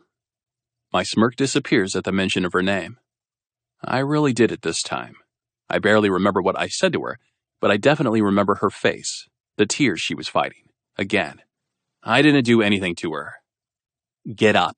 I can't fucking talk to you with your junk out. Distracting, right? I try a joke that again doesn't fucking land because he isn't in the mood, and neither am I. Blake. Fine. I force my tired muscles to lift me up and walk into my bedroom, ass out and not giving a damn. I grab a pair of jeans and tug them on as Brandon follows. I take a seat on the bed, and he opts to remain standing, his eyes roaming around the room that has been mine since I moved in with him. The master is down the hall. You've really done a lot with the place. Yeah, well, the maid won't be here till next week. He looks at the liquor bottles on the floor, along with used condoms laying by my bed. Maybe you should switch to weekly service, and give the poor woman a huge raise. You really here to bust my balls about the house? You want it back? Fuck no. He looks around again, his eyes stopping as they look out the door, across the hall to his old bedroom. Nothing but bad memories here. So why are you here? His eyes meet mine again. What the fuck did you do to Elle? I already answered that question. Although I'm not entirely sure what I did. No, something happened because when she left the Monroes last night to come see you, she was optimistic, ready for a new beginning, kind of happy. But when she came back, his expression darkens. She definitely wasn't happy. She apologized and then drove back to Manhattan. Good.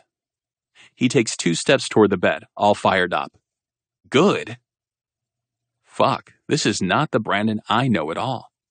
I mean, yeah, my friend has always been confrontational, but taking up for anyone other than Gabby? That's not him. I stand up, facing him, showing no fear because I'm back to fearing nothing. Letting feelings take hold and allowing myself to fear was one of the stupidest things I've ever done. That got me burned, and I don't like that shit at all. Yes, good. She doesn't belong here. She belongs in Manhattan, going to school and working her ass off. That's where she's happy. And you? I belong here. He shakes his head. No, you don't. Yes, I do. My mouth goes dry as I speak the next lie. I'm happy here. He doesn't miss a beat. No, you're not. No one is happy here. You're wrong. I am. Well, I would be if people would stop coming by and barging in. He looks annoyed. I'm fine, and Elle will be fine. Congrats on your engagement. Somehow I don't think I'm going to get an invite to the wedding. Do you want help? I look at him like he's completely insane because I'm pretty sure he is. I've told you I don't need help with anything. I'm fine. I'm not a fucking addict. He looks around the room again and then back at me. Your lifestyle begs to differ. I like to party. This isn't a party. This is a recipe for death. Soon you'll be all alone here, drinking and using drugs every second, chasing that high. And no one will be here to help you when you really need it. It's really not that serious. I don't believe I'm an addict. No part of me does. I'm not trying to go numb. I'm just having a good time. Okay, fine. Let me ask you something. I groan but sit back down, craving a hit or a drink. Anything because my fucking head is pounding. What? How long has it been since you went a day without drinking, smoking pot, or taking pills or something to party? My eyes meet his, the cloud of truth looming over me and pissing me off. I don't keep track of that shit. Because you don't know. Who cares? He takes a deep breath and takes a tentative seat at the edge of the bed next to me. I do. Why? Because Gabby pushed you here? No, although she does care. I scoff at that, looking up at the ceiling. Yeah, she showed that. So she messed up. There's a first time for everything. She messed up. She fucking... I stop, but he urges me to continue. What? I was going to say she tanked my relationship with Elle, but there was no relationship. There was nothing real. Nothing. Right. You have no fucking fight in you. You're Blake Richardson, lazy, spoiled, fucking entitled prick. And you're Brandon Prescott, the exact same fucking thing. He stands up and faces me. Yeah, I was. I was drifting through life trying to forget some horrible shit that happened to me, angry at the world. And then she came along and changed everything. She made you a pussy. The smile on his face tells me he doesn't give a damn if that's true. Yep, for her. I'll still kick your ass if I have to. I can't get used to you being someone who cares. He actually laughs at that. He is, without a doubt, happier than I've ever seen him. I didn't see it when I was living with him and Gabby, but I do now. Yeah, it's hard for me too. And some days I still struggle with being sober, wanting to forget. But she's worth staying sober for. My life now is worth it. I'm not the same. I didn't have anything bad happen to me. I know your parents. Maybe they didn't beat the shit out of you, but they aren't parents. You were a lonely, lost kid, and you resorted to substances to get you through your life. You need help, but I can't force you to get it. I look down at the dirty floor at my bare feet, and then back up at him with wet, ugly tears forming in my tired eyes. I don't want to stop. He places a hand on my shoulder. I know. I can't do it, Brandon. I can't fucking do it. Fuck. He takes a seat next to me again and wraps an arm around my shoulder. Yes, you can. I won't lie to you, sobriety sucks ass. But the things it allows you to do, that shit is worth it. I run my hand through my hair, sick and tired of all of it. The partying, the women who couldn't care less about me, the pretending not to care. I don't even know where to start. I can't remember the last time I was sober. I don't even know what that feels like. It's gonna hurt like a motherfucker. Great. You'll get through it. I'll pack your bags right now. My mother's coming over later. So leave her a note. Trust me, she'll only make it worse. I nod my head slowly. Yeah, okay. He pats my back. Then he stands, walking to my closet and packing a bag for me to go to rehab. There's no way this takes... Chapter 32. L. It's been months since I fled from Kansas City and back to Manhattan. 3 months, to be exact. I was heartbroken after my... I don't even know what to call it. Confrontation? Conversation? I don't know. Whatever it was, my heart felt like it would never repair itself. But it's amazing what time can do. I only have one rule with Gabby, that we don't talk about Blake. And she hasn't, except to tell me he went to rehab the next day. But I don't want updates. I don't ask how he's doing because I can't. I have to move forward. I'm graduating in 2 months. That's all I have left to get my undergraduate degree, and that's what I'm focusing on. Gabby and Brandon are getting married 2 weeks after graduation, and I'll be there as part of the wedding party. I smile over at Ophelia and Knox as they share a quick kiss before the bar opens. Finally. They finally got it together, and Knox realized Ophelia is the one he was waiting for all along. See?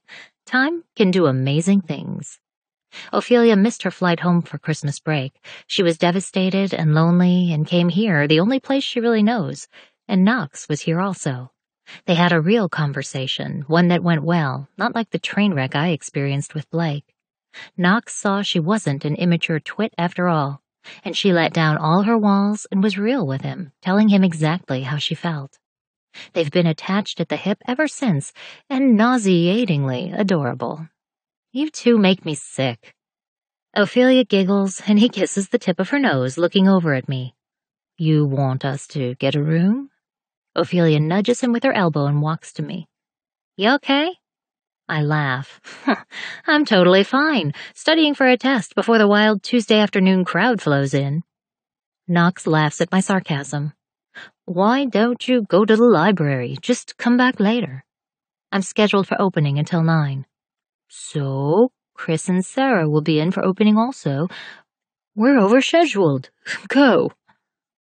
I look to Ophelia and she nods her head. I don't say no because I need a chance to study and haven't had nearly enough. Okay. I grab my books and jump out of the seat. I'll be back in a couple of hours. Knox waves me off. No problem. I give Ophelia a quick wave and walk out the door, hauling ass to the library. I prefer to study there. It's impossible to focus in my apartment. Everywhere I look, there are memories of Blake, and I don't need that in my life right now. Of course, the library also reminds me of him, but I've found a cove there where I've been able to focus. I pull one of the doors open and instantly bump right into a hard body. Books fly everywhere, and I bend down to clean them up, annoyed with myself and irrationally pissed at this stranger, until a hand grabs my book at the same time I do, and my eyes lift to look at him. Well, damn. I'm so fucking sorry. Shit. I need to pay attention to where I'm going. I have like 3 tests this week alone and haven't slept for a while. We both stand, books in our hands, and I admire the man in front of me. Clearly another student. He's cute. Dark hair and eyes, sharp jawline, olive skin, and a beautiful, kind smile. It's okay, I don't sleep a lot either. He laughs, and it's kind of beautiful. Real. I'm Cooper. Elle. Since you don't sleep, Elle, how about you join me for coffee? My treat for bumping into you like that. This is one of those moments. Do I learn from mistakes, or do I take a chance? I mean, maybe it's both. He doesn't seem like an asshole. My first gut reaction is that he's nice, and I mean, he's carrying books, so he must be at least somewhat serious. But I need to focus on school, and all guys are assholes. I've been standing here not saying anything for way too long now. I can feel him starting to regret offering. I could use a break before diving back into studying. Yes. He smiles, and I follow him on the path to the student union. One thing I learned from Blake? Trust your instincts. Chapter 33. Blake. Nights are fucking lonely. Holidays suck. But luckily there isn't really a big one coming up. I stare at my house from my seat in Michael Monroe's car. 90 days. I've been stone cold sober for 90 days. I've never been sober that long. I mean, not since I was like 13. Granted, I've been in rehab the entire time and just got out today. The 30-day programs all failed in the past, just something to appease my parents. Let's face it, it's not like I had anything better to do. This rehab was so much different from what I was used to. This wasn't rich people bitching about the quality of food and thread count of their sheets. This was gritty and real. They dug fucking deep, which was annoying. I've learned more than I cared to. Like my substance abuse was filling a void left by my shitty parents, who never cared and often left me alone. That boredom led to loneliness and also to drinking and using drugs. That I'm a selfish, addicted asshole. Also, that when you've been using for a decade and you stop, it fucking hurts. Like even your teeth and hair hurt. Everything fucking hurts. And you beg them to let you die. That was fun. Something I never want to go through again. But as I look at the empty, cold house, I'm pretty damn sure I can't keep this up. Thanks for picking me up. Brandon told me he'd send Michael to pick me up. Why, I have no idea. He's Brandon's sponsor, not mine, and I could have called a cab. Oh, I'm coming in. I turned to look at him, kind of horrified. I barely know him. What? I'm coming in, hanging out for a bit, talking about anything you need to. What the fuck? He chuckles at that and opens his door. Dude, I'm your sponsor. Get used to me. He climbs out, and I do also, confused and slightly irritated. What are you talking about? I don't have a sponsor. You do now. He's pretty nonchalant, which is getting on my nerves. But of course, everything is getting on my nerves today, including the fucking sunshine and even the trees around the house. Somehow, the branches being pushed by the wind is annoying the ever-living shit out of me. Push back, motherfucker. Don't let the wind win. He grabs my bags out of his trunk, and I take them from him. I'm good. No, you're definitely not good. No one is good right out of rehab. And since Brandon's in Manhattan, I'm your sponsor. Probably cash, too. We reach the door, and I grab my keys out of my pocket. Look, man, I don't do the whole friend thing. I just don't. Yeah, you're a loner. He fake yawns. Real shocker.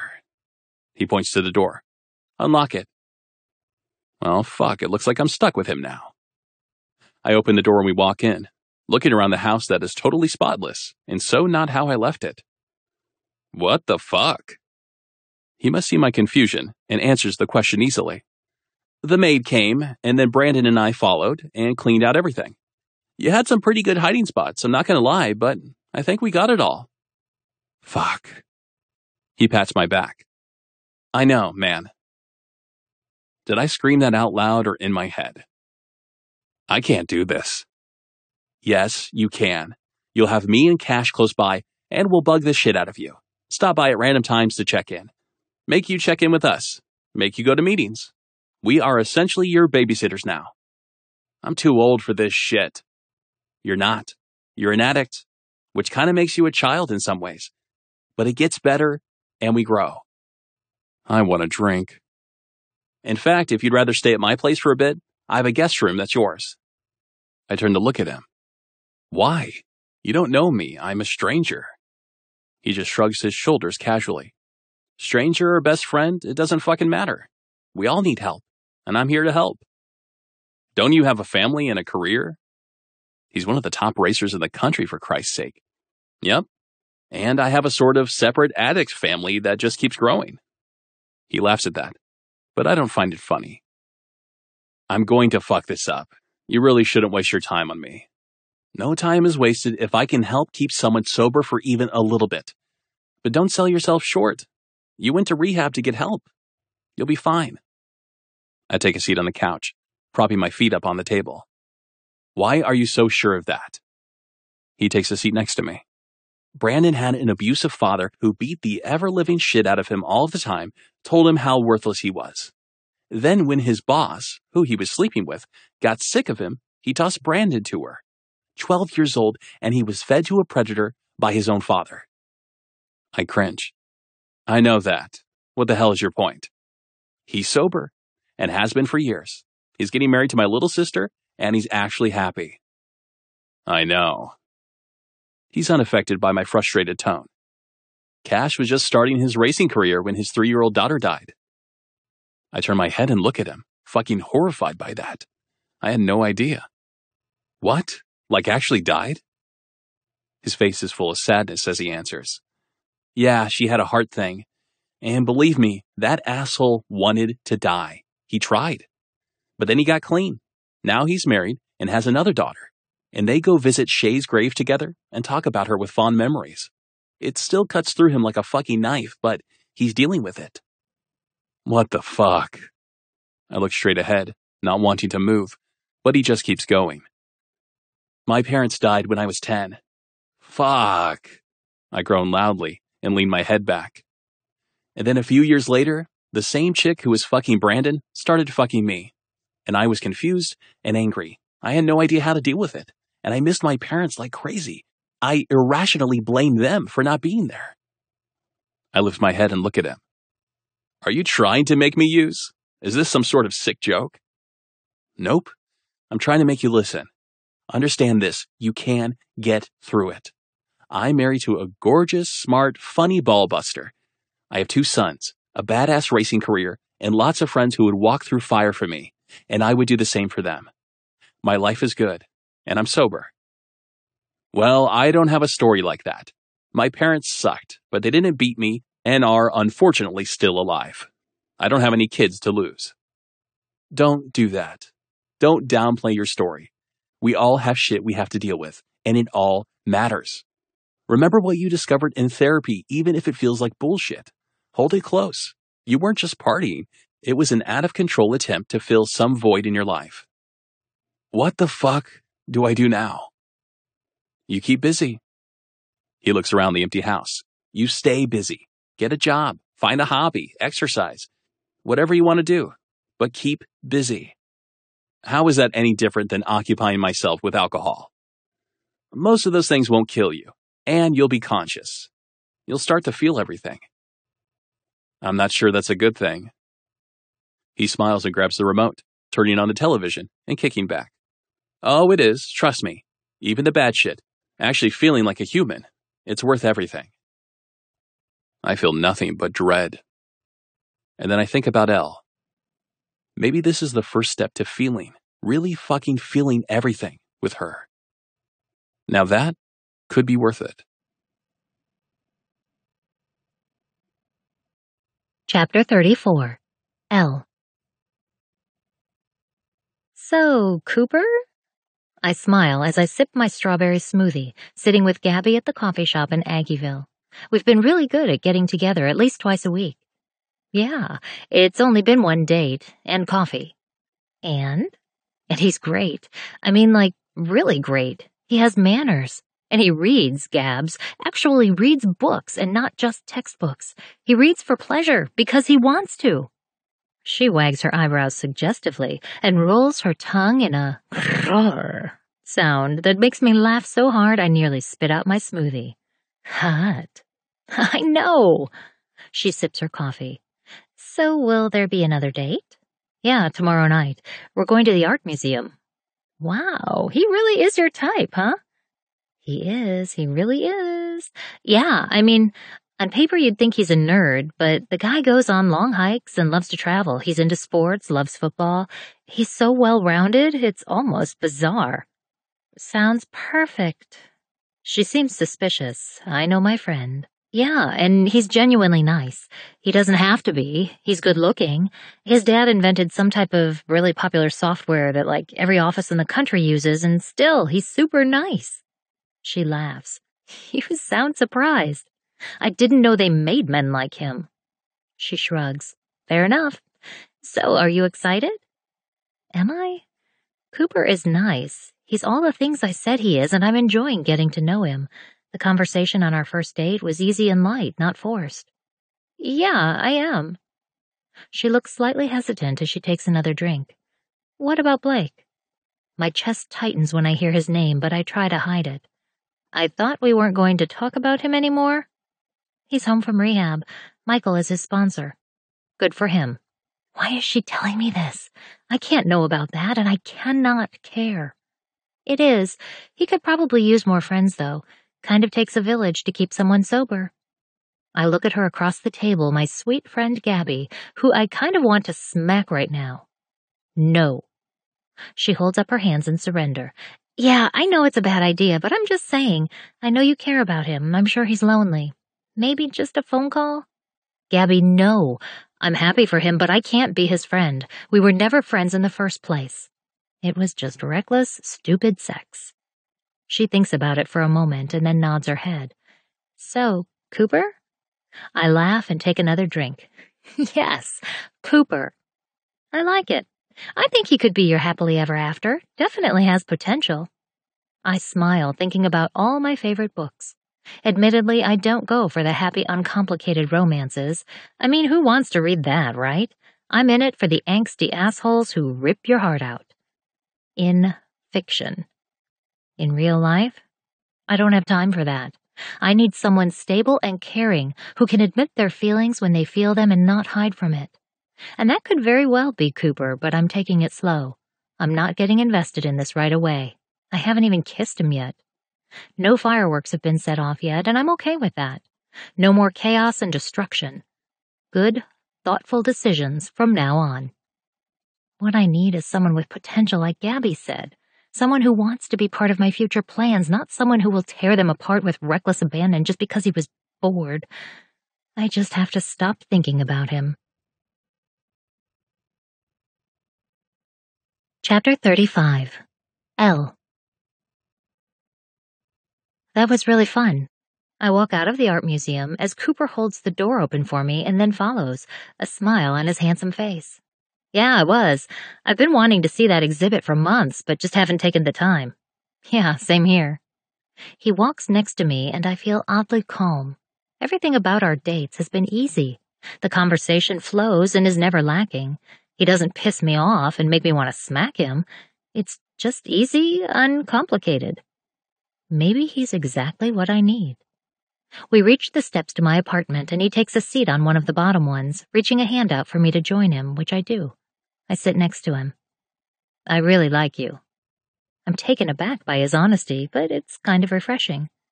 I like you too. He stretches his legs out, flexing them at the knee. I didn't expect that. I'm sensing there's more to this, and I'm curious. Why do you say that? That day at the library, I was in a horrible mood. I was stressed out and pissed off at everything, unsure how I was going to keep it up, and had told myself I was just going to focus. Pretty much the exact same for me. He smiles and leans back on his elbows. I just got out of a long relationship like 2 months ago and had become pretty good at just putting my head down and going forward. I'm sorry your relationship ended. How long had you been dating? 4 years. I stare at him, shocked by that number, considering we're only 22, and he laughs. I met her at freshman orientation. Wow. Yeah, so when I bumped into you and saw your face, I didn't expect to feel a connection with anyone else so soon, but I did. I smile and think about that day. There was definitely something there. Yeah, I know what you mean. I mean, I wasn't in a relationship, definitely not a serious one, but something had just ended with this guy. I sound like an idiot. But he nods in understanding. Yeah, I think I picked up on that. It wasn't a serious relationship. My eyes involuntarily close, thinking about our last day together, the intense happiness and the lowest low I've ever felt, all experienced in one day. It felt serious. No, not really, but I feel the loss. I can tell. He sits straight up and his hand covers mine. I really do like you. I can sense the hesitation before he continues, and he lets out a frustrated groan before saying, I just have to take it slow. His eyes meet mine. Like, really slow. I have to put my education as my top priority, and I don't want you to be a rebound. I noticeably cringe, and he squeezes my hand. Not that I think you are, but I don't want to do that to anyone. I smile and nod my head, totally understanding where he's coming from. I don't want to do that to you either, and slow is good. His mouth lifts in a crooked, adorable grin. Yeah? Yeah, I'm really okay with going slow. Good. I'd like to take you out again this weekend if you have time. I nod my head, turning my hand over and threading my fingers through his. I would love that, but because I'm a curious person and I don't like playing games, I have to ask you something. Anything. Taking it slow. I'd assume that means that we aren't exclusive? Like, would you be dating other people? He thinks it over, and I'm glad. I'm not looking for a bullshit answer. I need the truth. Total clarity. I guess if we're taking it slow, we aren't really putting a label on things, so technically, yeah, we aren't exclusive, but I'm not dating anyone else right now. Okay. Is that okay? He seems genuine, as if he doesn't want to hurt me. It's almost comical, considering how my heart was shattered recently. It's okay with me. I just want communication and no misunderstandings that lead to being crushed. I like that. It feels like we're real adults taking on dating. I smile and look out over the street. Yeah, I think it's time for that, since we're graduating and all, right? I think so. I don't want to be hurt again. I don't either. I never want to feel pain like I felt with Blake ever again. I think we can help each other get through this. It's like we were meant to run into each other that day. Yeah, life's crazy like that. So, what do you want to do after graduation, Elle? I'm going to graduate school. He places his free hand over his chest. Me too. And after that? I want to work for a publishing company. He looks pleased and surprised. No way! My aunt works for Reed and Thomas Publishing in Kansas City. I've heard of them. They're the biggest publisher in the area. Wow, really? He laughs at that, seeming amused. Fate is completely crazy, isn't it? Yeah, it really is. Yes, this is exactly what I needed in my life. Chapter 36. Blake. No, not them. I groan and open the front door, looking at my parents, both dressed in annoyingly pretentious and expensive clothing. My mother stands stiffly, with her designer handbag and sunglasses covering her glassy eyes. What? She takes her sunglasses off, revealing the same cold eyes I grew up knowing. Blake, I told you months ago we needed a face-to-face. I've been a little busy. What now? I turn to my dad, who asked the question. Rehab. They both roll their eyes, the expected response from them.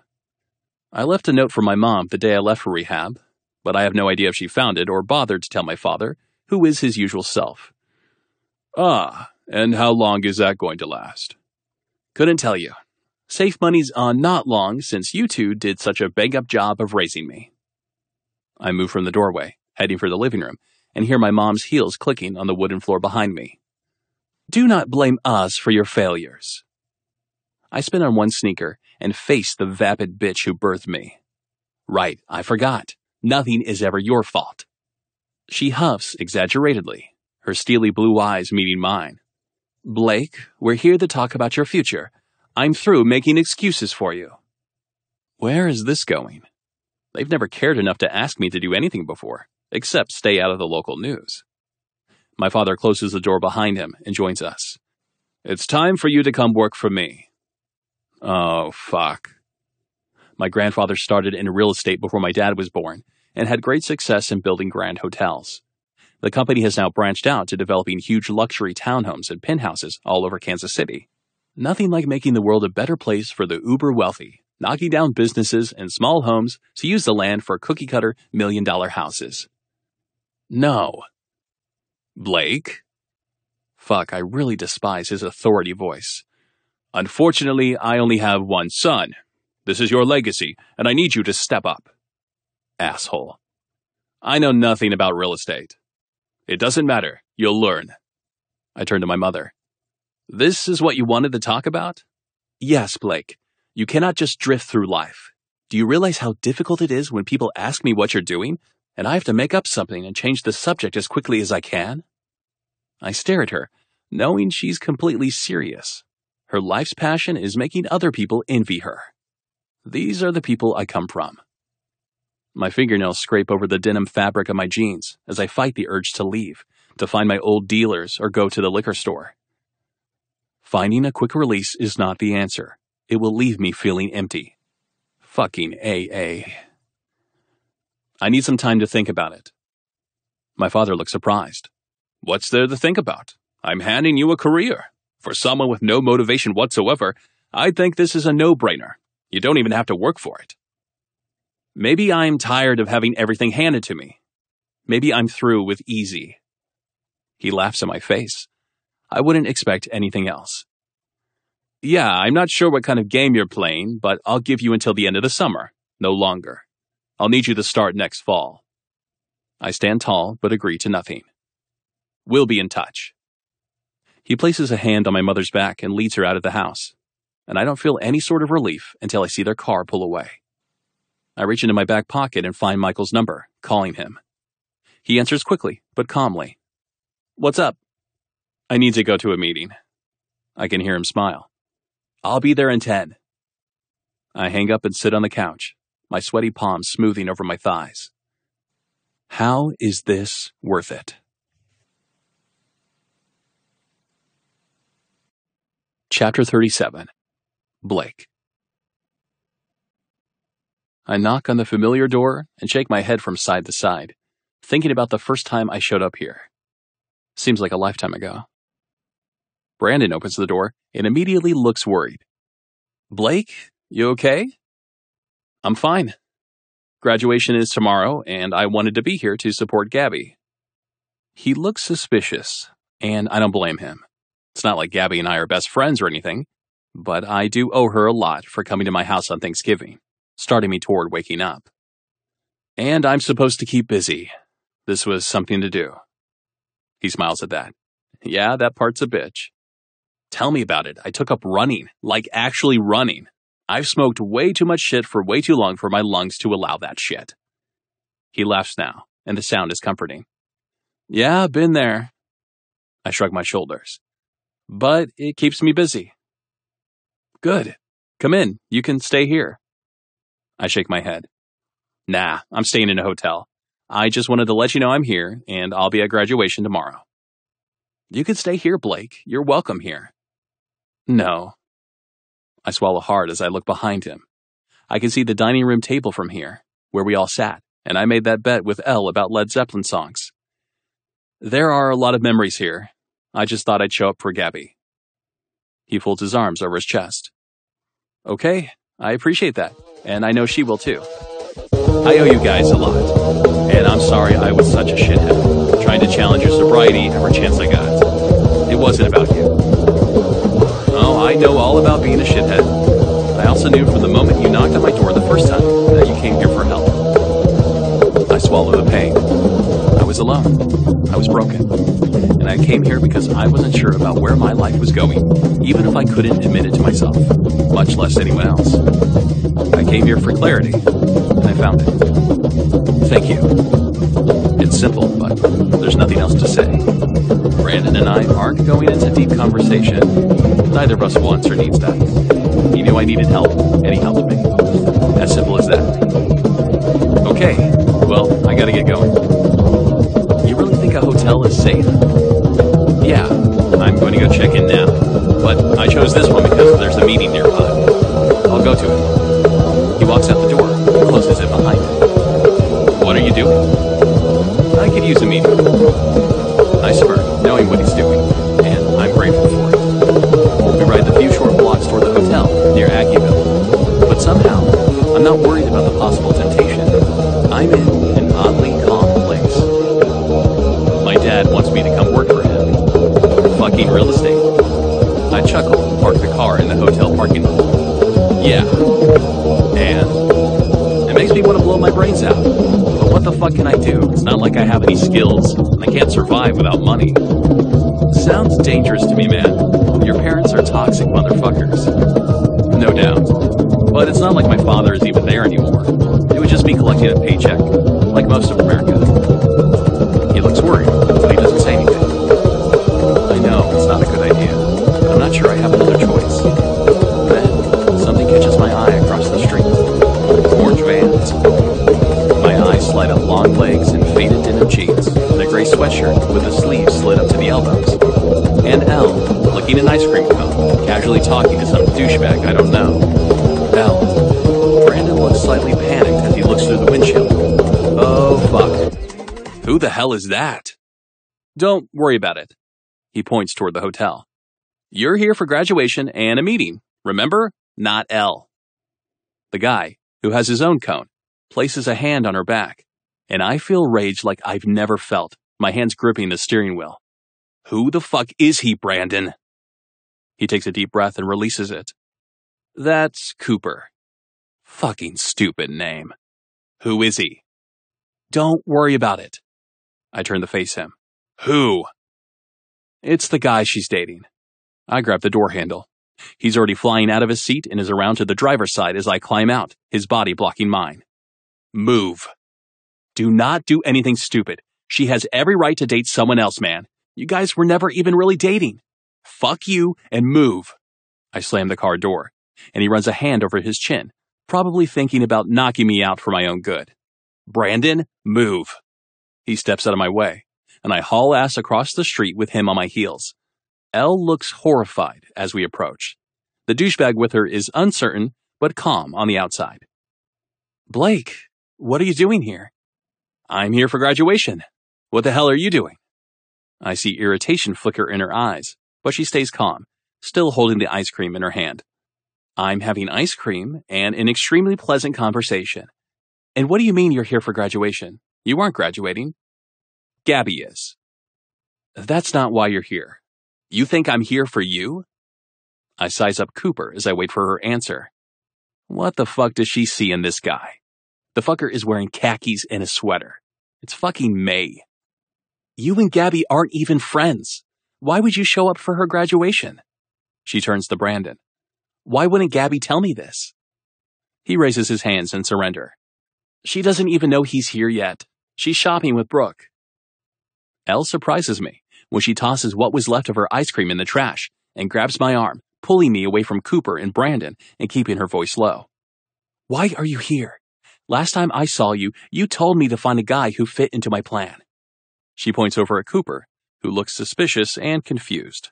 But he doesn't move. Good little lapdog. Cooper is perfect. That guy? I also point at Cooper, as she knocks my arm down, pulling my attention back to her. That guy screams boredom. I mean, I want to yawn just looking at him. Because you crave chaos. I don't. I see a stable guy who knows what he wants. He likes my plans. I could be part of your plan, too. She looks me over cautiously, her gray eyes taking their time bouncing over my eyes, my nose, my lips, every part of my face. You wouldn't even know where to begin. She starts to walk off, and I frantically shout out, I'm sober! She stops and turns toward me. I know. Keeping tabs on me? She takes a step closer to me. Gabby told me. I didn't ask. She looks conflicted as she takes a deep breath, and I know this is hard for her. I'm happy for you. That's great, but it changes nothing. You're built for doing what you want when you feel like it. I need to have a plan to feel safe. We're too different. You're wrong. I'm not. She looks over her shoulder at Cooper and then back at me. I'm grateful for what we had. But you were right. It was something to hold on to as a brief memory. I take another step closer to her, the anger flooding my senses and spinning me out of control. Someone to think about when you fuck him. I nod my head in his direction, and he doesn't move. Not yet, she shrugs. Maybe someday. With that fucking cryptic message, she walks away from me, hooking her arm around his and waving to Brandon as they walk off together. Brandon joins me, squeezing my shoulder. How about that meeting? I nod numbly as I watch her leave. I didn't push her away this time. I'm the best I can be right fucking now. And she walked away. She willingly chose him. Chapter 38. L. Gabby looks absolutely gorgeous as she walks down the aisle escorted by Dylan, her white dress flowing as the sun seems to follow her as it sets in the sky. We graduated without a hitch, and now we're at Gabby and Brandon's intimate backyard wedding. It's everything I could have imagined for their day, the groomsmen all in elegant black tuxes, the bridesmaids all in beautiful champagne-colored gowns that scream elegance with deep V necklines, flowing skirts, and sheer long sleeves. They're the epitome of class. My hair is in a low pony with long bangs swept to the side, framing my face. It's a stormy, chilly June evening, and the attire is perfect. The wedding is perfect. Thankfully, the rain held out, and the outdoor ceremony has been a dry one. I look out into the crowd and see nothing but familiar, friendly faces in the white chairs. Gabby's only sister, Cassie, is her maid of honor, and no, I'm not bitter. I wouldn't have had it any other way. To the Monroes, family is everything. I'm happy to be a bridesmaid with Brooke, Alex, and her sister-in-law, Danny. Blake catches my eye as he stands next to Michael, who is Brandon's best man. He looks too damn good in his suit, in between Cash and Michael. But he's not watching me. He's watching Gabby, which is where my eyes should be also. Dylan hands her off to Brandon as he takes his spot next to Cash, and they start the vows. I'm so incredibly happy for my friends, but my mind is on my last conversation with Blake. He showed up out of nowhere, clean and sober, pissed off at me for being with someone else, as if he expected me to be waiting for him. I was angry. I was confused and a little cruel, but judging from his vicious snarls every time I've caught his eye today, I'm assuming he's not up for being civil. I wish Cooper was here, but he had an important meeting for grad school, and we're still keeping it fairly casual. He was even understanding about Blake showing up and growling at him like a rabid dog. Because that's Cooper. Easygoing, fun, uncomplicated, in the best possible way. Unlike Blake, who makes everything so freaking complicated for no reason other than to make it complicated. Asshole. Before I know it, Brandon and Gabby are being pronounced man and wife and kissing, and I have no idea where the entire ceremony went. Shit. Gabby purposely had me walk with Cash and not Blake because she's thoughtful like that, and we join, my arm hooked in his, following Blake and Alex down the aisle and to a tent that was set up behind the ceremony. It's full of tables and a dance floor, beautiful tea lights strewn about and sparkling. It's like a fairy tale. It is an absolutely perfect wedding. I watch Brandon, Michael, Cash, and Blake as they huddle in a corner having what appears to be an AA meeting while others move about dancing and eating. There's a whole lot of alcohol here, so I guess it makes sense for the addicts to stick together to avoid temptation. I still can't believe Blake is sober. I wasn't even entirely certain he was an addict, but I suppose that's something we all have to decide for ourselves, what is actually crossing the line and going too far. I'm married! Gabby hugs my body tightly as I take a sip of champagne. I'm so happy for you, Gabs. Today was perfect. We take a seat at one of the tables, her entire face lit up with possibility and happiness. It really was. It was everything I could have imagined. Gabby and Brandon are moving into their own home here in Kansas City when they get back from their honeymoon. Gabs is going to continue her education locally, and again, I'm incredibly happy for my friend, but I'm going to miss the hell out of her. Now you just have to finish your next degree and get your ass here. I laugh at that and take a drink. That is definitely the plan. I can't wait. Her eyes drift toward Brandon and then land on Blake. I can't help but notice he doesn't have a dance partner tonight, and neither do you. You realize you didn't want us together only months ago, right? She shrugs and takes a drink of her own champagne. You live, you learn, Al. He's really doing great. I thought you liked Cooper.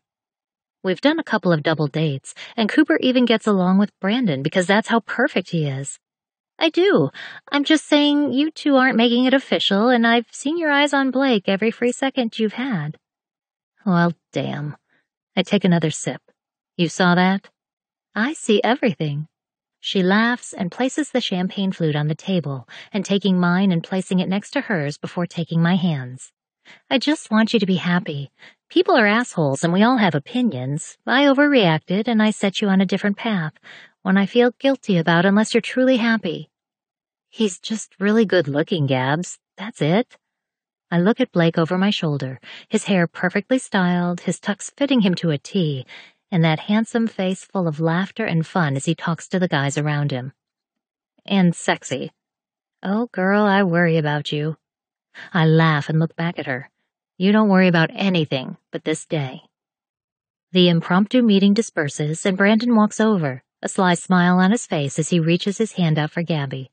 She releases me and takes his hand as she stands up, looking into his eyes with so much love, It leaves me mesmerized for a moment. Gabby looks at me. I love you, Elle. Thank you for being here. I love you too. Now go dance with your husband. Brandon offers a kind smile before whisking his bride off to the dance floor, holding her close, and I smile as several other happy couples follow soon after, some bringing their kids with them. After hours of food, dancing, cake, and toasts, the evening starts to slow down. Some people leave, some are still clinging to each other, and then I have that feeling of someone watching me. Knowing in my heart I should just ignore it, I go ahead and do the stupid thing, lifting my eyes and meeting Blake's. Damn it. Please get uglier. Those icy blues meet mine, and everything comes rushing back. Our first hookup at my apartment, the library, Ophelia's birthday party, the stolen moments in my apartment, making plans, the most intense fight I've ever had with Gabby, the horrible fight with him that followed, Christmas, the end. And in his eyes, I see he's going through every memory at the same time. This is not good. Chapter 39. Blake. For the love of God, get uglier. She's too perfect, too beautiful, too fucking everything. The gown she's wearing pisses me off. It dips low in the front, making me salivate and crave her more than I have anything in my life. I don't see Cooper anywhere, and haven't all day. Fuck it. I walk to where she's alone like a sitting duck, waiting for me, whether she realizes it or not. Dance with me. Her gray eyes meet mine, fear and desire swimming in them. No. I hold my hand out for her. One dance. I've told you before, you're dangerous. Don't lose all of your fire so soon, Elle. Tell me you have some of that fight left. She stands, taking the bait, and I smile. Did it ever occur to you that I've spent my entire life fighting for what I want, and maybe, just maybe, I don't want that in my love life also? I use a hand to tip her chin up, her eyes meeting mine. Before I can answer her, I hear the opening notes of Going to California start to fill the tent, and her eyes question me. I didn't request this. I didn't either. I look over at Gabby and Brandon, who look content on the dance floor, and then back at Elle. I think you like the fight, Elle. I think you know what I didn't. And what's that? I lean in too close, but I want her to take me seriously. If you don't fight for it, tooth and nail, then it isn't worth it. If you don't want to work for something, then it's not good enough for you. So, you're saying that couples who fight all the time, they're the ones who are going to last? That makes no sense, Blake. She starts to move away from me, but I catch her arm, pulling her to my chest, my hands resting on the sides of her face. I'm saying you have to fight for what you want. The ones that last, they fight for the important parts of their lives. She doesn't move. Instead, her hands rest on my hips. I'm dating Cooper. I'm just asking for a dance. She sighs softly, her plump lips too enticing, but I won't fuck with her. I'm trying to be a better man and all that, after all. Just one. I nod and release her face, only to take her hand and lead her to the dance floor, resting one hand on her lower back as I take her hand and hold her close to my body. Her free hand rests on my shoulder as we sway to the song. You're really sober? Painfully so. Her head rests on my shoulder as she whispers, Did you do it for me? I rest my cheek against the soft hair on the top of her head. Yes. Her head shakes slightly. Why? I don't mean to laugh. It's not funny. It's so fucking unfunny, and the laugh is slight, but I do. You know why. Blake. Cooper. I'm too late. Her head lifts, and I see painful tears. Yes. Cooper fits into my plan. He's a good guy, like a really good guy. Fuck nice guys. I barely manage to keep that just a thought in my head. And yet, my eyes lock on hers. He's not here. He doesn't have to be. Do you love him? She's troubled by my question, allowing a glimmer of hope inside of me. We aren't that far yet. I thought you had a plan for everything. You can't plan for love, you idiot. That's the one thing that's just supposed to happen. You realize that contradicts everything you're about, right? She rests her head on my shoulder again. It doesn't, though. You and I don't work. I need someone who wants to plan ahead. You need adventure and have a fuck it mentality. I can't live like that. It would drive me insane. I smile, smoothing my hand over her back in the sheer fabric of her dress. Like when you fucked me for the first time? That was well thought out. Her eyes meet mine again, surprise in them with a sharp whisper. Blake. What? Don't tell me you don't have the fuck it mentality either. That was on a whim because you were turned on and because you wanted it. You let yourself have something you wanted, something easy and right in front of you. Well, I shouldn't have, because it hurt like hell when you left. You told me to leave. And you did. Fuck. She pulls away, and I can feel her slipping away as she raises her hands in front of her, balling her fists with frustration. This is so incredibly stupid. This is why I need a damn plan and why you are so dangerous for me. I have something with Cooper. He's a great guy, and I'm leaving. She turns and flees the tent, leaving my chest with a gaping hole as I stand there at war with myself. Ultimately, I run after her, catching her just as she reaches the gate to exit the backyard and taking her hand. Don't do this. She stops, turning to me as the dark night sky lights up with a bolt of lightning followed by thunder, crackling through the early summer night. She doesn't look up at the sky. Her eyes are on me. You don't do this. Do not do this. I get it, okay? I'm a toy, a plaything, something you toss to the side when you get bored and pick back up when you want to play. She points at her chest. I don't want to be played with anymore. I want a grown-up, solid relationship without any games. I want Cooper. My hands grip her hips, pulling her body to mine, and hear her breath hitch. That's what you think you need. So, you're going to tell me what I need. How very 1950s of you. I fight my laugh, my hand cupping her cheek, my thumb brushing over her lips. There's that fight. You're exhausting. I've been told that before. Do you love him? A tear falls down her cheek just as light rain starts, but I don't look away, and neither does she. I don't know, Blake. We're taking it slow. I love you. She looks shocked as a sob catches in her throat, but I can't let her speak. I can't stand the words I know will follow. Instead, I pull her body into mine, my hand resting on the back of her head as my lips crash against hers, using that kiss to back up my words. I love her more than I've loved anything in my life, which, to be honest, doesn't sound like much. I haven't loved anything, but I love her, every single part of her. She's all I think about. She's all I want, and the only plan I need is to be with her forever. I swallow her cry as we kiss, her lips moving against mine as her tongue duels with my own, her hands grasping my hair and holding me to her. It's the kind of kiss where you have to fight for air.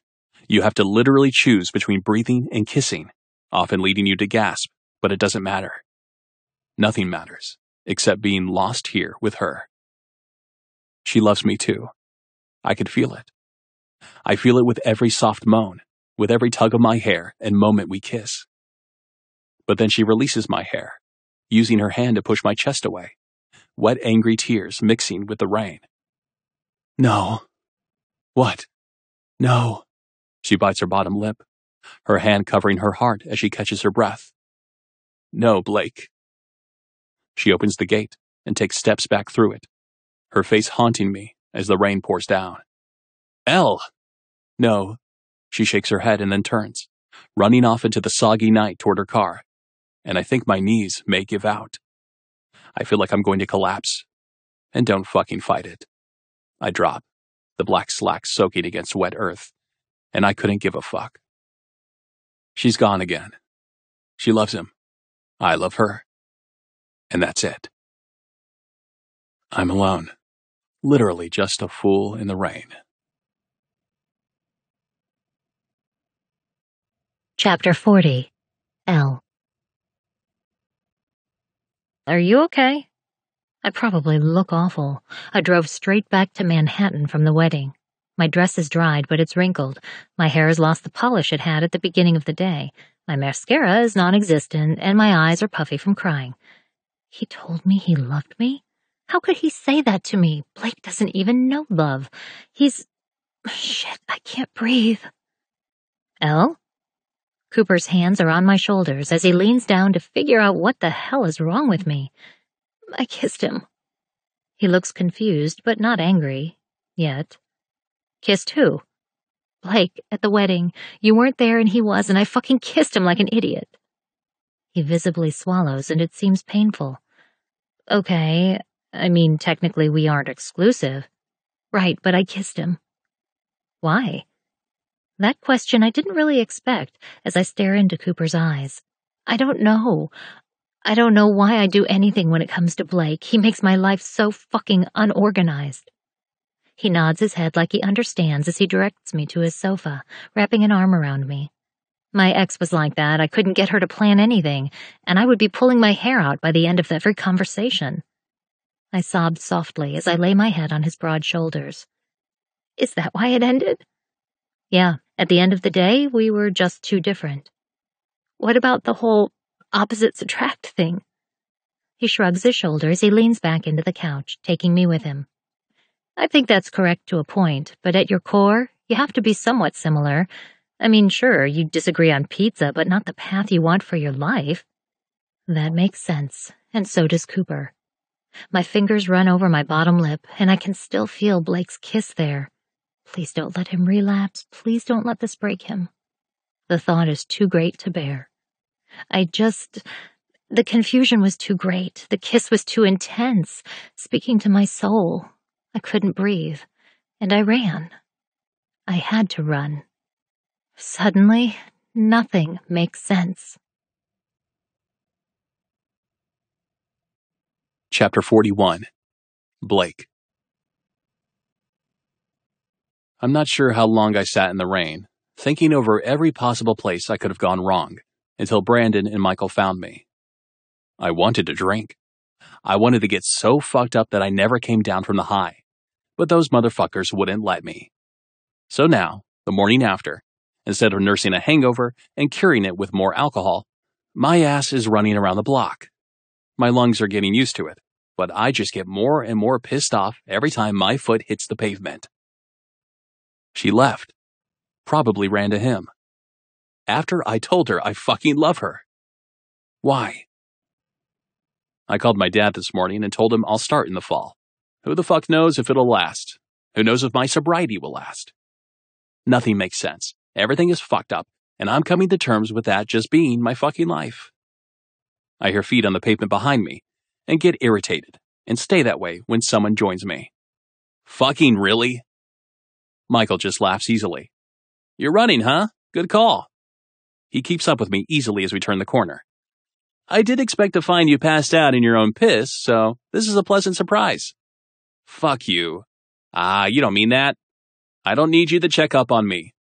Of course you do. You're an addict. I stop, and so does he as we face each other. You ever think that maybe I just like to party? Yeah, we've all told ourselves that. And maybe we can eventually handle just a little at a time, on occasion. Yeah, maybe.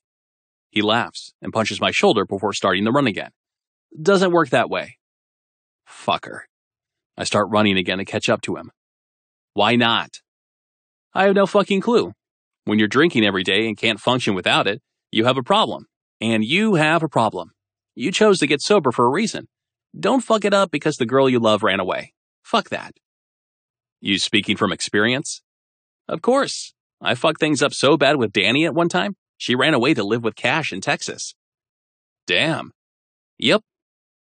But I didn't do anything wrong. I just told her I love her. He stops, seemingly slightly out of sorts. Yeah, that's a tough one. But women are confusing. I stop too as he continues. If you told her you love her and she left, she either doesn't love you back, which sucks. Thanks, asshole. He laughs and shrugs. Or she just didn't believe you. Or she's in love with that Cooper motherfucker. He cringes at that and then starts to run again. Or that. Fuck him. I start running and catch up again. So, what do? You keep your head down. You stay sober, and then you fucking chase her when you're absolutely certain you're ready to catch her. And if it's too late? He jogs backwards, looking serious. Then you'll know, and you can move forward. She already told me no once. He turns back around to run next to me, just in time before taking out a mailbox, both of us sweaty and out of breath. Did she tell you flat out that she doesn't love you, and she loves the other asshole? No. There you go. You haven't gotten your closure yet. Maybe I don't want to fucking deal with it. We reach the front of my house, and he takes a seat on the curb. Maybe that's the fucking problem. She knows you're lazy. It's kind of your thing. You either fight for her, or you fucking don't. It's up to you. I can't force you to go after her. I did at the wedding. Sometimes proof that we have changed takes time, effort. Put some fucking effort into it. Good God, man. I'm irritated and angry as I take a seat next to him. I've never had to work for anything in my entire life. She makes you want to, though, right? Right. And it's fucking scary. Chapter 42. L. This is a really nice restaurant. I shift in my seat, uncomfortable with my surroundings, but Cooper said he had something important to discuss with me tonight and he wanted to celebrate. At least he gave me a heads up and I'm dressed appropriately in a black cocktail dress. School is starting in only a few weeks and I've spent a lot of my summer with Cooper. Gabby and Brandon have settled into their new home in Kansas City, one I've only found time to visit once. The waiter brings out the appetizer, and Cooper looks like he's about to burst with excitement. Okay, I can't wait for the entrees. I just need to do this. I'm nervous. I have no idea what tonight is about, but he looks hopeful. Okay. I've been miserable. What? That's not at all how I expected this to start. He reaches out for my hand and holds it while he continues. I didn't realize it until I met you, how miserable I've been, how I've just been drifting through life on this automatic plan that I thought made me happy. I thought you like having a plan? I did, I thought, but Elle, I was sleepwalking, and then I met you, and you're utterly perfect for me. Shit. I tuck a loose piece of hair behind my ear, trying to hide my nervousness. Please don't let this be a proposal. I really like him, but we haven't even had the take this to the next more serious level talk yet. What's going on?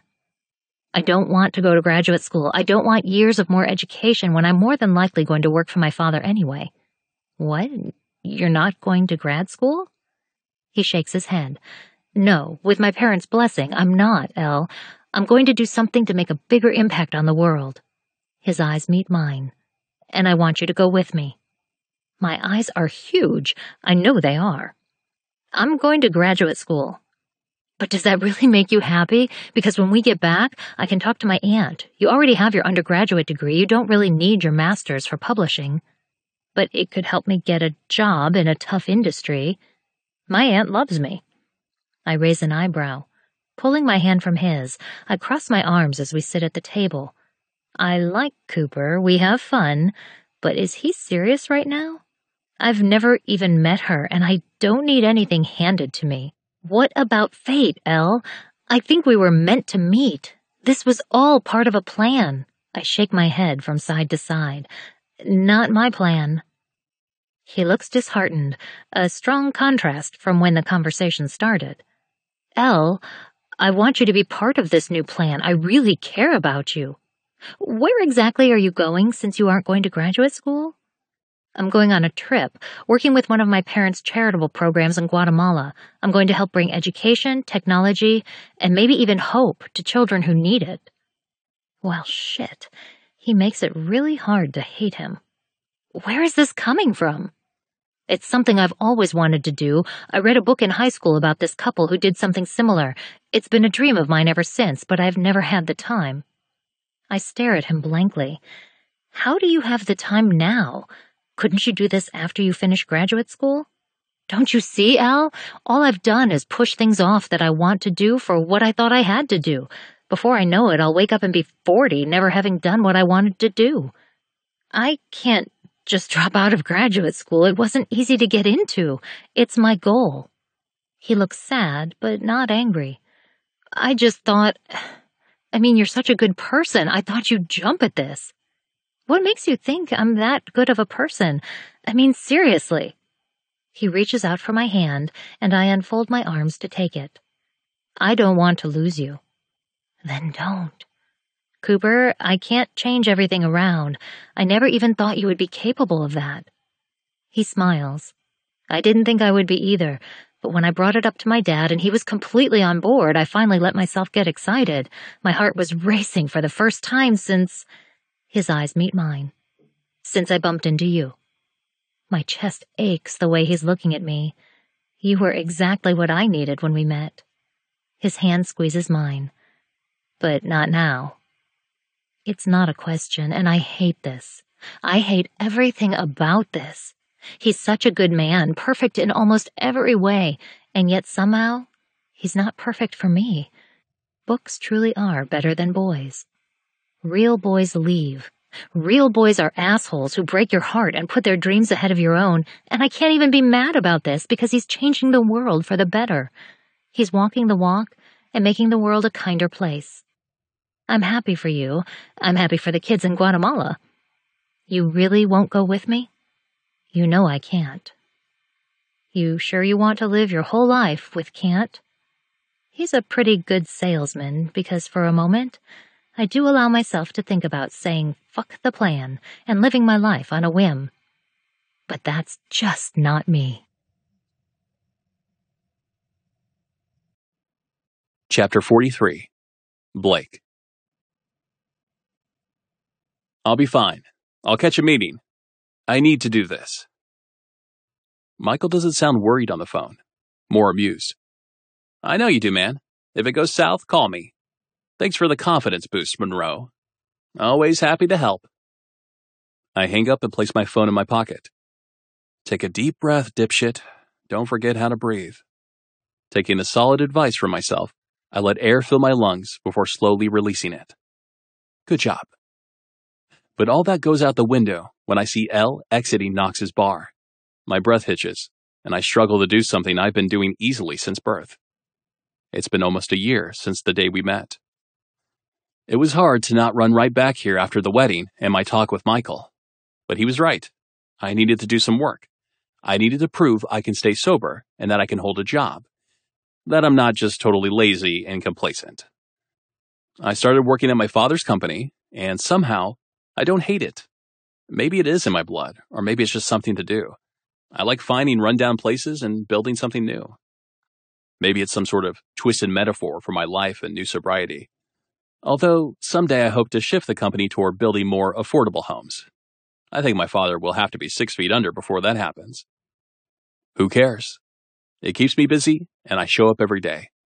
Meanwhile, my parents are somewhere abroad and barely check in, just the way I like it. I go to meetings 2 or 3 times a week, and I've done the work. I've come one step closer to actually deserving her. I'm sure she's still with Cooper and on her set path toward graduating with her master's, but I need to take a chance. I'll never fuck with her solid plans, but I want to be a part of them, as long as they don't include Cooper. Blake. Elle sees me staring at her like a creeper from across the street, and I realize I'm busted. I cross the street, stopping a few feet in front of her. Hi. Hi. This is so lame. How are you? She doesn't look angry or annoyed, but she does look surprised to see me. I'm okay. Same ol'. You? I'm doing good. Why are you here? There's that fire, that no bullshit get to the point attitude I love about her. She's not going to make it easy on me, and that's a damn good thing, because she's worth it. I miss you. Her eyes roll, and she starts to walk away from me, but I grab her hand, holding her here with me. Blake, we've been here before. And you crushed me. Her eyes meet mine with fury. I crushed you, and you didn't crush me? I rest one hand on her hip, pulling her closer. No, I did. We've obliterated each other's hearts, time and time again, in the short year we've known each other. She pushes me away. Yeah, well, I'm not going through that again. I need to focus. She starts toward the stairs. Do not give up. I follow her, meeting her at the bottom of the stairs. So we won't do that again. Hear me out. She won't look at me, and her voice demonstrates her exhaustion. Blake, I'm tired. I know, but I'm in love with you, and that hasn't changed. Her gray eyes meet mine as she turns to face me. I'm part of a game. You just want to play more. You really think I went to rehab and changed my entire life just for a game? She shrugs. You have a lot of time on your hands. Elle, think. I don't do hard work. That's never been me. I used to love easy and just having shit handed to me. Let me tell you, rehab is not easy. They pry into every single part of you until you hate everything. And then being sober? Fuck, that's the worst. You have to wake up every single day and decide to stay sober. It's an active choice and it's exhausting. But I do it every day. Well, don't do that for me. You woke me up, Elle. I like being sober. I like feeling everything and being able to function. I drove here in my own car because I could without killing someone because I was too intoxicated to drive. I did that. And for most people, that's nothing. But to me, that's huge. A small smile passes over her mouth, but she quickly corrects it, and it goes back to a straight line. I'm glad you're sober, but I can't do this with you. I just got over you, again. I shake my head and rest my hands on her hips. You aren't over me any more than I'm over you, and I don't give a fuck if you're with someone else because I know without a doubt, my eyes stay trained on hers. Your heart is with me. Cooper is perfect for me, Blake. You make absolutely no sense. I know he's not right for you. She sighs and pushes my hands away, walking to the top of the stairs, and again I follow. She's frustrated as she turns to face me with a huff. How can you be so sure about that? Because he's not me. Her lips part slightly, taken aback by my answer as she takes a step closer, her hand resting against my chest. I can't do this again. We never did this, Elle. Her eyes lift with confusion, and I clarify. I fell for you, and you fell for me, but we never said anything until it was too late. I just thought I could let my kiss tell you what I needed to, that I could be lazy, and let you fill in the missing words. She's not looking up. She's looking at her hand over my chest, and so am I. It feels so right, because she's become a piece of me. I felt it. I used my finger to tip her chin up. But I should have said it. I should have told you everything. Her eyes are locked on mine. I should have told you how you make me want to work for you. I don't do that, Elle. I never have. But for you, I want to. I don't mind putting effort in at all. And you do make me fucking work for it. So you're telling me I'm a lot of work? The things that are worth it should be. Her head shakes from side to side. You'll get bored. No, I won't. And I should have told you that too. You're not something to play with. I love you, Elle.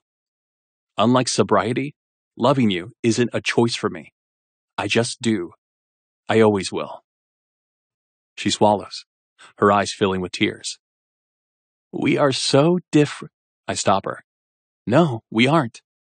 I needed help to find out who I am. That part is true. And maybe I don't plan like you do. But who the hell cares? You'll help me plan. I'll help you be more spontaneous. And we'll make memories that we'll keep for the future. I rest my hand over hers. And I do want a future with you. For the first time in my life, I want a plan, as long as it includes you. A beautiful smile overtakes her face as she sweeps her hand over my cheek. We're going to fight. A lot. Who cares? I'll never stop fighting for you. Don't give up on me. My lips brush over hers. You're worth every bit of fight I have in me. She smiles and presses a soft kiss to my lips, making my heart squeeze tightly in my chest. I love you too. I love my plans, but they became less important without you. We'll have it all, Elle. Whatever we want, whenever we want. I'm not with Cooper anymore. I laugh, not even having a thought about him in my mind. I wasn't worried about that preppy douchebag. You are such a fucking tool. I laugh. Oh, I know. She kisses me, cupping the back of my head with her hand and pulling me to her, and everything feels right. It was all worth it. Every ounce of pain and effort to get here, with her lips on mine and in my arms. Tell me again. I smile between kisses. I love you, Elle. I'll always love you. I love you too, Blake. Maybe even more than books. I laugh and kiss the hell out of her, because she is fucking everything I need and want on this earth. And I'll never get enough of her. Chapter 44. L. So how was the first month of long distance? I finished chewing the bite of delicious chicken Gabby made and then answer her. It wasn't too bad. Blake is sitting next to me as he takes a sip of water. No, it sucked, but we'll get through it. I turn to look at my ridiculously handsome boyfriend. Do you have to argue with everything I say? He laughs easily, and his face gets even more beautiful. Yes. I can't stop smiling. This total douchebag makes me happier than I've ever been. Though I don't regret the time we had apart. I learned something from Cooper. I didn't want everything planned out. Seeing him follow his dreams was a beautiful thing, even if he left me behind to do it. And Blake was right. We weren't saying what we needed to say. We weren't actively working to be together, and in the best relationships, that's what you do. I watch Gabby lean her head on her husband's shoulder, content and free, because they choose to be together. I've learned a lot in the last year, and have been taking a little more time for my needs. Not too much, let's not get crazy. I still have 2 jobs and am going to graduate school, but I find time to come to Kansas City to see Gabby, Brandon, and Blake when I can, even if I only stay for a few hours. And Blake visits me often. We're doing good. Blake luckily has a flexible work schedule. Blake laughs. Helps to be the boss. Privileged asshole. Brandon scoffs, but he's smiling. I can tell how proud he is of his friend. You're one to talk. Brandon started working with Dylan again and is doing well. Gabs is loving her graduate studies here in Kansas City. It's all nauseatingly perfect. Blake is working for his father's company and going to meetings, and he shows me every day that he wants to be with me. I'm going to work for a publisher someday and will follow all my dreams, guided by my friends and Blake, who is, without a doubt, the love of my life. My epic love story that started ugly got uglier and is now beautiful. So here it is. At the end of the day, I still love my books and always will, but Blake is better. Epilogue. Blake. Christmas with the Monroes. This is insane. I'm not drunk. I don't want to leave as fast as I can. I watch as Brandon, my best friend who I used to do lines of coke and drink bottles of whiskey with until we passed out for days on end, cuddles his newborn son to his chest. He's married and content. And I'm considering the same thing with the love of my life. I laugh and talk with Michael and Cash while my eyes zone in on Elle. She's so beautiful and real. She's everything I want. I'm going to let her finish her master's degree and decide where she wants to go from there. But after that, I'm putting a ring on that finger. Ring or not, she's mine forever. She signals for me to join her, and I excuse myself, walking to her with no hesitation because I am 100% her bitch and proud to be. I didn't get it before, watching Brandon, who I thought was one of the toughest motherfuckers I've ever known, turn into a total pussy for Gabby. But I get it now. I reach her, my hands instantly encompassing her face and putting a kiss on her lips. Merry Christmas. Merry Christmas. She's loosened up a bit, taking 2 whole days off to celebrate Christmas. But she's still my little planner, and I wouldn't have it any other way. You want to drive around and see the lights after this? Something I never thought I'd enjoy, but I enjoyed the hell out of it last year when we did just that. Yes. Have we become one of those boring, mundane couples? I laugh and kiss her again, feeling a happiness I never thought possible. Not with any drug, not with any chick I was using just for her body. This is happiness. With you, Elle, nothing is boring. I tuck her in my arms as we watch all the other happy couples around. And as she lays her head on my shoulder, I smile. She makes me calm, happy, and stable.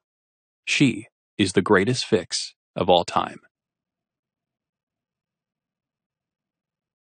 This has been Fixation, written by Nicole Dykes, narrated by Thurlow Holmes and Dash Coleman.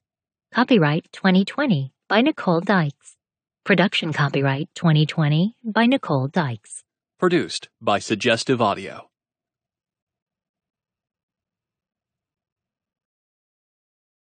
Audible hopes you have enjoyed this program.